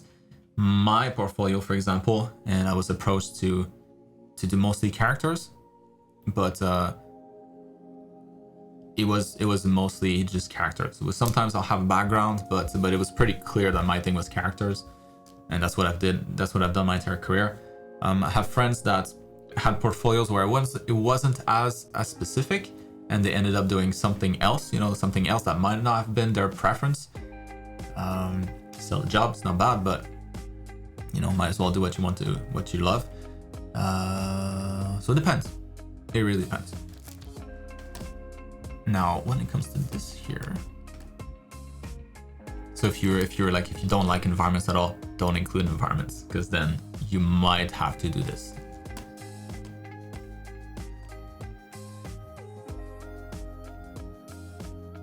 Yeah, this looks really good. The only thing right now kind of pulling this piece down is the background, and how it is so similar to the character. Like if you zoom out here, like you can't see anything anymore. You just see like the little dots of colors, dots of white for the skin, but that's it. The silhouette of the character kind of disappears.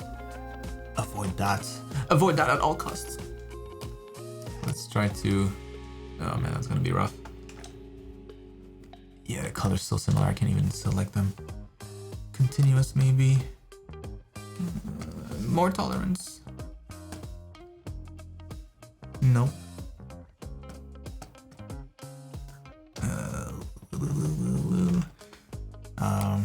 It's gonna look nasty, but at least it'll give you an idea of what I mean. Doing something like this. Maybe not this bright color. What the colors, you know, whatever. Pick a color that works best. But this now we can see. We can see the silhouette. That's what I mean. You really need to do that for your characters. You want to make sure the character pops. The character is front and center. That's the first thing that people notice. You want to make sure that if it's character concept, that the concept reads. That there's nothing in here to make it hard for us to understand what you're trying to communicate. You're communicating design, and if your values here are making that harder, that's bad. So like that's probably too dark here. Like if I were a 3D artist, I'd be probably coming over and being like, what's that? How is that connected? I can't really see it because it's too dark. What else can I? Yeah, the boot's a little clearer, but some artists might be like, I don't know what's happening here. Which is on top of which? Is this above? Is this on the same level? Like all these kind of things that would be important if you were to model it, turn this into 3D. You gotta make sure that it reads well. And also another good like self-check step that you could take would be to zoom in on particular objects and ask yourself, would that, as it is right now, without any other details, would that make a good 3D model? Is there enough information there to make something that looks like a cool 3D model? The answer to this one in particular, probably not. There's probably not enough stuff in here.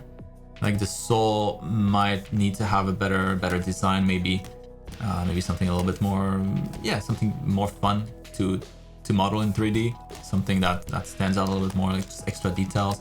Maybe in here,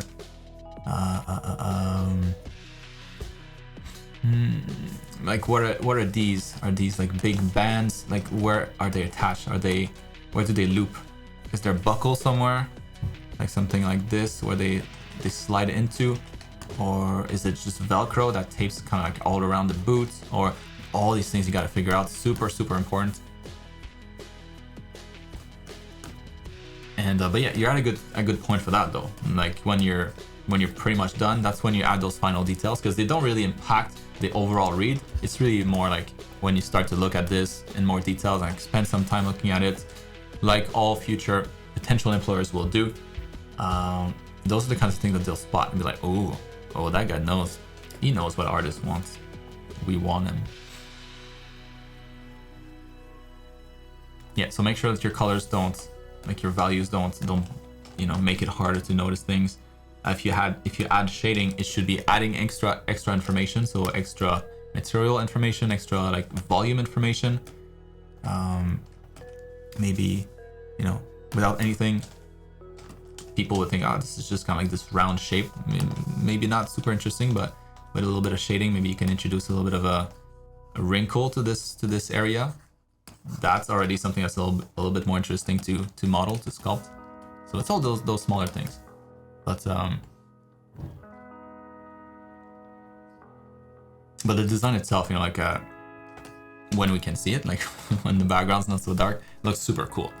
So I think that's the most fun part, to go in there and like add those final details, those like texture information. Maybe this is like maybe it's a little bit of texture here instead of being flat. It's like it's a bumpy texture, whatever. It's the fun stuff, but it's also super important. And I think that's what I would focus on, because then that would be a nice portfolio piece, professional level. All right, Santiago. Thank you. So I hope you had a great day with your family, friends, students, family. Not so much yet. Maybe a little tonight if there's some time left. So I'm back this week with this Rocket Girl pinup for a challenge among our school students, experimenting with a dynamic down view for the character, still not on the rendering phase. So I know a bunch of design details are missing, but I would love to get some feedback in these early coloring stages, so it's easier when I start the actual painting. Also, as the last thing, I would like to get some portfolio building tips for my current level or skill. Do you think I could start focusing more towards building a somewhat consistent portfolio of the skills that I currently have, or should I focus my attention more towards the drawing side of things, like I've been doing these last couple of months? Or maybe just keep a balance between the two and get portfolio pieces done from time to time. Yeah, second, that's the way to go. This feels a lot more rewarding too. It's just a fun process, like when you work on your studies, you work on different things, maybe that are more academic, maybe that are more fun. It's always good to just mix things up, just again to keep the fun overall. You just want to make sure that you're always motivated and what you're working on is not bumming you out. And at least for me, like one big reward was always when I can take a piece that I've just done, like, oh, that's nice, like this pretty well represents my current level, put that in the portfolio and take out another one that I feel no longer represents my level. And that's something that you should do over time as you're progressing. Put some new pieces in and take some pieces out. Taking pieces out is also very important. If you don't feel like this represents you anymore, get it out of there. It's an ongoing thing. Early coloring stages. Right on.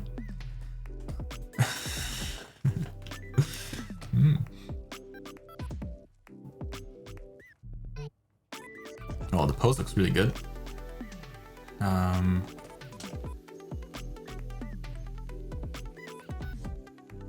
Maybe though, something going on here, like this feels like this goes a little too far back. The crotch kind of goes back in a bit, and so this would be mostly just like glutes, especially if you're looking from below. Actually, probably you'd see more of the glutes than that. Maybe all of that.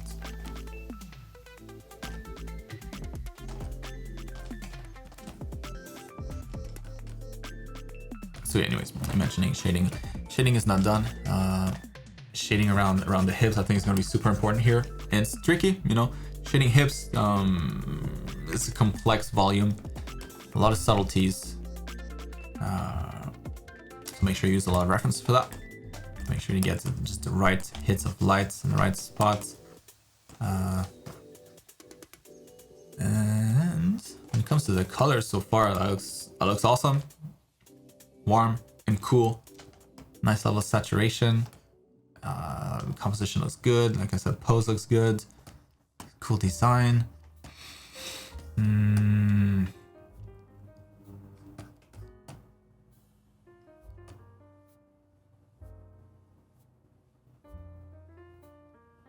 Yeah, here the lighting, you know, is going to be mostly backlit, pretty bright backlighting. So on your metals, you know, you're going to get a lot of super shiny, extra shine on all these parts here. Everything that's kind of facing the explosion. You might get also some subsurface scattering effect for things that are a little thinner. Maybe, like we can't really see our hair here, but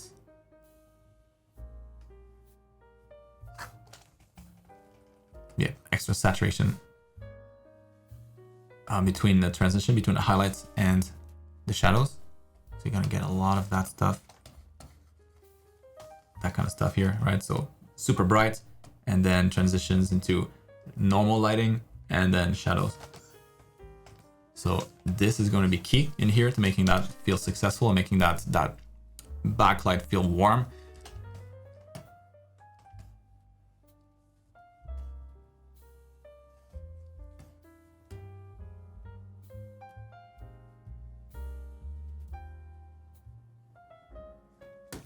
Yeah, and then make sure that you don't go too dark.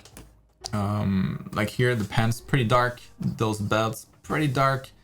It's a bright sunny day outside. You got a clear sky, so you would have a lot of bounce light here from the sky. All of this here would be quite bright. On the contrary, so a lot of light in here. A lot of light on these belts.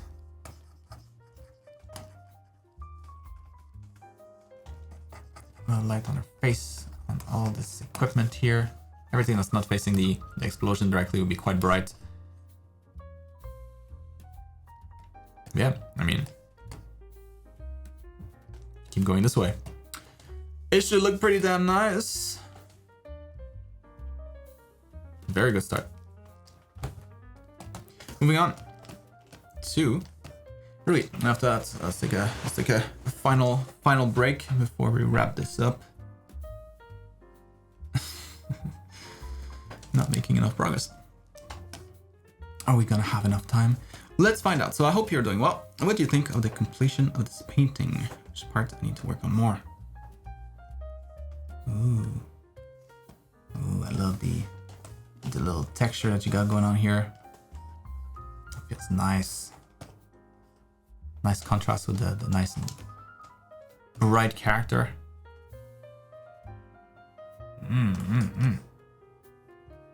Yeah, if anything, like I think I would maybe tone down the texture back here on the leaves. I know it's already sort of pretty abstract already, but I think there's too much noise. It's like blurring it. I don't think it's gonna solve it. I think it would just be like combining some of those details, using brushes that don't have as much texture to them, and keeping that texture for the stuff in the foreground here. Because when it is detailed, it brings the focus to it. It's like we can focus this far. And if you can focus this far and can focus this well on the stuff that's in the foreground, it means it's not too far. Not too far back. And this seems pretty far. So yeah, you probably wouldn't be able to focus on that if you're focusing on the main character. All of that would be kind of blurred. Maybe you can do it with a good old blur effect. Let's try it.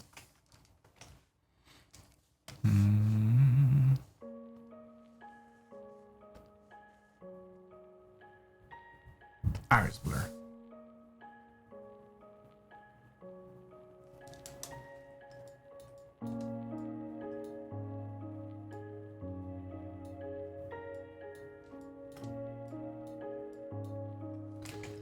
Nah, that's not it.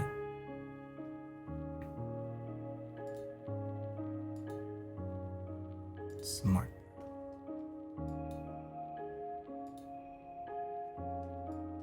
Yeah, so more of that kind of stuff, right? That's it. That's exactly what I mean. You can still see, you can still make up details, you know, roughly, like we know what this is, but there's no focus on it anymore. And of course, you know, as you get closer to the camera, like maybe if some branches are a little closer to us, then you can detail those a little bit more. But making sure that everything that's in the far distance, you really don't see much details. If you have any detail in the foreground, you always want to have that gradation, you know, so from heavy detail in the foreground, because you can observe it really well, it's right here, to very little detail at a distance, because our eyes are not that good. If you look in the far distance on the field, can you make up all the different leaves in the bush? Probably not. The bush will just look like a round green thing, and that's about it. So that's the main thing in this painting that I would adjust, because this makes the character stand out a lot more all of a sudden, because she's detailed now against a background that's not detailed, so she stands out extra.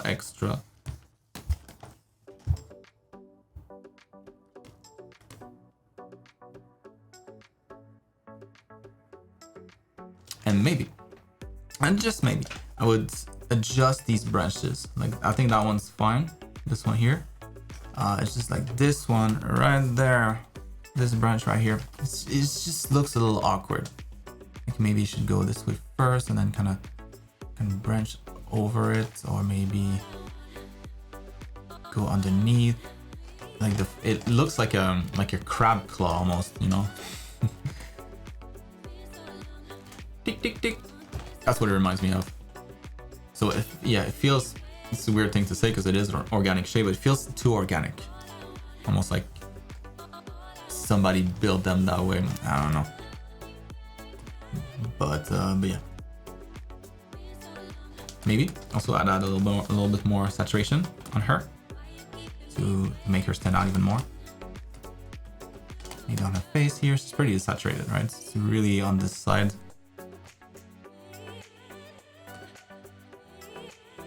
Maybe making her skin a little bit more peachy, a little more saturated might help make her pop from the background.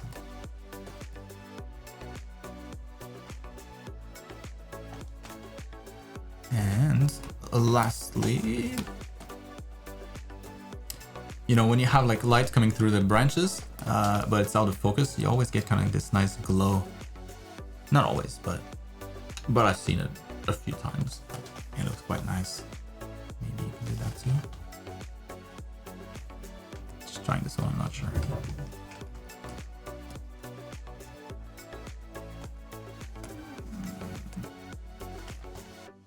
Nah, don't need it. Yeah, so nitpicking, obviously, but that turned out really nice.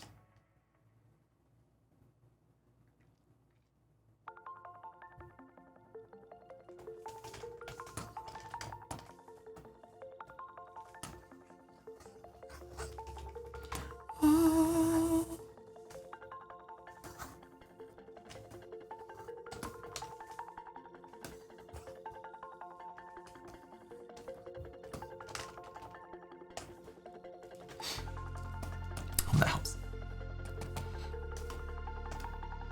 Moving on to Anis. Ooh. Oh yeah, I said let's take a break. Then let's take a break. Be right back. Like 8-10 minutes. Less than the last one. BRB, and then we'll wrap this up. Later, Bruno. Boom, boom, boom, boom, boom. Let's continue.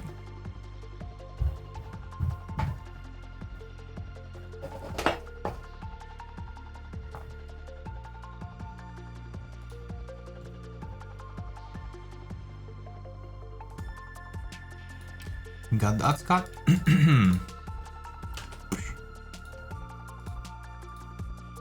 Go. All right. We got a little bit less than about 2.5 hours to finish this. All right, challenge accepted. Where's my glove? There it is.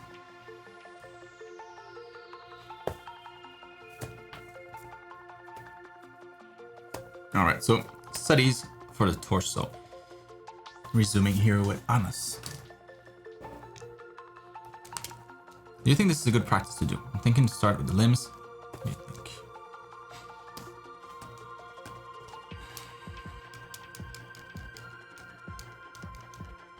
Any anatomy study is good practice, so I will never bash you for any of that, for sure. But, give to me. Maybe it'll be faster with just lines. Not that it's a bad, not that it's a bad thing to do this, but when you have to worry about the lighting, the colors, the shading, and blending stuff, it takes a lot of time away from just the anatomy practice itself. It's like, if you're practicing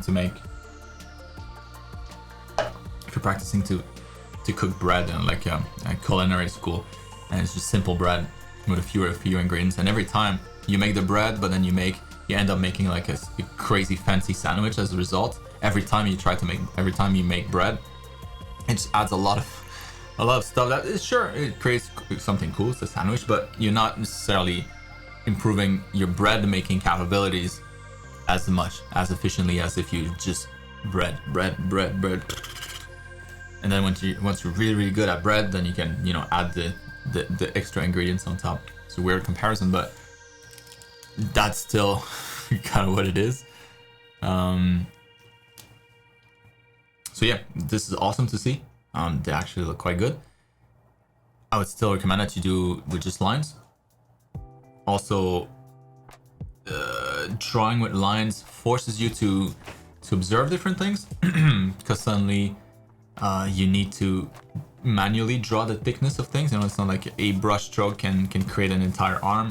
Instead, you have to go outline, focus on, all right, this is the wrist, and then this is the elbow, and this is, whatever it is. I feel like it forces you to observe better. Excuse me. As it is, as someone who's, for the majority of my early career, have done the complete opposite of that. So I used to do that. But now that I've been doing a lot more line work, and I've been trying to approach the process a different way, for years now, that I've stopped doing that. Although this is super fun to do, but definitely feels like I've been improving a ton more, a lot faster as a result. Let me close the window. Unbelievable amount of noise outside. So that's what I would recommend. Maybe do one of these like once in a while. Like when you draw a body that you're like, oh, that's kind of good. Let's color it. Let's add those extra ingredients. Let's turn that into a sandwich. But if you're practicing anatomy, just keep it all about anatomy, about the lines and how you're going to observe those lines, how you're gonna maybe abstract some lines, maybe remove some lines to depict what you're looking at. The house, but these are quite good.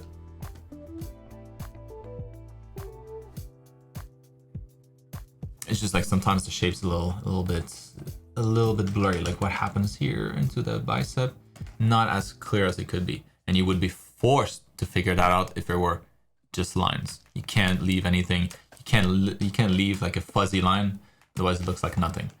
This might work, at a quick glance. You're like, oh yeah, that's the body, no problem. But then the second that you start to look at it, like, do you really know what happens here, and then how that connects to the, to everything else? So that's the important part. Zainab, you up? I have made progress in this piece. I made the hands bigger and tried to apply your suggestions too. I had a hard time rendering the face and with the lighting. What do you think about these, and do you have any suggestions about the background? All right. 2 weeks ago. Now, ooh, hello. Ooh, very nice.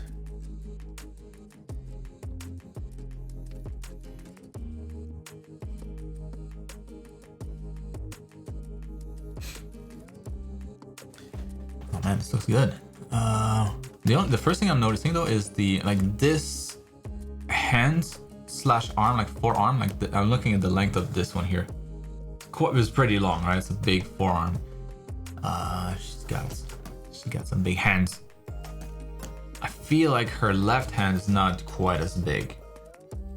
Like maybe that would go a little higher.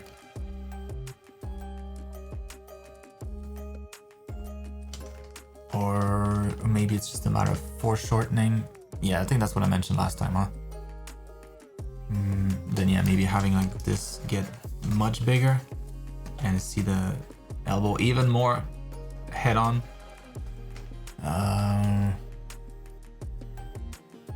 I think the easiest for this, because an elbow like this and foreshorten is pretty hard to pull off, especially with shading on top, which is the lines maybe, but yeah, maybe for me, I think I would just extend that a little bit, make the hand a little bit bigger, and kind of have it just like she's just stretching, you know, like this. Doesn't really matter. The hand doesn't need to be grabbing anything. I don't think so.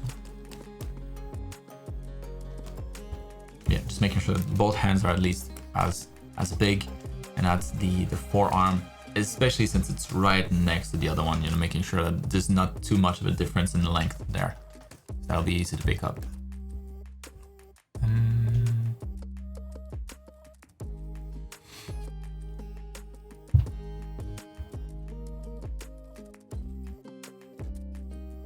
Yeah, for the background, I'm still not clear on who this character is exactly, like what she's about, or like what kind of world she lives in. So I really don't have an idea. But if it's something like figurative, but if it's something more abstract that you're talking about, like my default, my go-to that always works is to just have a simple gradient in the back.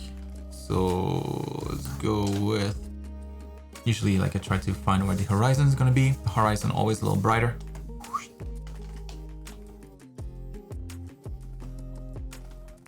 Would help, you know, using complementary colors, but whatever, we'll just do it black and white. Change the colors later. So a little bit brighter back there, and then the ground kind of coming closer to us. Ground, and then right underneath her feet we have the ground, so that's a little bit brighter, almost like a light spot, you know, like she's in a studio or something.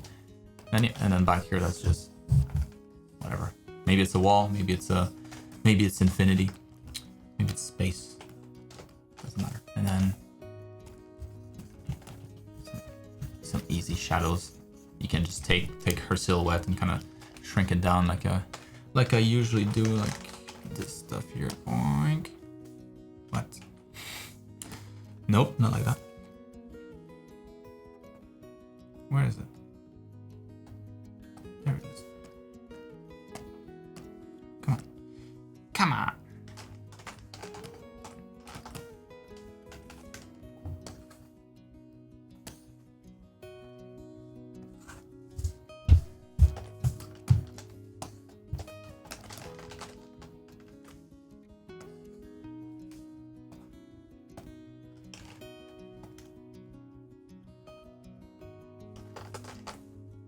Darken the poo-poo out of this. Boom. Flat, even flatter.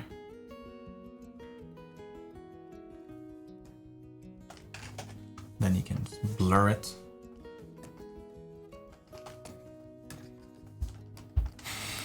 Looked better before. Anyways, usually this works if you spend the time to make it look decent. AKA not right now. Not like this, but yeah, so you know, default, that's kind of what I would do for background. Pretty simple. Man, the hell, why is it so offset for some reason? There we go.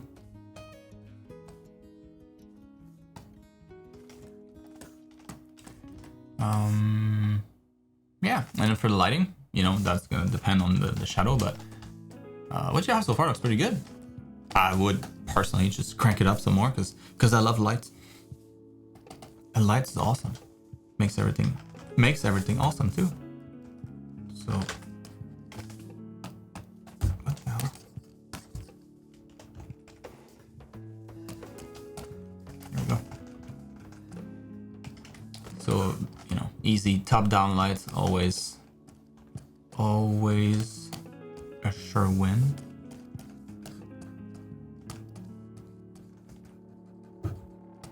Super bright up here.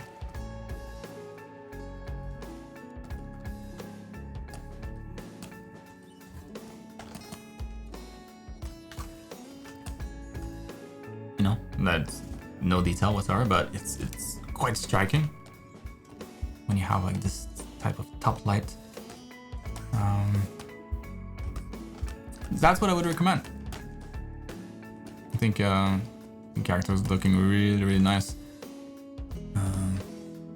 Yeah, presentation is can always make it look so much nicer with just better presentation. Oh, this helps in it, Zaina. And moving on to Carl. Whoa, a lot of muscles.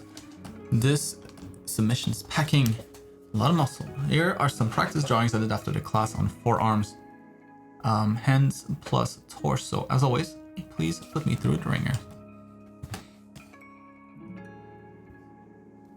Right on. Nice.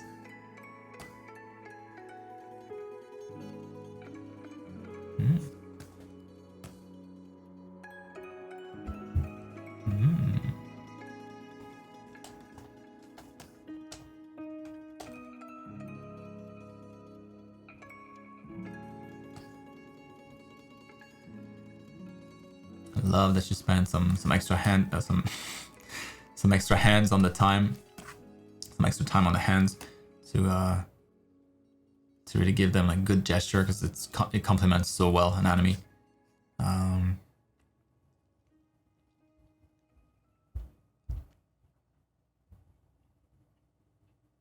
usually a lot of people don't do that. They take a day off when it comes to practicing hands. All right, well, most of these are really, really good. This one,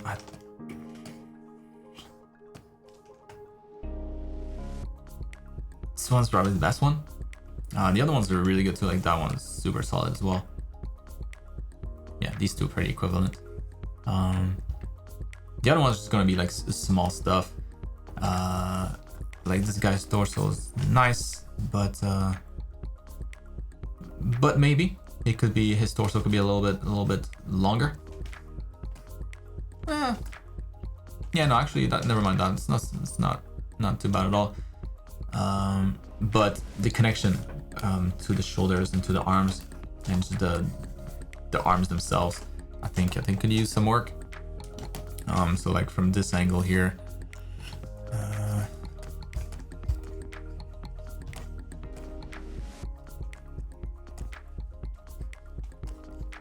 we probably have the arm in that position instead, like facing, if the wrist, if he's got like his fist in front of him, it means that the bicep we're looking at the bicep pretty much flat. So in this case, the bicep will be pointing up. The side of the bicep will be pointing up. That's what I mean to say. And so we should be able to see part of the brachialis as well, this little portion here. And then yeah, a little bit of the tricep behind that. And then you got the brachioradialis group kind of slotting in here.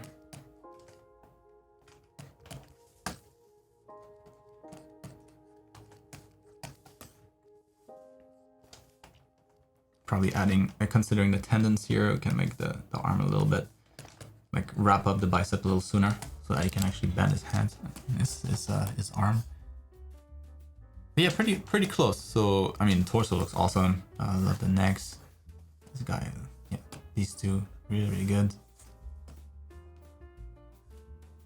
This one here, kind of the same idea, but shape of the bicep here. making sure you have that split here for the brachialis, tendon, and then brachioradialis groove that begins a little higher than that to make the connection between the upper arm and the forearm.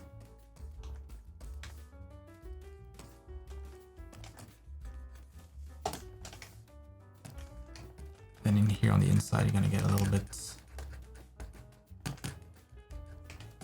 more width. And the elbow as well.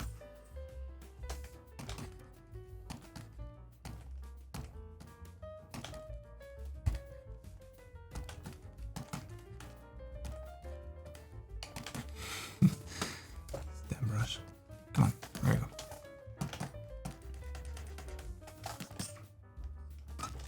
So just slight adjustment to the structure, but overall feels pretty good. The pose looks great though.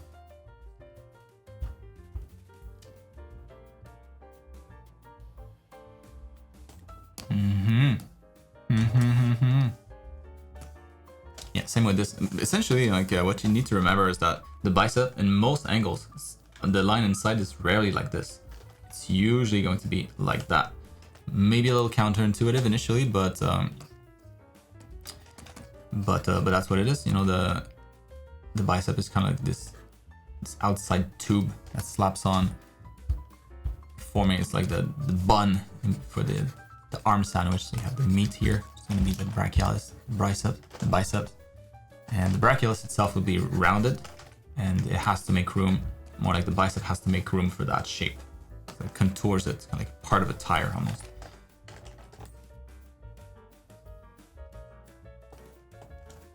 And here, remembering the chest muscle inserts on the humerus. And so you have your chest here. Gonna attach some on here. Get the bone. And so the shoulder will be a little higher than that. And the bicep will also be, as a result, a little higher. Should use a different brush. So kind of sliding this whole setup here a little higher.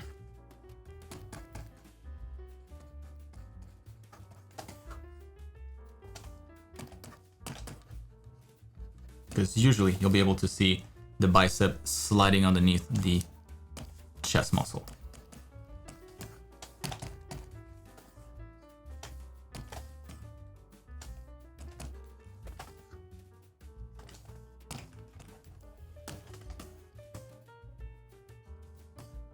So, something to keep in mind for your biceps in the future. So yeah, pay close attention to the relationship between the chest muscle, the pectoralis, and the delts, like how this all kind of blends into one big volume, and how the bicep kind of connects and all of that, and essentially it just slides underneath it. So gotta make sure that you have kind of this layout always. That helps. Moving on. Quick. Peyton. This week I worked on creativity and finally finished the grayscale. I've also been thinking about more about the 15 character fight, and after realizing I only have a couple of weeks left, I decided to just illustrate the main character of the artist in his final form. I roughed out the post, and the idea is that he's going to have elements from most of the characters that I've made for my art class. I feel better for you now that you won't have to draw 15 characters. Oh, goddamn, dude. Jesus.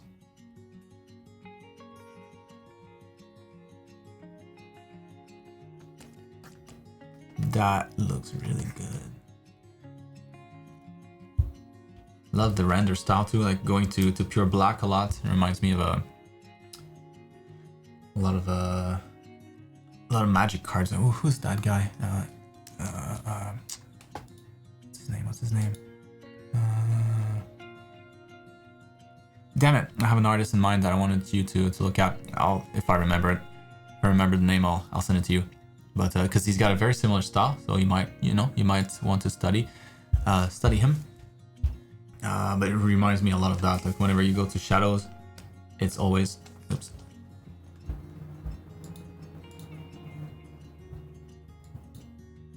always black like this, always dark. But everything else feels like almost like it was colored with pencils, colored pencils. Love it. That was awesome. Beautiful render, super clean. Got a bunch of different materials in here. Jesus, dude. Yeah, I think that's my favorite from you. By quite a bit. Really feels like a huge level up for this. I mean, that could be like professional art. I'm not joking. It just looks really good. Sure, it's not as hard as real anatomy because everything is kind of broken up. And you don't need to make everything really work together. Still don't want to take anything away, but it does look really good still.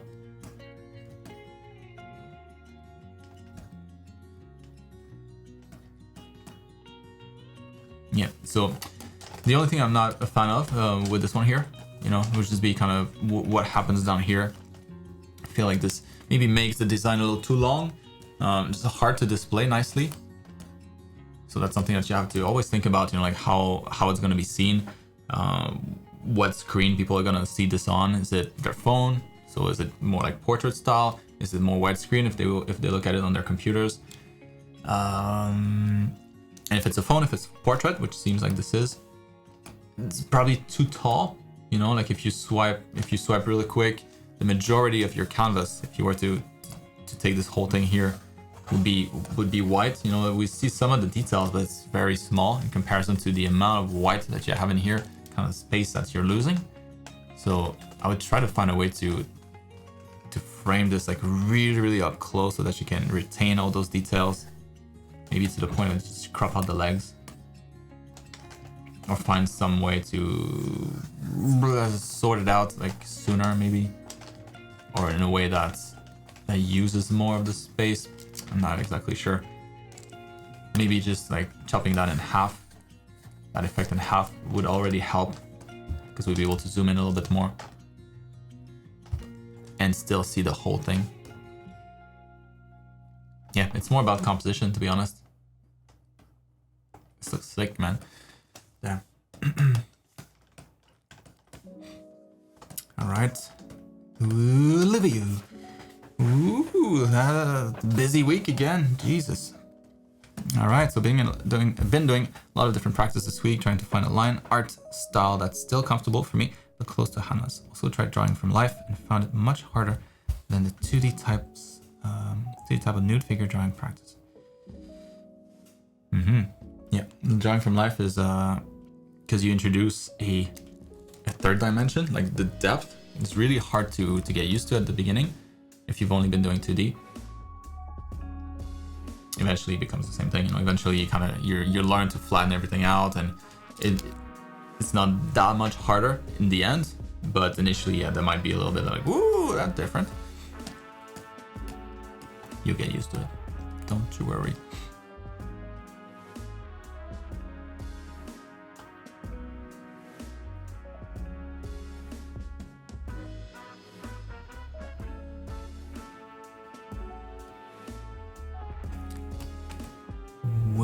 Well.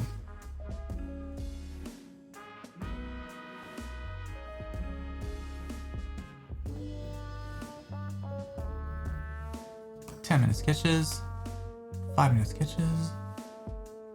These were in person. 5 minutes for these? Yeah. Hell yeah. Very short, I like this person.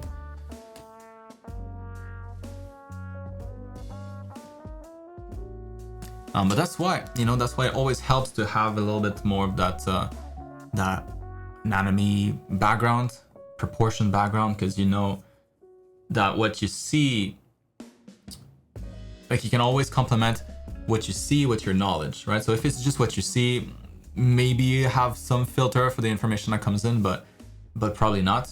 that filter usually is what you know, what you've learned, and it allows you to really kind of no, I don't need that. I don't need that information. This I need though. That's important. That's important. That's important. And really get what you need out of the reference. And that knowledge in this case could be like, well, I know from what I've seen that the crutch of a character is usually about the halfway point for an ideal, like heroic character. So for humans, a little bit less than that. But then that allows you to gauge, all right, so if it's a little bit less than that, how much less? Is it 2/3 for the legs and or more like 1/3 for the legs and 2/3 for the top of the body? That's probably a little too much. So it's going to be a lot closer, to 50-50. So keeping that in mind, when you're drawing, you can always kind of measure the legs against the height of your torso to kind of get somewhat of an idea without having to actually look at the reference if you're on the right path.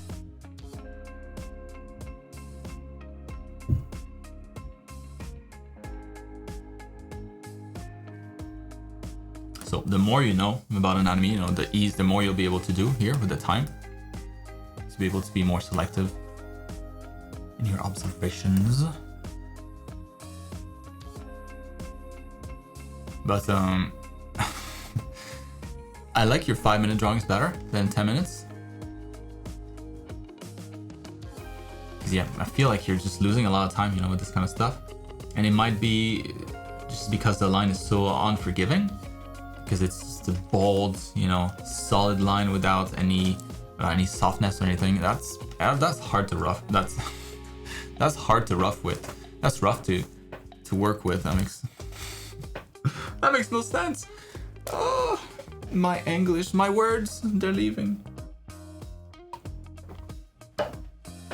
They're done for the day. So maybe instead you could try to just work off of that. Maybe that's your line. Maybe that's your clean lines. Just get something that has still a little bit of opacity, based on the pressure of your pen.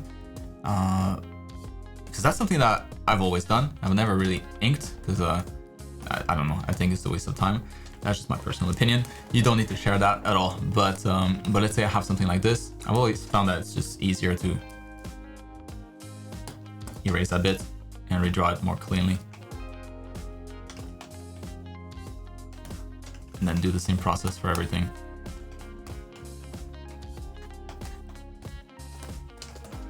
And eventually you end up with something that's pretty damn clean.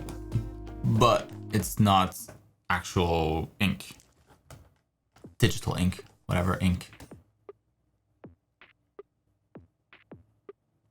And I don't think that would take you an extra 5 minutes to get to something that's cleaner looking, like nice black lines from this point.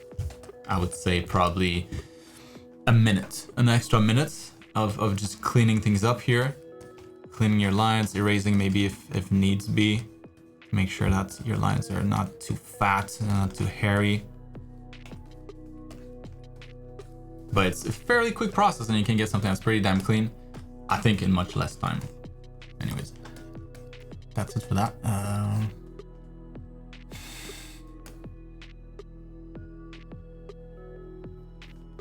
Yeah, if that's considered simple, if that was kind of quick, yeah, hell yeah. That doesn't look too different from what you did before, so that's good. That could totally be like a sticker, Very nice.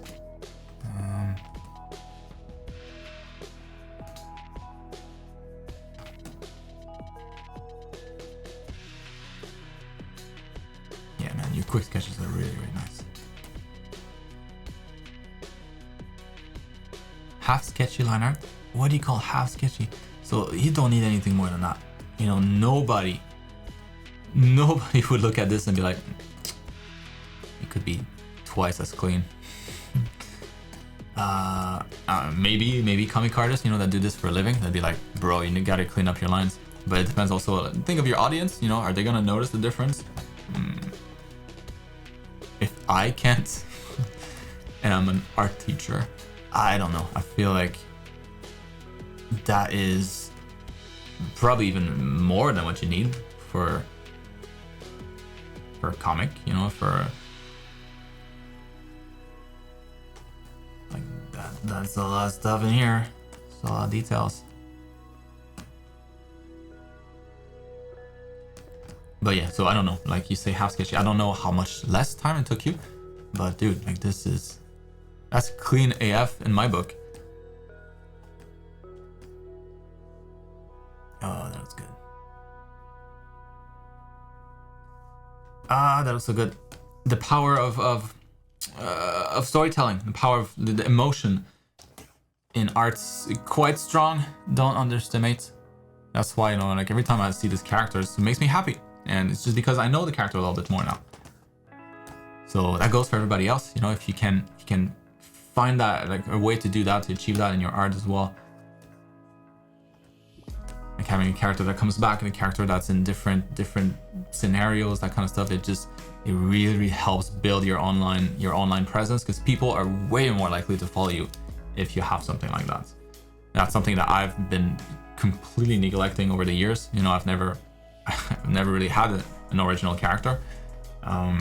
Big mistake. Yeah. Damn. Cody. Meant to submit these last week, but I forgot to prep the picture. I want to improve quickly, so harsh criticism is welcome. Left is my Masked Dungeons and Dragons character. I wanted to make something high contrast, trying to invoke imagery similar to death in the Seventh Seal. Though I may have gone too overboard. The right image was just talking way too long for me, and image talking, as they usually do, taking way too long for me, and I had to decide to just let it go when I felt it was half decent. I know there are improvements to be made, especially on the right. Any tips on the background especially would be helpful. This one.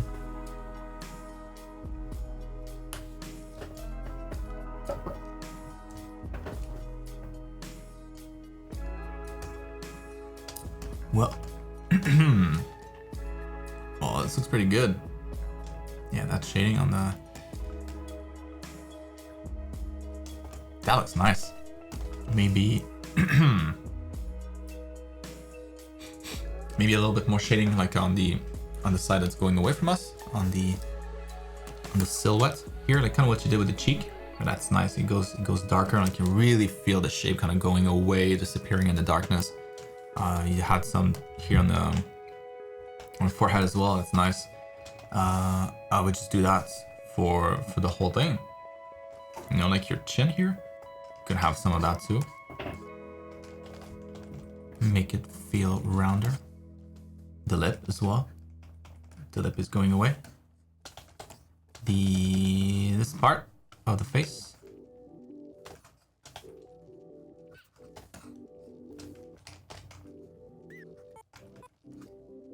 It's going away from us. It's getting less and less light. Same thing with the nose here. Yeah, just remain. Remaining consistent. Oh boy. I feel like I died and came back. Yeah, so just maintaining that shading logic kind of throughout, but yeah, that looks nice. It just feels really strange, you know, that everything else is black, complete black. Is it even complete black? I can see something here in the background.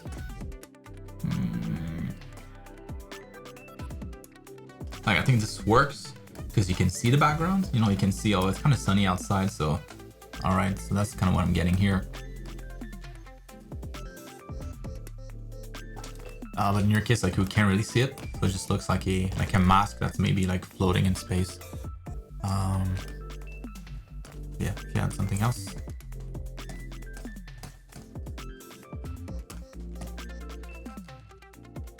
You can tell there's something back there, you know, like whatever. Already, I think that would make a lot more sense to see that. Oh, it's the guy's, maybe he's like wearing a hoodie or something, because it's hard to tell without the background. It really feels like there's nothing else but the mask. Yeah, it looks good though. Nice perspective too. Nice foreshortening on this on the face.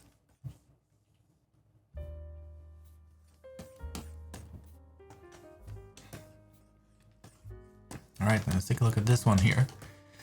So you're saying that you just let it go, just like he's letting go his friend. That's dead.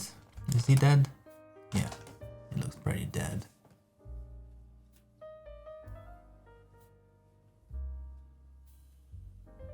Oh. I'll show you a couple of things that you could do to that to make it pop.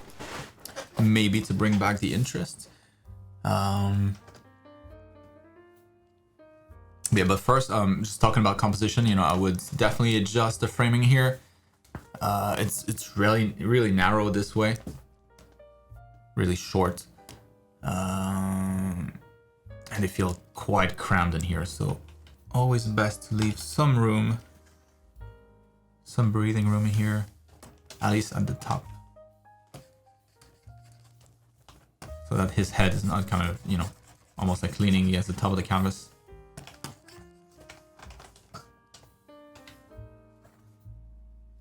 That's better. Now at least, yeah, we can see the environment a bit more maybe. So let's say you wanted to add like clouds or cool mountains in the back, like really tall mountains, you could do that to make this piece look more epic. But a couple of tricks. First, lights. So we're gonna bring in some light in here, really easy, just a big soft brush. And overlay mode and some warm orange, warm yellow.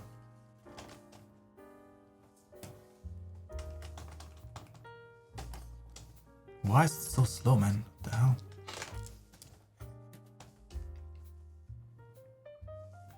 Hello?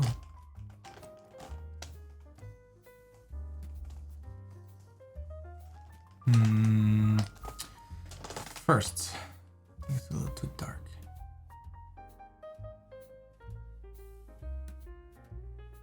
Just the contrast on here.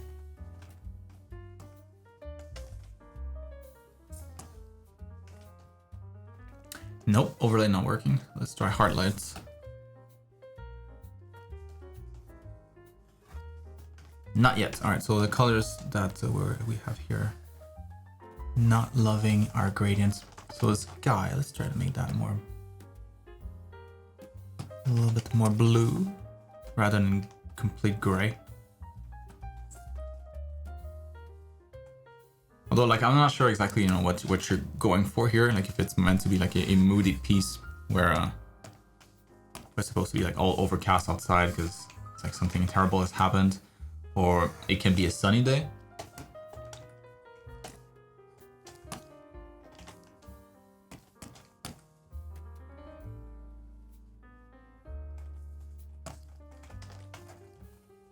Because if it can be sunny, that means blue sky. That means we can play a lot with the lights in here. We can do all sorts of cool stuff. Maybe these mountains now have a little bit more volume. The water back there, maybe it's a little closer to the coast. It's a little more turquoise. It's not as deep.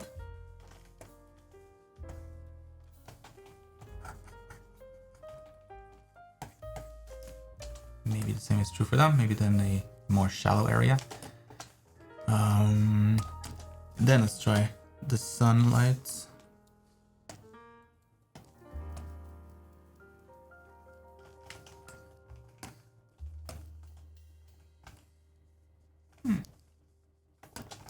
And then maybe some clouds.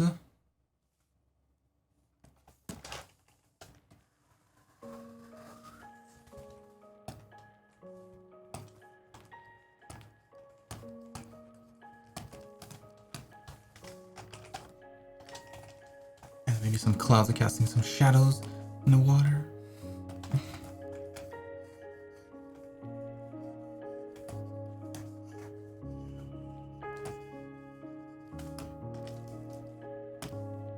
And then, finally,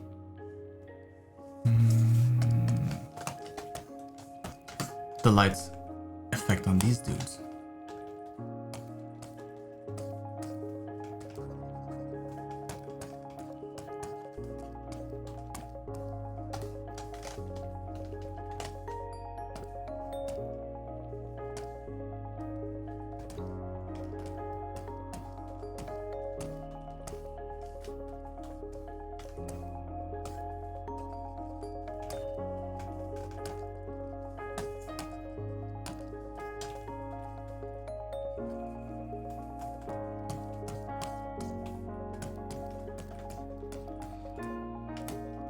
Let there be light. So yeah, I mean, I might be completely, you know, distorting the point of this image. But just showing like how colors, you know, I mean, it could be at night also with something that might look as flashy as poppy.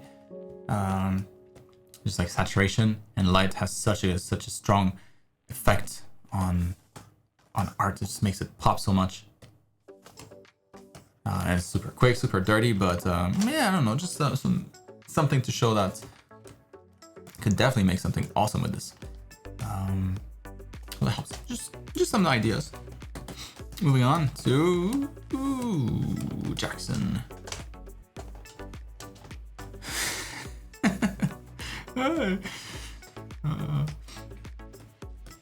I'm doing good, Jackson. Thank you. Hope you're good too.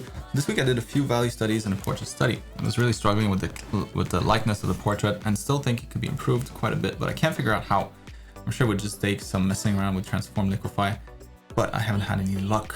Any other general feedback on the rendering or brushwork is greatly appreciated. All right.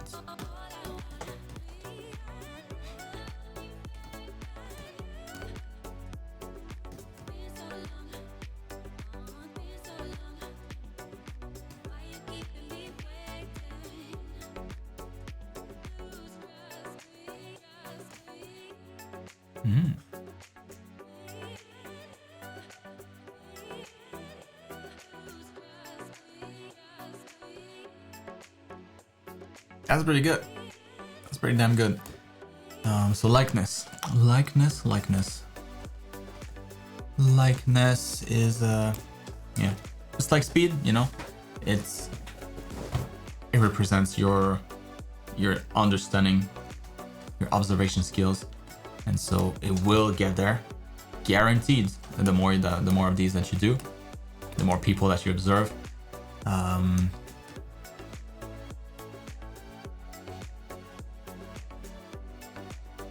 Yeah, in her case, you know, like what's very significant about her face is that her is the position of her eyes and like the structure of her cheeks.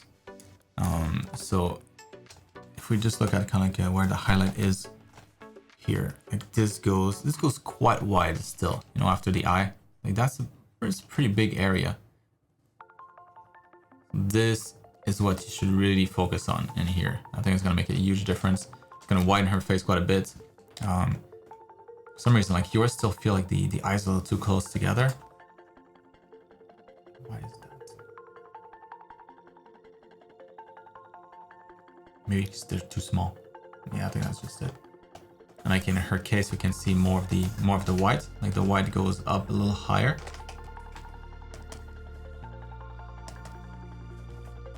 Here, which makes her look, well, makes her eyes seem a lot bigger, and also it changes her stare. Like it makes her look a lot more intense. This one feels more like chill, you know. Oh, what up? This one's here like trying to read your thoughts. Stop it. So yeah, a little bit extra space here. Make her face look wider. She's also got like a pointier chin. I'm not saying like mine's gonna look like her a whole lot more than yours. I need a lot of time for this, but yeah, I think it's mostly the highlight. Like her face, like everything around here is a lot flatter. It's shaded a lot more of the same values, whereas you have a lot darker shadows around here. Under the eyes as well. Like you can really feel the shape of her skull, like her eye socket through her skin.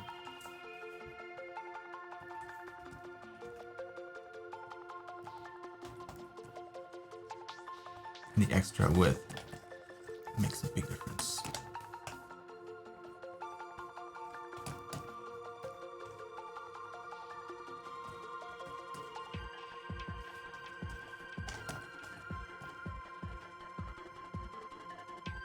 Intensity, eye intensity increase.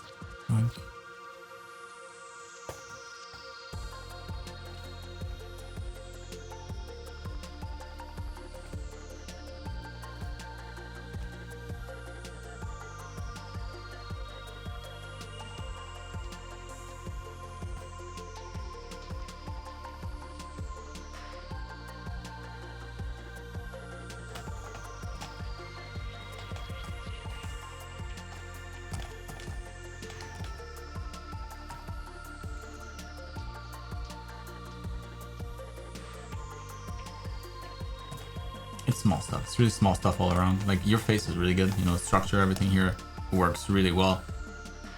So like the likeness is not that big. It's not that big of a deal to if that's the thing that you're trying to achieve. It's just more and more practice will help you get there. But overall, like this, really good painting. And her mouth is a little wider too. Got more of a pinch here.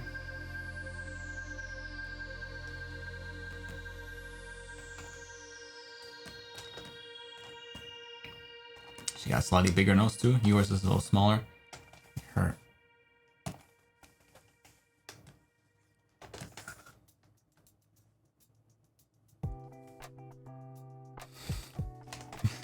Probably scale that down a bit.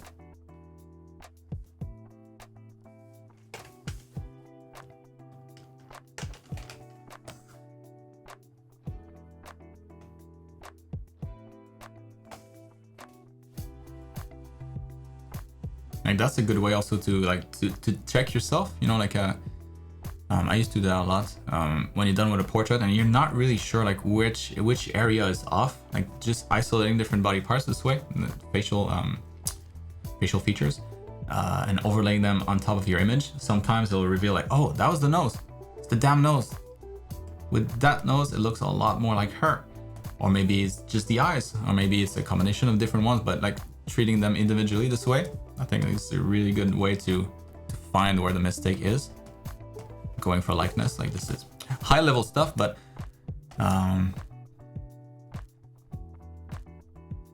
yeah.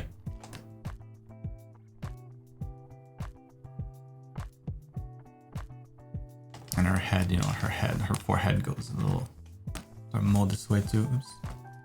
Yes. These lines. Yours gonna wraps a little sooner. Can extend that. Give her big brain. A little bit more forehead. Yeah, definitely the eyes are bigger. Much bigger.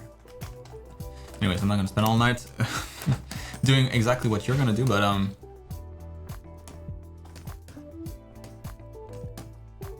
that's good. Hope these tiny tips help. Ooh.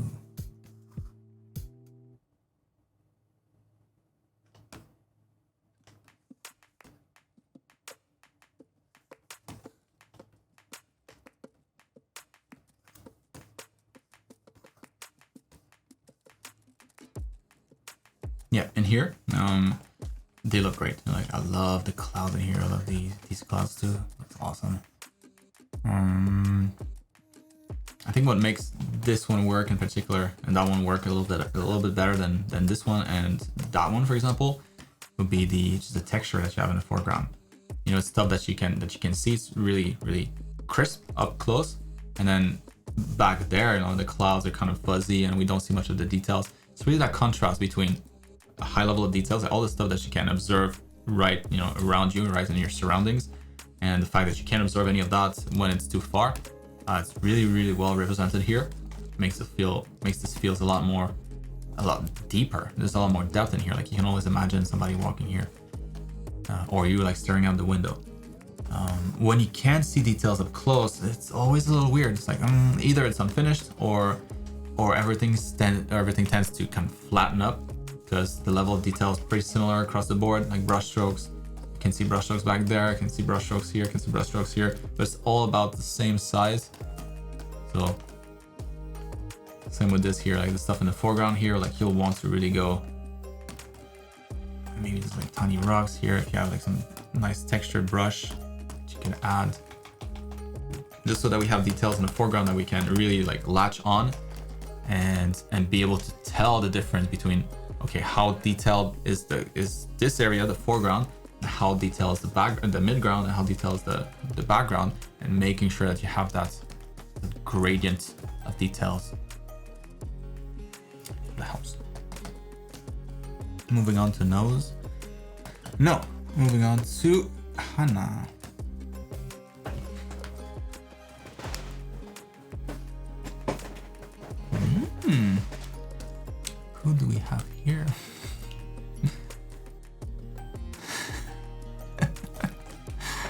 What the hell? Thanks, Anna. I'm almost finished with the lines for this temple. Oh, snap. Oh man, I love this thing, like the rock in front. Oh, that's so sick. And the added boldness to those lines. I see you. Well done.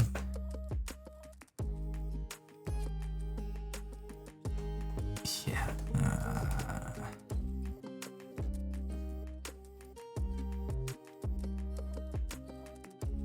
Yeah, like the details on the left, I would keep them to a minimum just to really, really push those three planes, you know?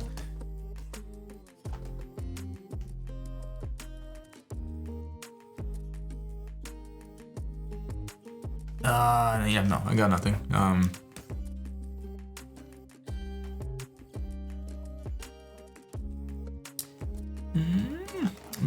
Maybe. I don't know that's gonna really improve anything, but like I'm trying to imagine. So we have like this plane. Whoops, we have that weird brush. So we have the plane here where the castle is kind of standing on, and we have this like big step where this mountain is. So that would be like the plane up here, okay, in red. I'm thinking maybe having that plane kind of continue here, maybe a little closer, maybe around the side there. Maybe end like this, just so that you have potentially, like you can kind of see the top of this cliff here. What if you could see that same plane but like continue in the front here, so that we have kind of maybe something that's even closer to the camera. Oh no, this layers. Use layers. But yeah, essentially this thing here. So what if that continued up here, so you can kind of see like the cliff there. So you have something in the foreground even more, to add even more depth. But yeah, but the top here would be the same like you could take a little path and go like wait, and then land up here, and like this whole like cliff facade is all part of the same thing. I don't know, just an idea. Just because like the bottom here where you have just a bunch of rocks, like that might be kind of uneventful to paint, you know. Maybe you have a little bit of mist, or maybe it's like a waterfall here. I don't know. Is that what you were planning? In that case, maybe not. Yeah, I don't know. I feel like that would be kind of like an easy add, and then you could have something up here. Maybe somebody looking down, or like a cat, or yeah, another cat. Wait, what are you guys doing?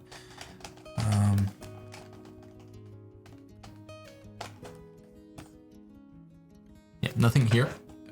Other than that, might be cool to push the depth, because you have so much depth already. Crazy perspective.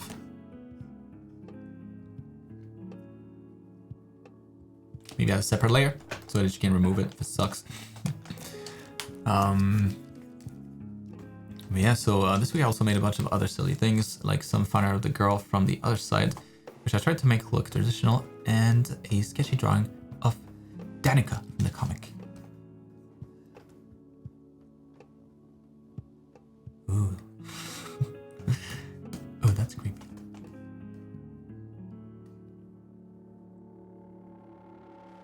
Also drew Live as the grub. That's his username. Also made a grub persona for him. I hope you're hard.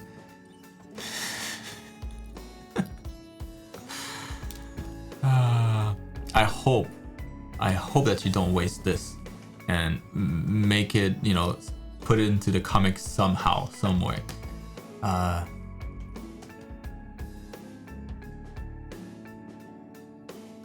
It's like just an inside joke, but maybe it's like a creature in the forest that you see sometimes. It's just like crawling behind a tree. You have to.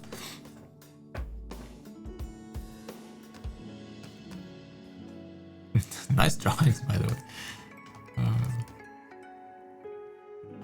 And this one's really nice too. Look at her.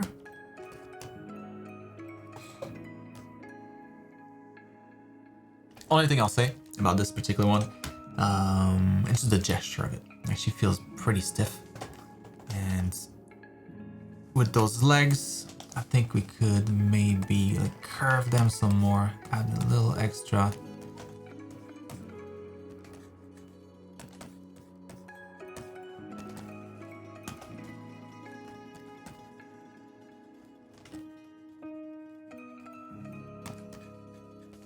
You know, like that kind of stuff.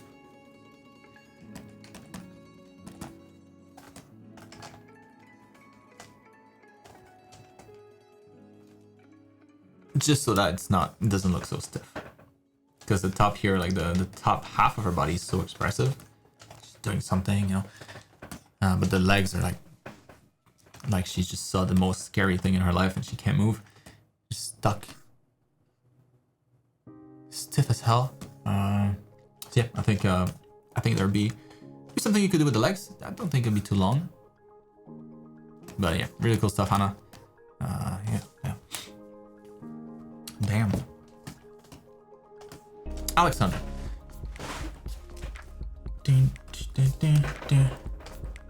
Alright, yeah. What's up, Alexandra? So I was holiday here. It was the holiday here in my country, so I took a couple of weeks off. I'm doing good. Hope you're doing good too. This week's submission is an anatomy study that I want to use as a base for a fantasy character design, hence the blindfold and the extra eyes.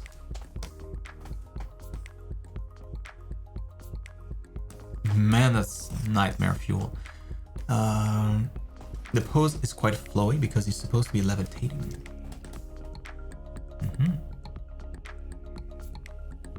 It's a cool pose.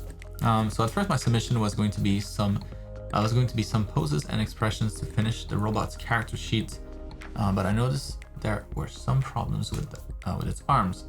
So the arm designs when it came to movement and posability. Now I have to rework the arms and change the original character sheet. That's why I decided to submit this instead. I see. Alright, let's take a look at this dude. Man, I'm not sure I'm gonna have a whole lot to say. He looks really good. Look at that washboard.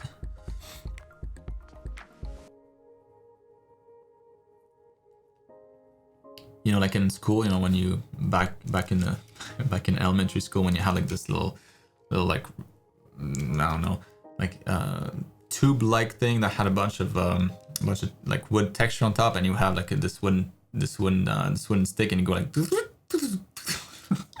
That's what I want to do on here. Feels like it would make the same kind of noise.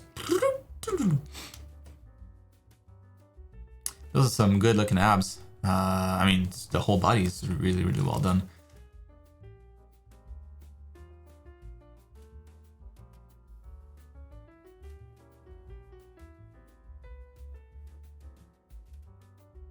I must find something.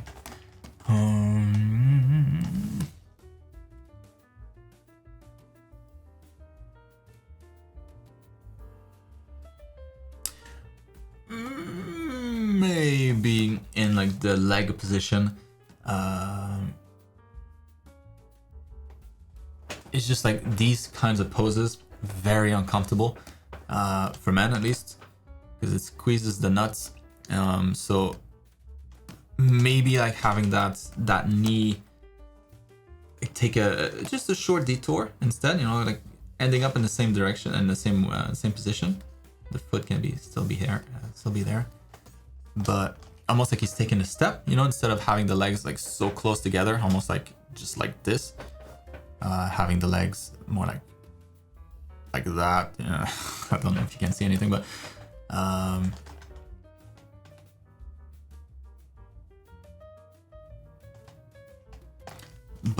just maybe man spreading a little more.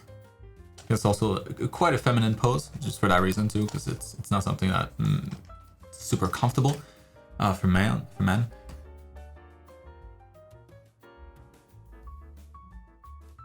So he's floating, yeah. So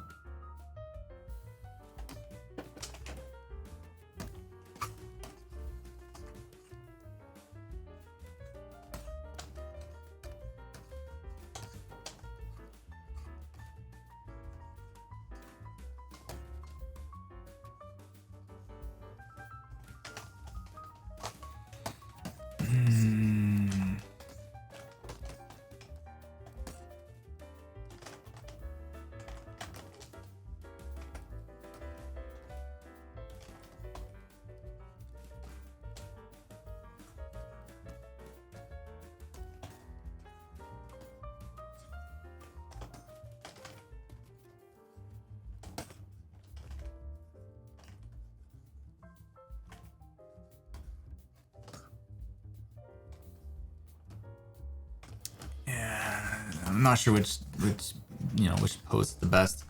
Same time, I was still trying to find a way to adjust that so that you don't have to redraw both legs. I mean, you don't have to, of course, but that pose makes me uncomfortable. Because the top of the body here is so on point. Like the anatomy of the legs also is really, really good too. But maybe like they could be a little bit more length this way, you know, so a little longer quadricep.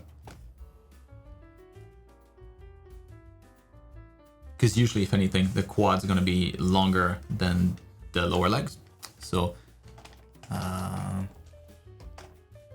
maybe it could be just like moving down the knee, so changing out a little bit like the angle of the legs, almost like the knee's coming towards us, and that leg then continues where it's going, and then that back leg here, I'm trying to find a way to like open up.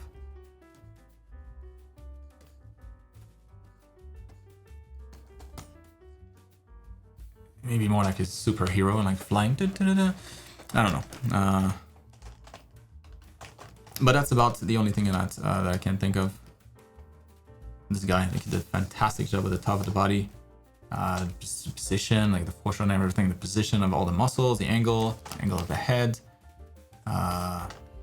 Kick-ass and super nice lines too. Yeah. Just the leg position that I would adjust a little bit.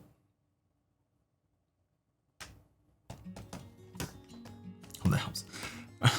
Curtis. Oh snap. There she is. So I think I'm finished with this, but I wanted to get your thoughts before I post it anywhere.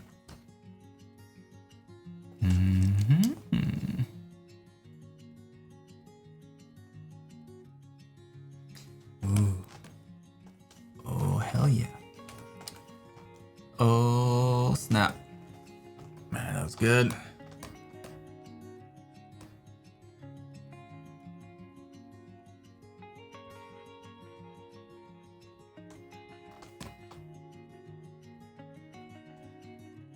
Man, well, you win me over with that kind of shading, those kinds of colors. I mean, it doesn't get much better than that. Slightly saturated. More saturated. Oh, that is good. You're welcome, Alexandra.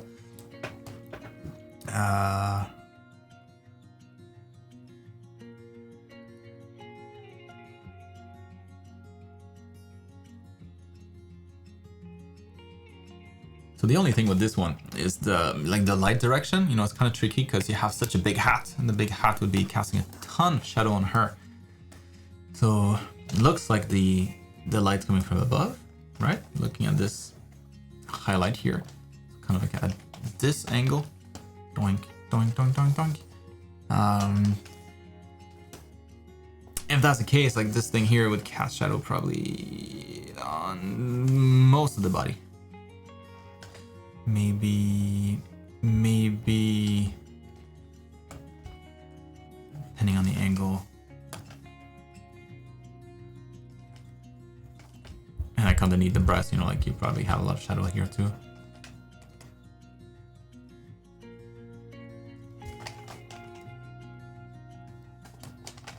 It just depends on how strong you want the lighting to be in here.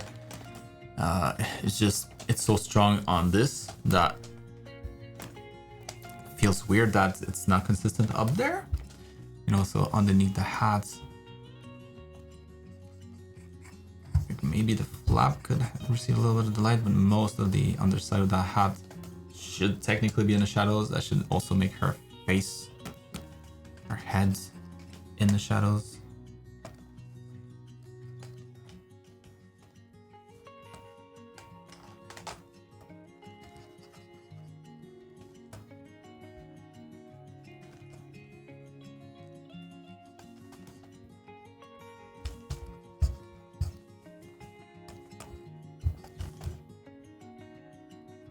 So that's my only thing with this image, to be honest.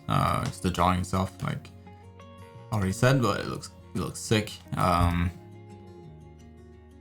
Love the coloring, love the colors that you chose. Maybe like I would make this maybe like glowy or something, just so that it attracts a little more attention, because it is kind of a unique color, and it would help to bring the focal point, or to bring the focus back on her face, because that red tip here, it does attract a lot of attention. But if you have more of that turquoise back here, maybe like you make that bit a little more chunky, and maybe your eyes are glowing, I don't know.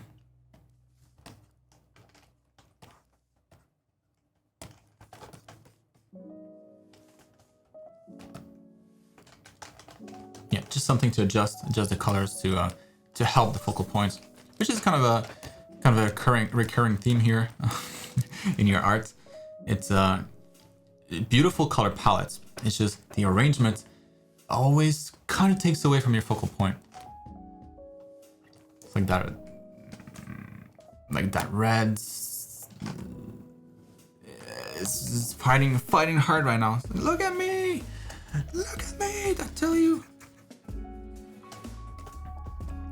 Probably want to tone that down a bit, just for the sake of the illustration, to make her pop some more.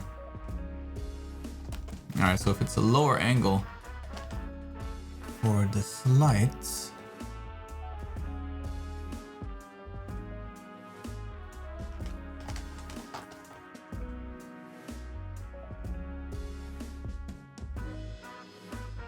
then this would probably need to change then.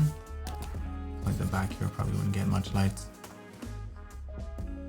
Yeah, it's tricky lighting.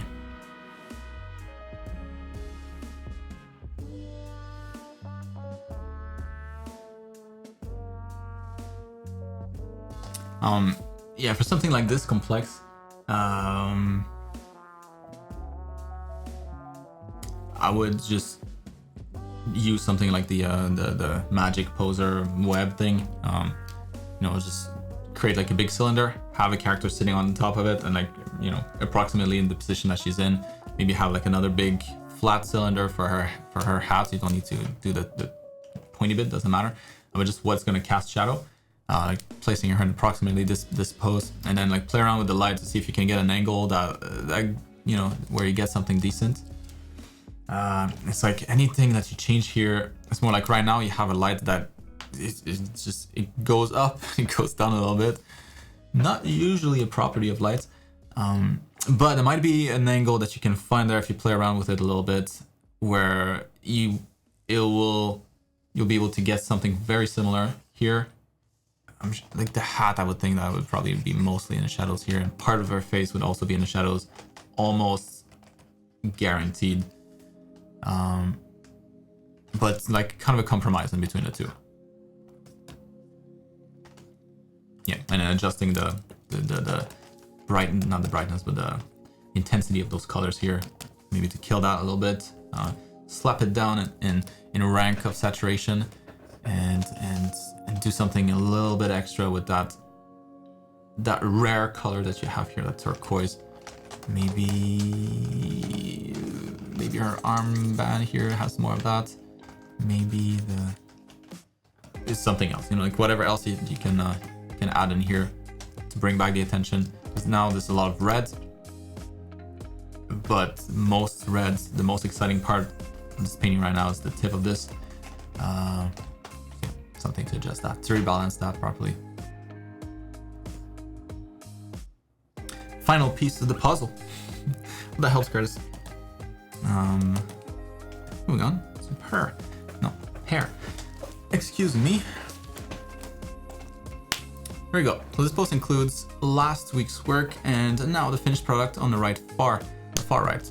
I used gradients to shade the work. I did resize the eyes and shrink them down a bit. I do like it as well. Looking for any additional feedback on the finished product, and if I should go back and tweak any specific spots. Ooh, damn. Wait a minute.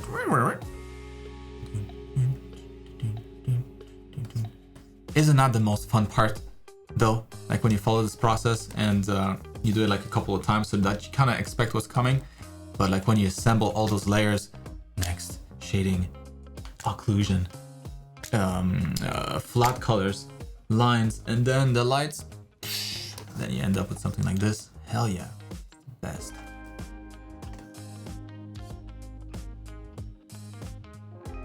That's really good.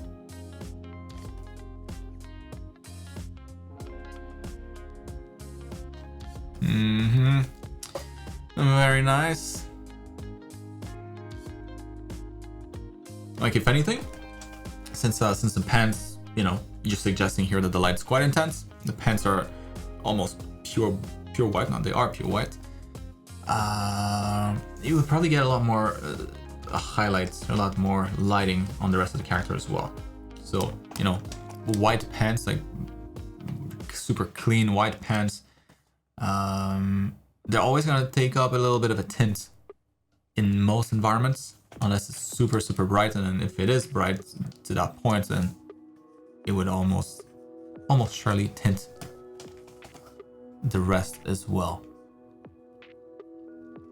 Like it would be very unusual for a light to be able to brighten this to this level and not do anything to that here, or not do much to the hair. Like the hair still remains quite dark up here. So just going off of that,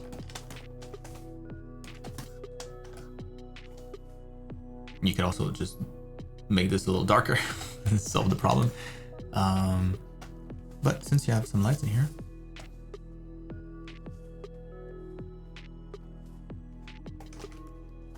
maybe crank it up on top of his back here.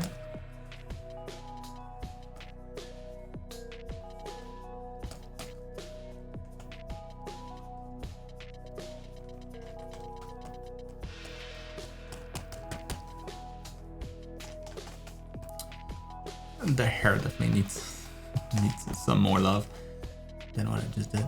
But yeah, so maybe you could make the top of this character a little brighter, like everything that's facing up a little brighter.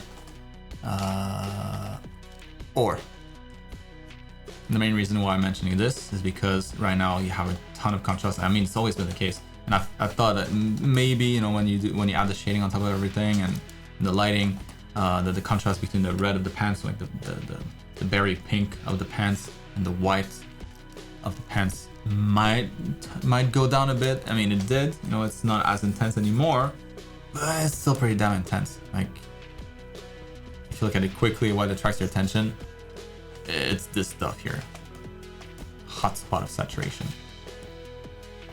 So yeah, I would almost like go towards something that was more like this, brighten this up maybe for the hair, so that the hair now gets really bright, really intense. Maybe tone down some of that, the point where it still reads as, you know, a similar color, but it just doesn't shout as loudly. Same thing with the white here. Maybe tone that down just a bit.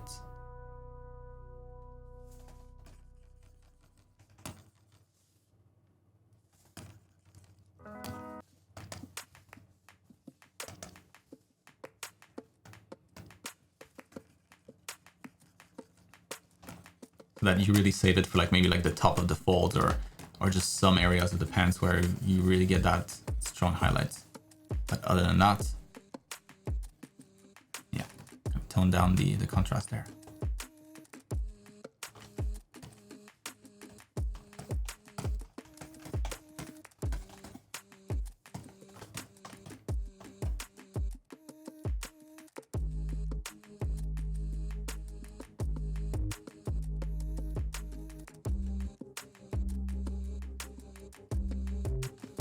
A cool thing to try to, like, when you have something like this, especially if you have your lights on different layers, is you can like double a light to see what it does with double the intensity. Sometimes it looks really cool. So maybe like your main light source, the one that's hitting the top of the body right now, maybe double that one, see what happens. But man, yeah, that's come a long way. That looks really nice.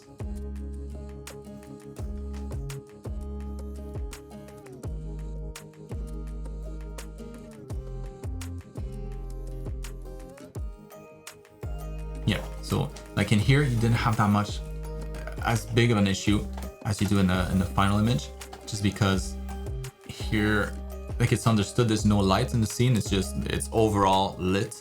There's no clear direction to the light. A little bit indicated by the shading, but not so much. And here, the second that you introduce light, you kind of need to adjust the levels, like the value levels of everything, and it's to make that work. So it's an extra step, definitely. It's a big step. It can really make an image look sick. You know, go from looking okay to looking amazing.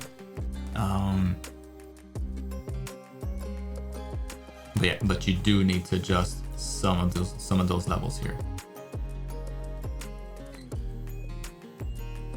Essentially, what do you want to emphasize? You know, what's important here? So this guy's face, maybe you can add a little bit more saturation here, a little bit more light to the side.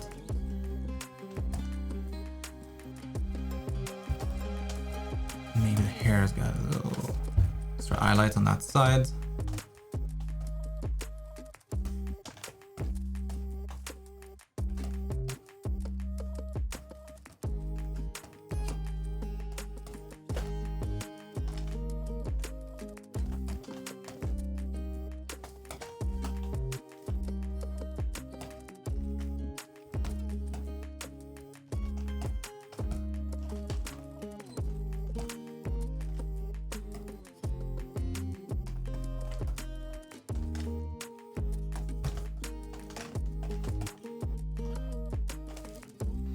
So yeah, I think it's just the lighting that's a little too subtle, and values that need to be adjusted in consequence. But man, that looks really good. I'm nitpicking, just to be clear.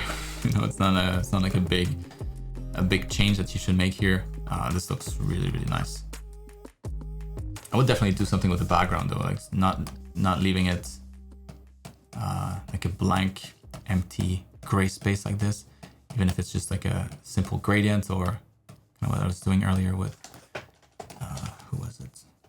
I forget. Zainab?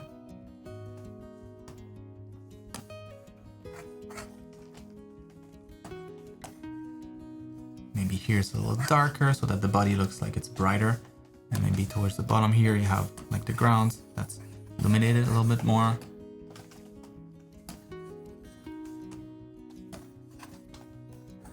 So the character can cast a shadow. There's small stuff like this, but yeah, man, very nice. I hope that helps. Moving on to Ryan, just Ryan.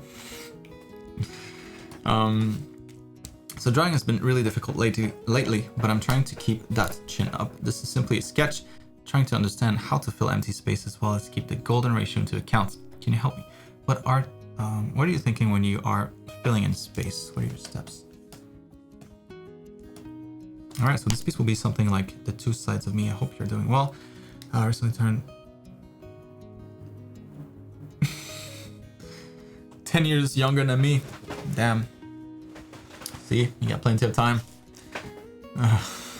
10 years. 10 years is a long time. All right. So what I think about when approaching composition.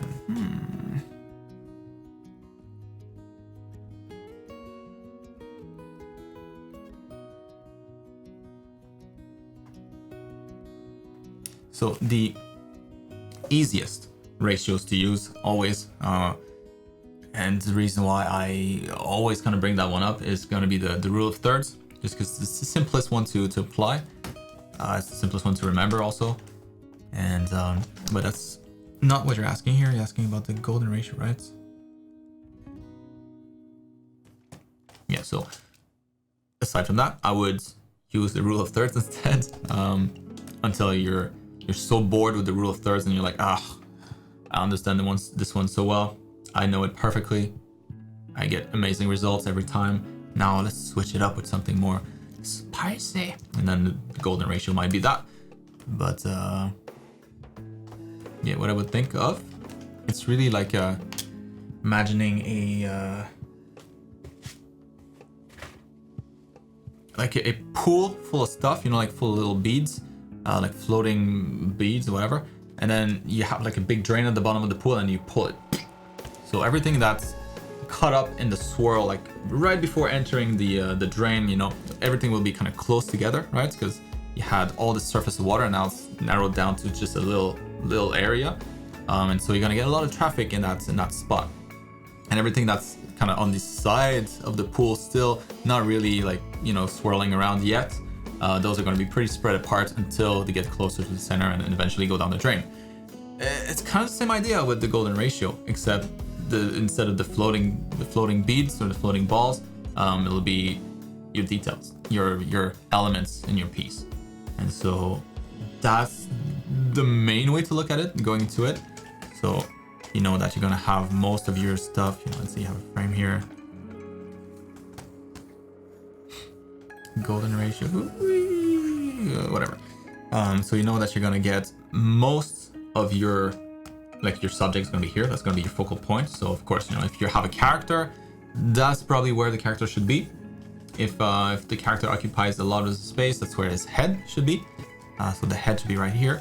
Usually that's gonna be the focal point of a person. Yeah, if the person's too small, the person itself becomes the focal point. So in any case, that might be that. So yeah, so like this guy, for example, you would grab him and it would be kind of right here. That'd be a good spot for it. And now around that, you want to add more of the detail. So everything that's important, you would kind of find here. So let's say, you got these structures back here. Maybe it's a little trickier when you have buildings with a lot of like angular shapes, but you can still usually arrange things in perspective properly. So maybe one of the buildings is kind of oriented that way here.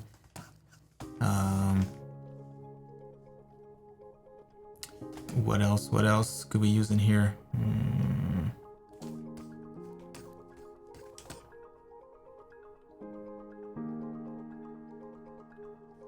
So we have a bunch of little flags here. So maybe the flags are kind of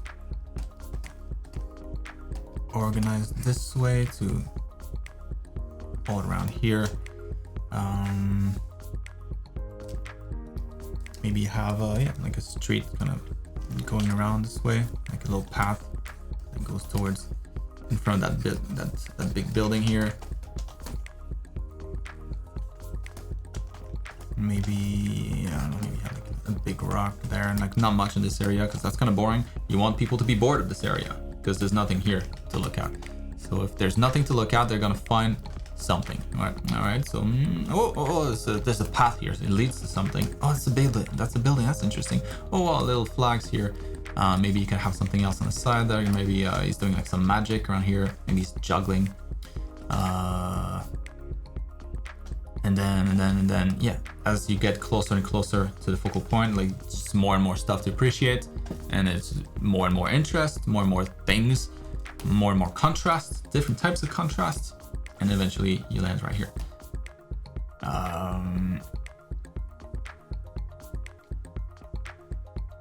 It's a little harder to apply, like I was saying, than the rule of thirds. The rule of thirds is much simpler. You just split your thing in 9 squares, equal size. At the intersections here, you're gonna have your focal points, your areas of interest. So if it's character right here, boom. You might have secondary focal points, like other things that might be not as important, but still relevant to the story or whatever, the composition. That might be on one of these.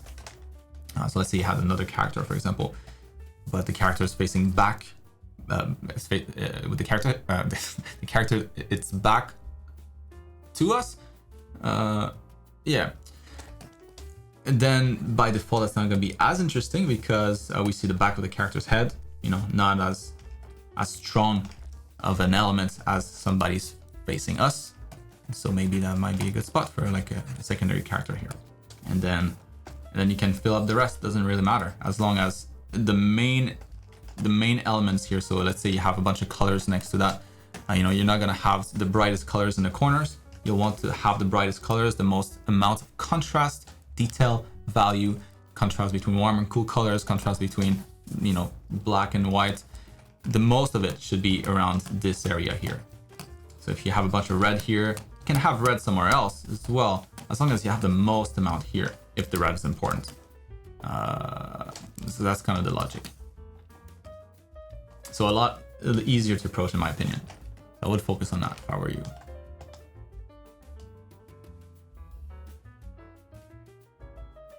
Golden ratio is a little more abstract.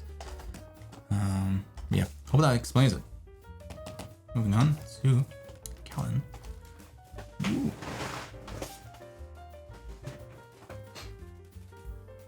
I think we're doing pretty good on time so far. All right, so you're going to add color and a background to this. Would love general feedback. Ooh. Oh, that's the fun part. When you slap on some colors and your shading's all done.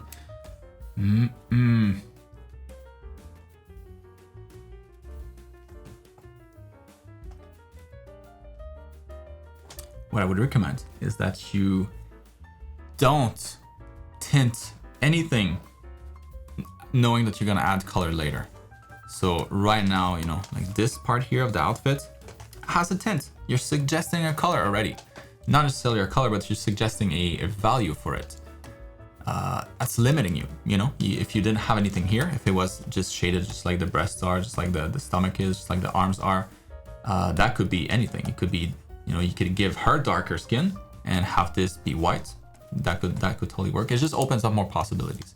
And so what I would not do is tint these things with like a color in mind already. Don't think ahead. You know, you'll get there. Next step. No need to think about that just now. So that should just be shaded the same way as everything else. And also that way, when you're not adding values in your shading, you know, when you're not trying to tint things a certain shade, it forces your shading to be solid, because then there's nothing in here that will attract more attention just because of its value. It's just going to be the shading that comes through. So right now, you know, maybe this is confusing us. Maybe this is adding a layer of order in the chaos of those values that's helping us read this better. But that's kind of a crutch. So it would be better if it were shaded all gray. You know, when I talk about shading, let me find a 3D model ambient occlusion.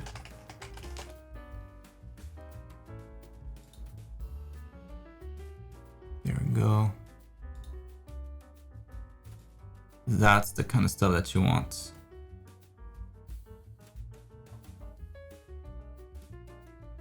So let's take a simple one.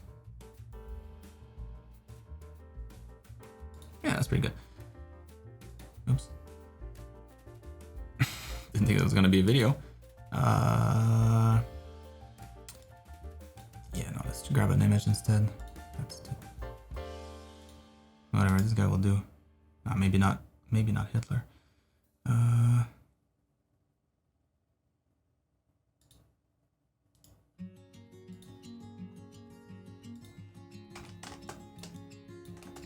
So it doesn't really help because he's not wearing anything, so obviously it's all going to be the same shade, but that's what you want to do.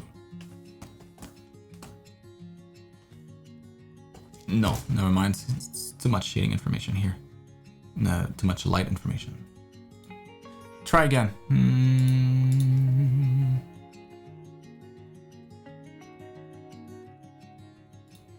Yeah, there you go. That's pretty good. There we go. Boom. Where is it? That's the aim with shading. So in here, you know, like you can't tell the color of anything. It's just all is white. It's as if you 3D printed this figurine, you know, out of just one solid material, and there's no tint to it. There's no color. There's no light information whatsoever. I mean, other than the absence of light in some of these holes here. And you could shade it a little bit beyond that, you know, if you want to maybe paint in the material properties, that kind of stuff, but avoid colors. Don't play around with the values. That sounds contradictory, but like what you would not want to do is go like this. I know that this armband is going to be a little darker, so let's go ahead and darken it already preemptively. Don't do that. That's gonna come later. That's colors. Don't do that.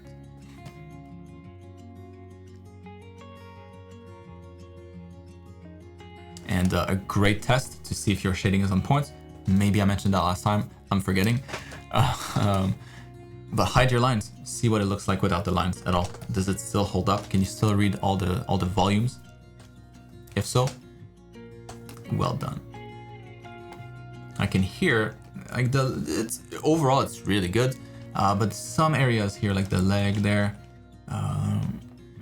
maybe that could continue a little higher, because you know the fact that it's dark. There's all this darkness underneath the loin cloth suggests that it's floating quite a distance from the actual leg. You know, if it was laying right on top of the leg, there would be basically no shadows. You know, it'd be kind of like that. You would have a little shadow maybe, but not much. So all these things kind of influence your shading. You should think about that. So if it's laying on top of the thigh, then you can make that distance a lot shorter.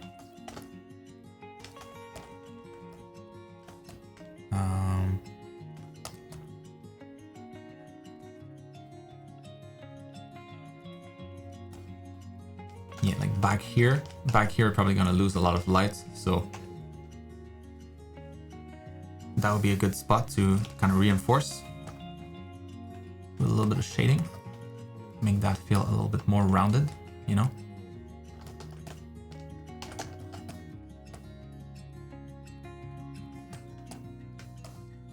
These arm shield things, arm pads, forearm pads, same idea. The bit that's going away from us can be a little darker. The stuff here that's closer can be a little brighter.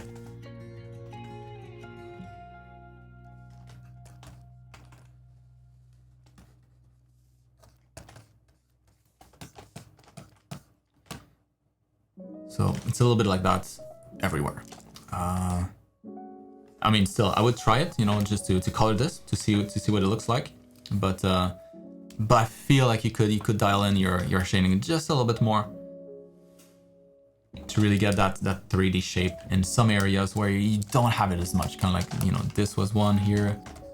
Like the difference between the arm and the back here, not good enough, not distinct enough. You want to treat that arm more like a cylinder.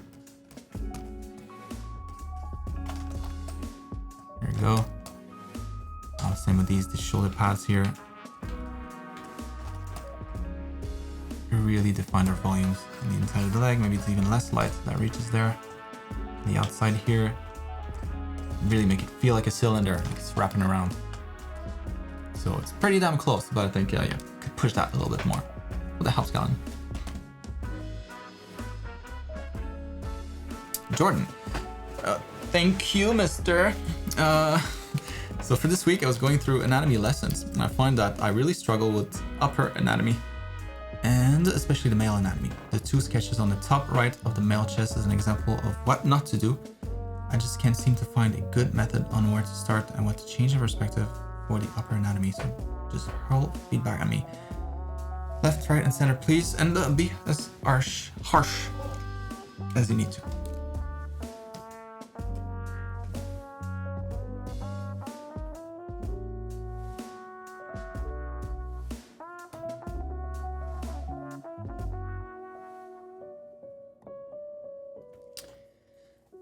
All right. I mean, to be fair, it's not as bad as you make it seem. It's just you just adjust a little bit where the shoulder originates from. So it's the shoulder the anterior head of the delt. It's origin. Big words, but what I mean is this here. So where it attaches on the clavicle, clavicle here. So all of these muscles, shoulders and chest, are all attached on here. They share that that thing here. So up there, the first half, the median half, the one closer to the center of the body. That's going to be the chest. Chest attaches here and in here. And then goes to the arm. And the delt here, the delt will attach on the lateral half, more or less. So the whatever's left over here. So it starts here, right at the middle. So not quite there, a little further in. Needs to reach in to have any leverage, otherwise the muscle is going to be useless. You know, you can't rotate this way if you only have, like, if you're only holding something from the tip here. Like, it's really hard to rotate with. It's really hard to do anything with this to control the tip of the finger, the tip of the pen, if you have such a tiny grip. But if you have a longer grip, like the fingers themselves, then you can go or you can do anything you want. It's the same idea. Like these, like the front head of the deltoid allows you, along with the back here, the posterior head, allows you to grab the shoulder a lot more and do a lot, essentially result in a lot more movement, for the movement possible for the shoulder, for the arm itself. So just change that. Now it's attached a little further in. There you go. The middle head always attached a little lower, so about the same size, just attach it slightly lower. And the back here, higher again. And then that chest muscle, you're just gonna always keep remember that's the height of that the chest muscle is always higher than it is wide. So it's a tall muscle, not a wide muscle. So go taller. Make sure that's always taller than it is wide. So this guy had the right idea. He just had too short of a chest. Now he's a big boy. And then there you go. This kind of just blends into the rest. And then you're gonna get your bicep in here. Boom. Fixed. So that's it. It's just make sure that the chest is taller than it is wide. Always, I can hear wrong. No.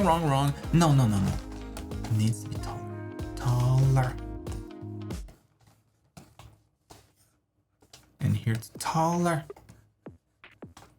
Taller. And that's gonna solve most of your problems. And also, yeah, making sure that your shoulder reaches far enough on the clavicle here. Halfway point at least. Not at least, it's a little bit less than that, but think of it this way. Halfway point. It shares half of it with the chest. So not too far off. You know, now it actually looks quite good. Big chest. Nice shoulders. Big guns. He's ready to beat up some fools.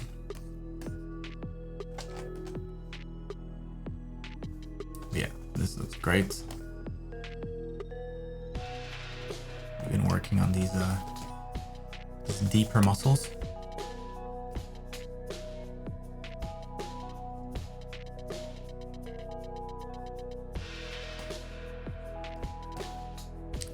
Looks familiar. Nice, man. Great.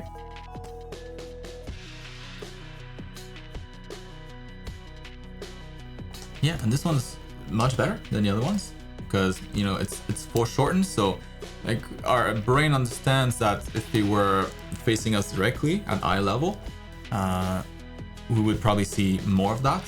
It's just, it appears to be a little flatter, a little shorter this way, just because it's angled.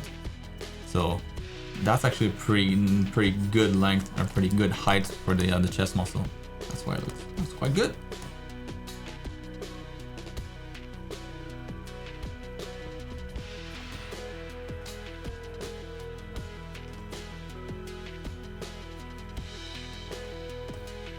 Yeah, these two are pretty damn good.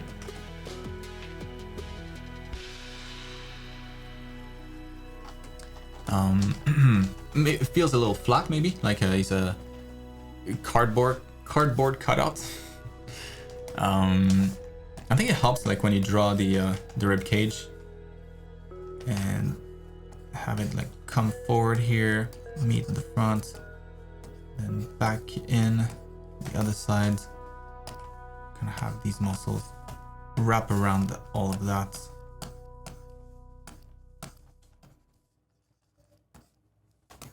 And essentially like shifting the center line here a little bit more to line up with the sternum here. And so this is going to make the entire abdomen feel a little bit more like a little bit less like a cylinder that's flat and more like a fatter cylinder, which is more in reality what it's like. So yeah, whereas the line before, the center line was like this, now the center line is going to be like this.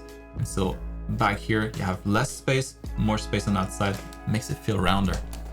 Same idea here. So your abs, center line for the abs is going to be right here.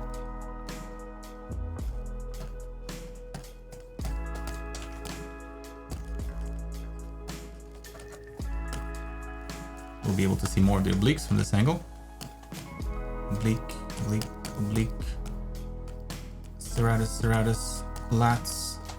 From this side, you'll see a little bit of the obliques. Not a whole lot because it's, you know, they're kind of hidden by the abdominal group. And a smaller set of abs up there. A bigger set of abs. Belly button. And then the rest. And so just shifting the center line just really makes a big difference, making this thing feel more 3D. But the structure is nice though. All the details are there. It's just a little change of symmetry. Hope that helps. Moving on to James. Oh snap! First post for James. I'm sure James tapped out a long time ago. But welcome. It's good to have you. I'm excited to check out your art. So this is my first post, so I'm a bit nervous putting my art out there with all those amazing artists ahead of me. I've been working on your anatomy of the face, and lately I've been a bit stuck with the method. Seem to have an easier time eyeing the proportions of the face rather than breaking it down step by step. And I feel like I'm preventing myself from progressing these facial fundamentals because of it. How many faces should I practice a day? Or should I be asking many times?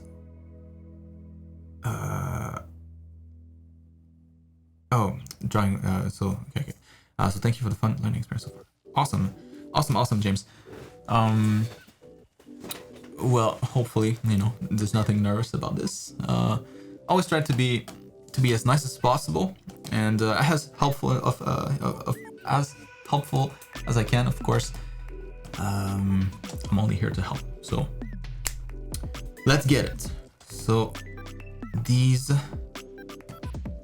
I'm gonna have to read this again because when I look at this thing here, except unless you eyeball this from here, and this is the result of the construction, or if this step number 1, 2, 3, and then that.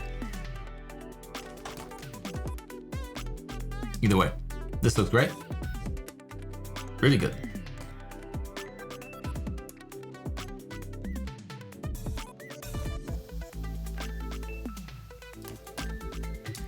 So,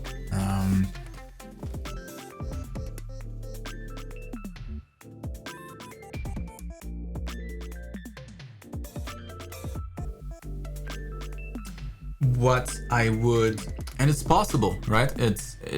The main reason why we tackle construction, why I focus on construction, me along with, you know, many other art teachers, is because it forces you to observe. It forces you to observe a certain way, and a way that will allow you to eventually draw from imagination. It's essentially diluting it down to its simplest shape, so that this is what you have to start from next time. It's a lot simpler. It's a lot easier to start from a simple shape, draw a simple volume in 3D and, you know, on the canvas, than it is to draw a fully rendered face from scratch, kind of like Kim Jong-gi would, right? So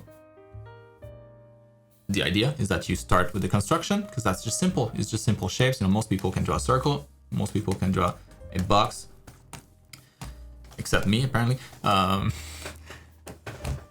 And the logic is that you put these together, you combine them in a certain way, and then you get something that's very, very close to the real structure of a face. And then after that, you can just slap on the details on top.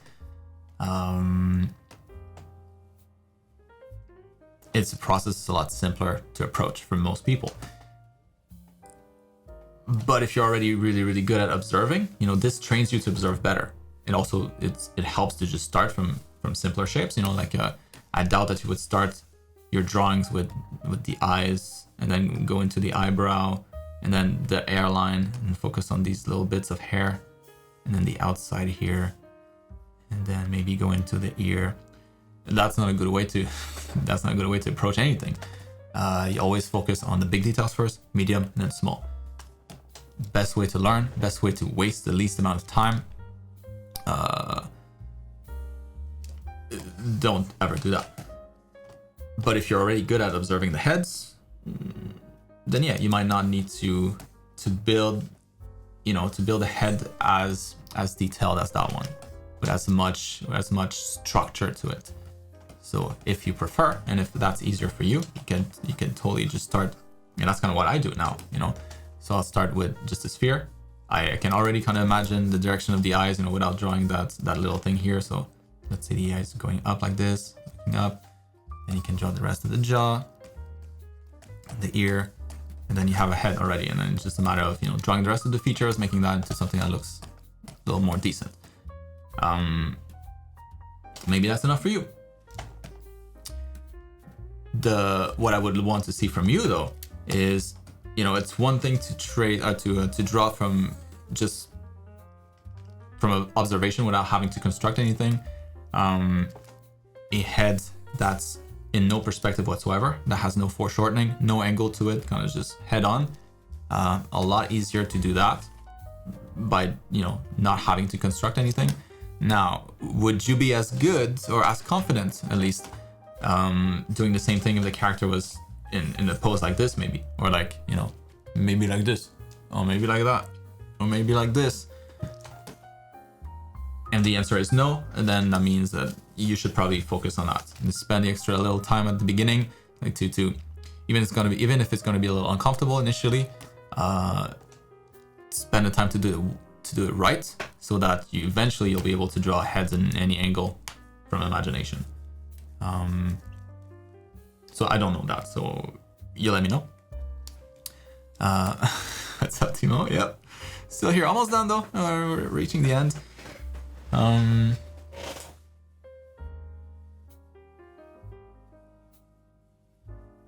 So that's that, you know, for the approach. Still question marks, but let me know, you know, so we'll find out next week. But if you did that without construction, it's good, it's very good.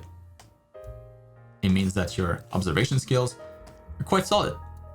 And so, if anything, and if you can also do the same thing with different angles, then yeah, you probably don't need to construct as much. You know, maybe you can get away with something simpler like that.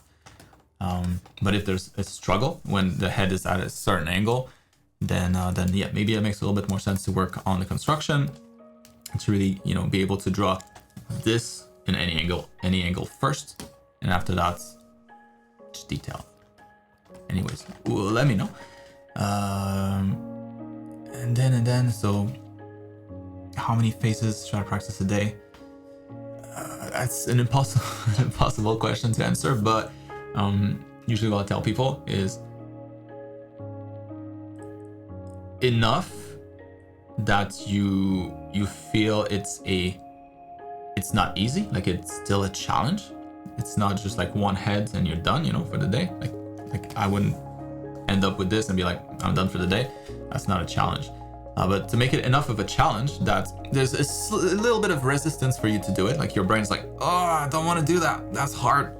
There should be a little bit of that, not too much of it. And it's not overwhelming you, but a little bit of resistance, and that it's also fun at the same time. So that's going to be different for everybody. Some people can just focus on work and just crank out, you know, heads one after another for weeks and never get tired of it, and never slow down, never feel like they're burning out. Other people have very, very little tolerance for studying. Me.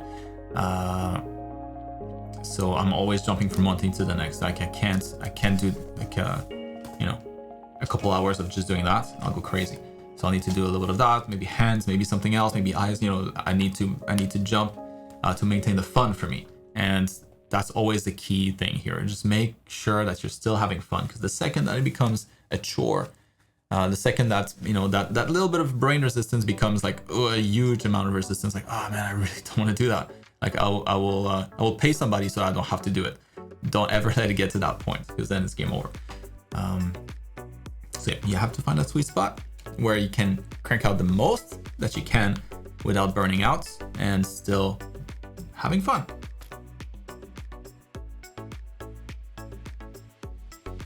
You let me know. So hopefully I can give you better feedback next time. So what's now? Yes. Yes.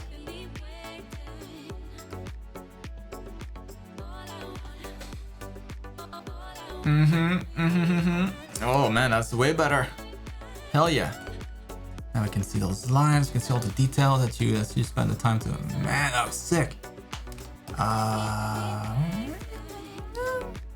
That's your best one, at least in my opinion so far.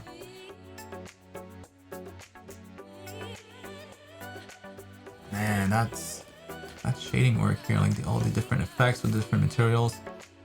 That metal already looked sick, but now it's Silver Surfer sick. That is hot. Damn, Billy. So without even reading anything here, the only thing I'm not a fan of as much is the skin color. It's kind of an in-between, like she has this really gray skin, but she's put on maybe like a bit of bronzer or something. It's weird color for the skin. You get like these weird like greenish orange hues in there, and you have this very desaturated highlights. I think just adjusting the skin color a little bit would make this pop a lot more. I mean, it's already sick. It's just like this color, like I'm like wow, and then I get a little bit bummed with this, like So let's see.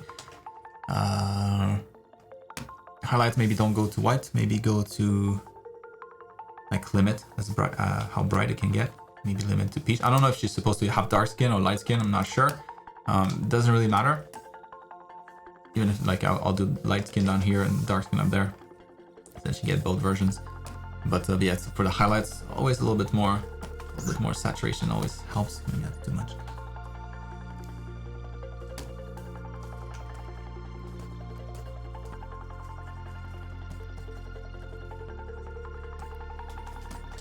So let's say she's fair skinned down here.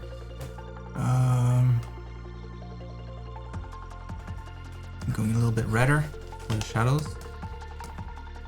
instead of green.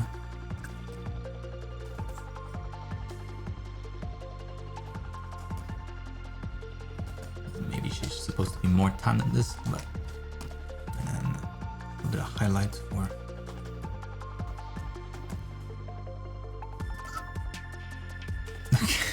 Yeah, I should probably read. Good point. Alright, so this is a poster I am working on for an already established IP called Starlight Cats. So the same IP from the Mouse Trooper and Ship I did 2 months ago. Oh, that was cool.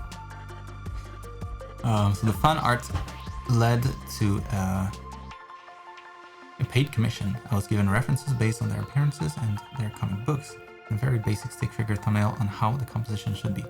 I decided in an attempt to make it more dynamic to incorporate it being a 5-point perspective so I could achieve a nice curve on the tree trunk and curve the horizon line.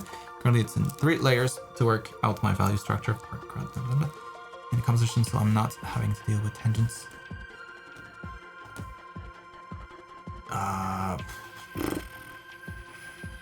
No, it's sick. I really love this composition. I would maybe extend the edges a little bit this way, like width. the width of the canvas just because it feels a little cramped, like the cat here. I feel like you could have a little bit more space. It's chill. And also just because online it's just a better format when it's a little bit wider, less narrow. I'll keep reading. Don't worry, just real quick. I would just extend it a little bit. But other than that, this composition is awesome. Yeah, really, really good call. That's super dynamic. Feels like really intimate. Like you can feel their panic. Oh no, they're gonna get him. And like you can feel where it's gonna fall. And you can see what's waiting for him. That is that's high level composition stuff, man. Damn. And so below is the completed color work for the last week's submission, just for you to see. Do not end up posting it to social media at the customer's request. Je pense que j'aurais pu faire un meilleur travail avec les couleurs, mais je suis content d'avoir livré à ce stade. Quand le client a vu l'art, il m'a dit qu'il avait l'air super. Mais il a changé d'avis pour vouloir l'une des autres variations de couleurs que j'avais mises au jour la semaine dernière. Il a payé pour mon temps et a fourni plus de travail à faire. Man, that's awesome. That's so awesome to hear. But just for the future, I'm still gonna mention it.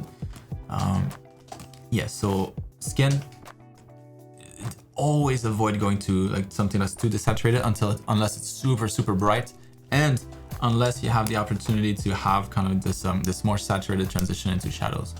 So let's say you start with this, you may have this.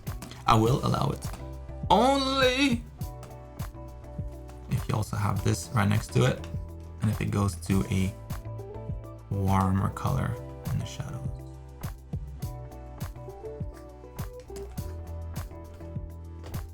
Like if it's something like this, I mean that's a weird red, but kind of what Curtis did, with the skin color.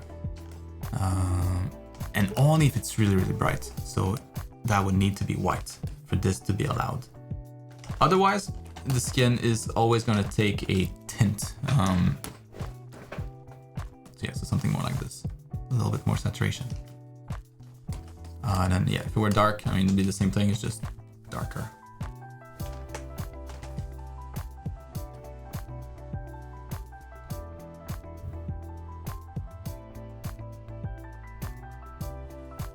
And the highlights usually would be more like be a little more blue in here. So the darker shadows, the darker tint would reveal more of the bounce light that you get. Anyways,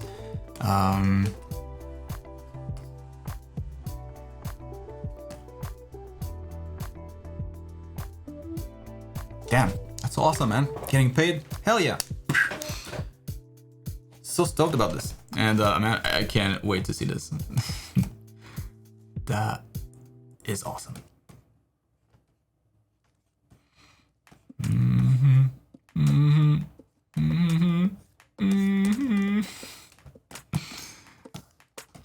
Moving on to Laura. All right, so unfortunately, this week was very busy and I couldn't do much. I only managed to continue on the screenshot redraw I started a few weeks ago. I'm a bit unsure what to do with it. It still looks unfinished to me, but I can't tell what else I could change or do with it. You got it, Billy? Man, you should be proud, man. You've come such a long way. That's crazy. Such a short amount of time. So I'm a bit unsure what to do with it. It still looks unfinished to me, but I can't tell what else I could change or do with it. Can you tell me your thoughts on this? Hell yeah. Ooh. Oh, watch out. We have some shading now. Ooh. Oh, that makes such a huge difference.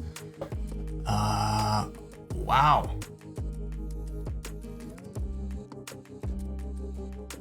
Oh, that's way better. Okay. So unfinished, still looks unfinished. So one thing that I might take back now that you've done the shading, like you could definitely bring some of those neon colors back. Maybe not in that kind of intensity, but let's say maybe some color in the background would be cool. Like I think that was too much, too saturated, but in the street usually you might have like some some street lights, you know, some businesses that are still open that still have signs on maybe. So I think like at the bottom here, just to make it like a busy city environment, having those extra lights here towards the bottom. It's a silly way to select things, but the shading on these tentacles is so nice. Alright, anyways, a horrible selection, but having a little bit of that in the background I think would be a nice touch, and it's so easy to do too. Maybe not that, but I don't know what colors. What color is blue? A blue.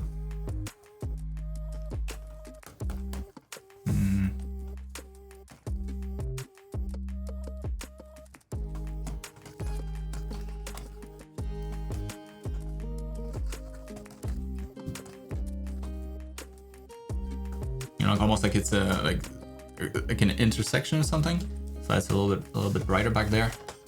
I think that would help, like having this nice glow behind him would help reveal his silhouette a little bit more, a little bit better, make him just look way more badass.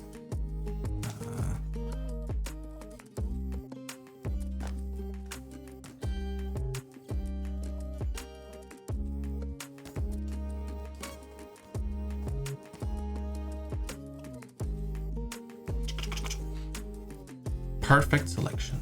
Look at that. Oh boy. Oh boy.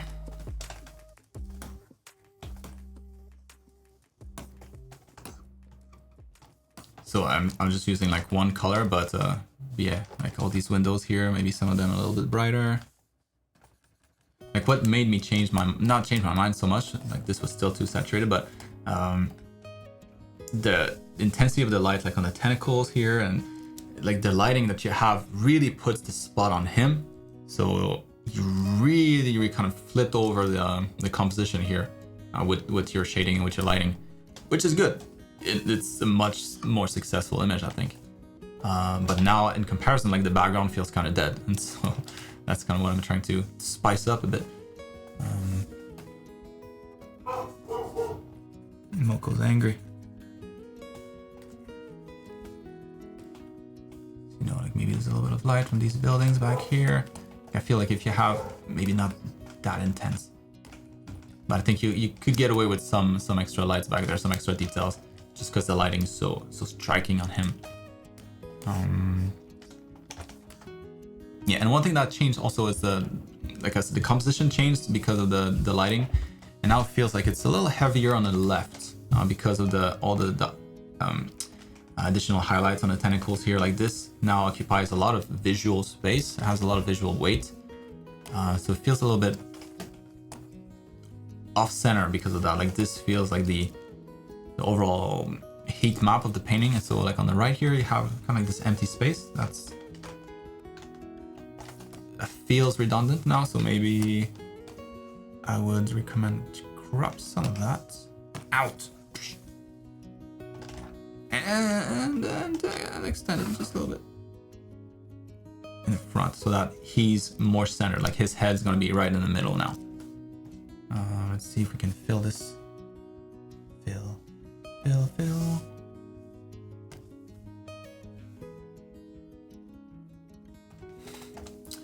Excuse me. There you go, Photoshop. Stop complaining and do your damn job. Oh my god. Alright, whatever. There you go. I think that framing would work better. You could also have like maybe it's all lights, right? So all I'm changing here is just the lights and the composition a little bit, but mostly just lights to feature your character better. And maybe you could think of the light that's coming from our perspective towards them. So maybe you have could be another street lamp. Maybe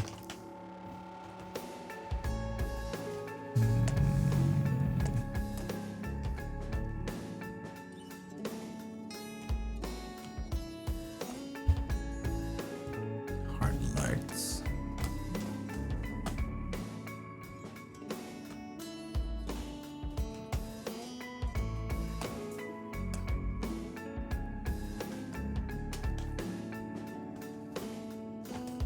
maybe some of that light could, you know, kind of subtly show up on this guy's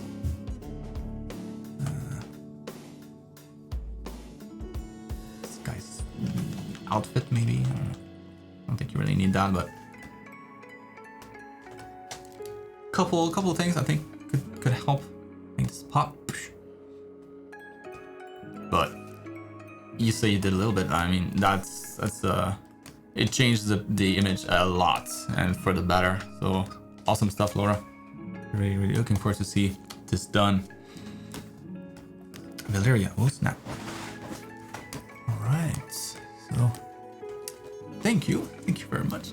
So yes, it is. You're right on the money. So I collected the concept and I completed the concept, and I have to refine something like the different colors, different color of pages. But do you think that this is okay?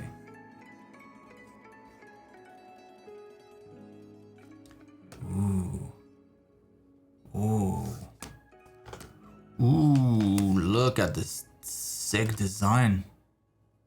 What the hell? That looks awesome. I am forgetting what it used to look like.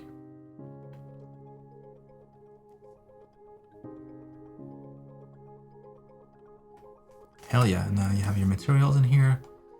Oh, that's good, Valeria, damn. Oh, I love the back shot so much. It's kind of like almost like suggests like a pose, but not really. Like it's almost like that's their spine, but it's not. It's just, I don't know, something like super sexy about this. Very nice. And yeah, it looks like real feathers.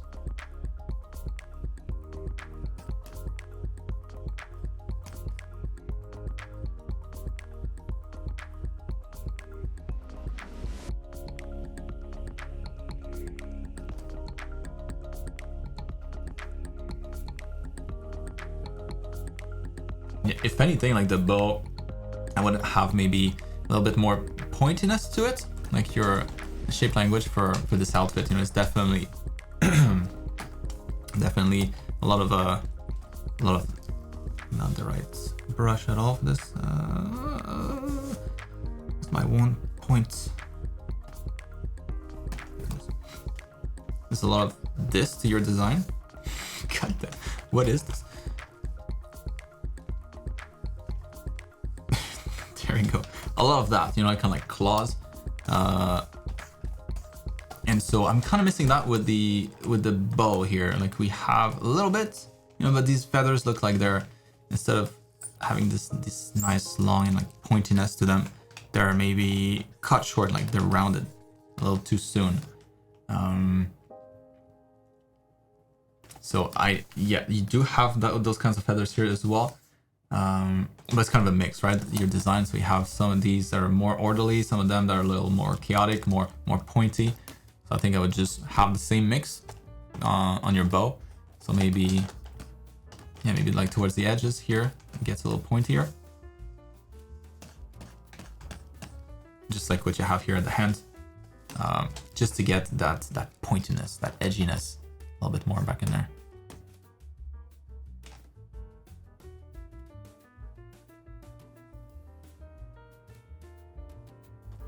Yeah, I love that the color's not all the same. You know, you kind of have this gradient now. Oh man.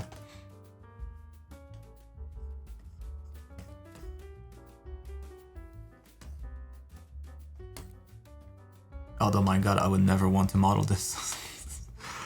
What a nightmare to model this. It would look sick though, but Jesus, that would take a long time.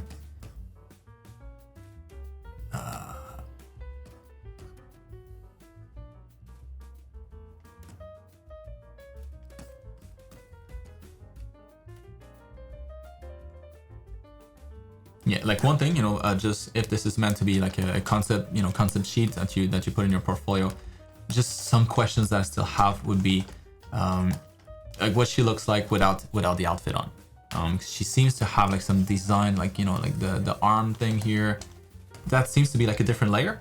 So I would take all the feathers out, like have a version maybe like in between the two here, or maybe this one, whatever, where we can see the first layer, so that we know kind of how to tackle this if we were to make it for real.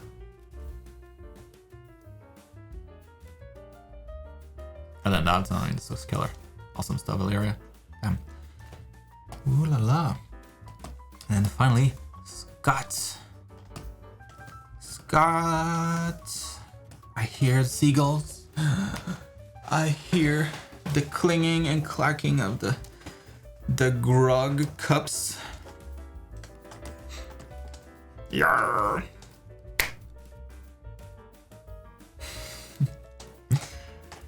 Sail worthy.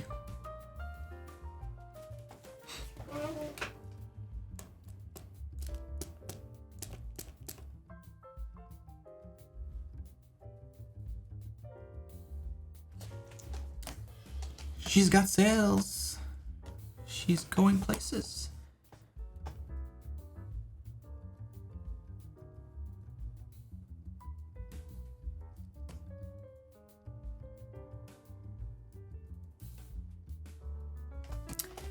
The only thing that I'm not a huge fan of when it comes to the design here is the butt.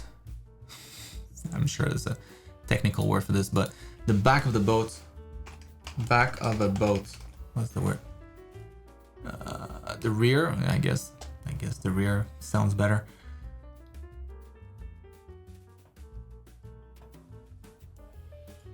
But that's not what I'm looking for. It's not at all what I'm looking for.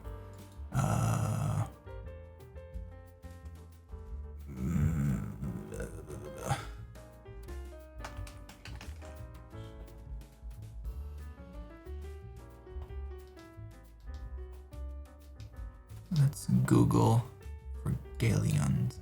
Galleons. Is that how you say it? Galleons. Galleons. Galleon. Galleon. We'll never know. Not gallon. Galleon.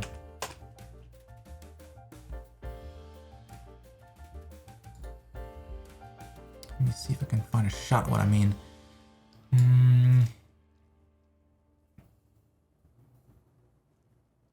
Like when I look at these types of, these types of boats, the back, the rear of the boat always seems like always reminds me of like a skyscraper. Like it's so tall, so imposing. And like it's coming out towards us, like if you look at this one here, like coming past the line. And so that's it. That's what I'm missing here. Like this feels too much like almost like it got chopped. They cut the rear. We've had enough of this.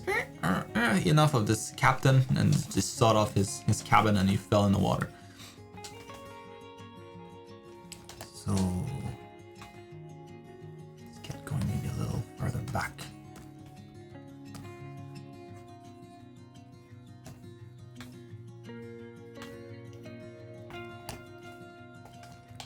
Lanterns on the sides here. Some windows back there. Private captain cabin.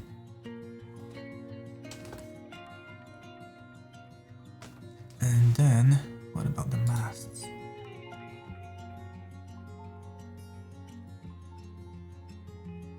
Right, so there's another tiny sail in the back. That one here, when the boat extends all the way. Yeah, like this stuff here, like the thing that sticks out.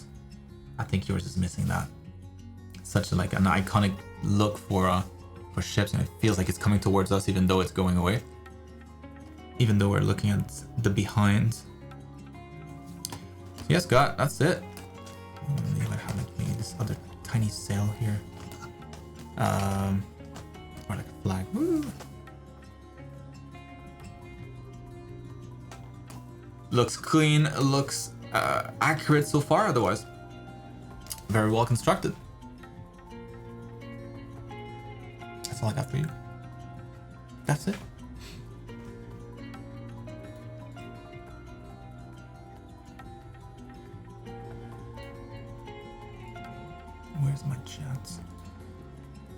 There it's no, there it's not. There we go. Yes, sorry Juan. I just saw your message too late. Yes, Galleon.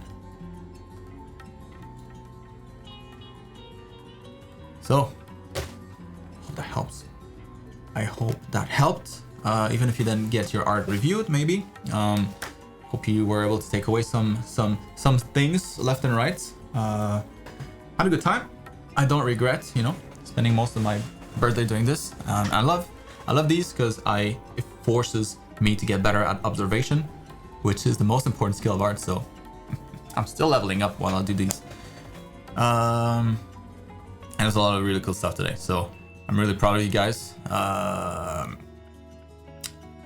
Yep. So I hope that you have a good rest of your weekend. Have some F1 qualifying to go check out, and some cake to eat. And so I hope you have a good creative week ahead of you. I'm looking forward to seeing what you have next week for me. And thanks so much for everybody here that's stuck around. You guys are awesome. And again, thank you so much for all the birthday wishes. I appreciate that a lot. And I will see you guys next time. Peace out.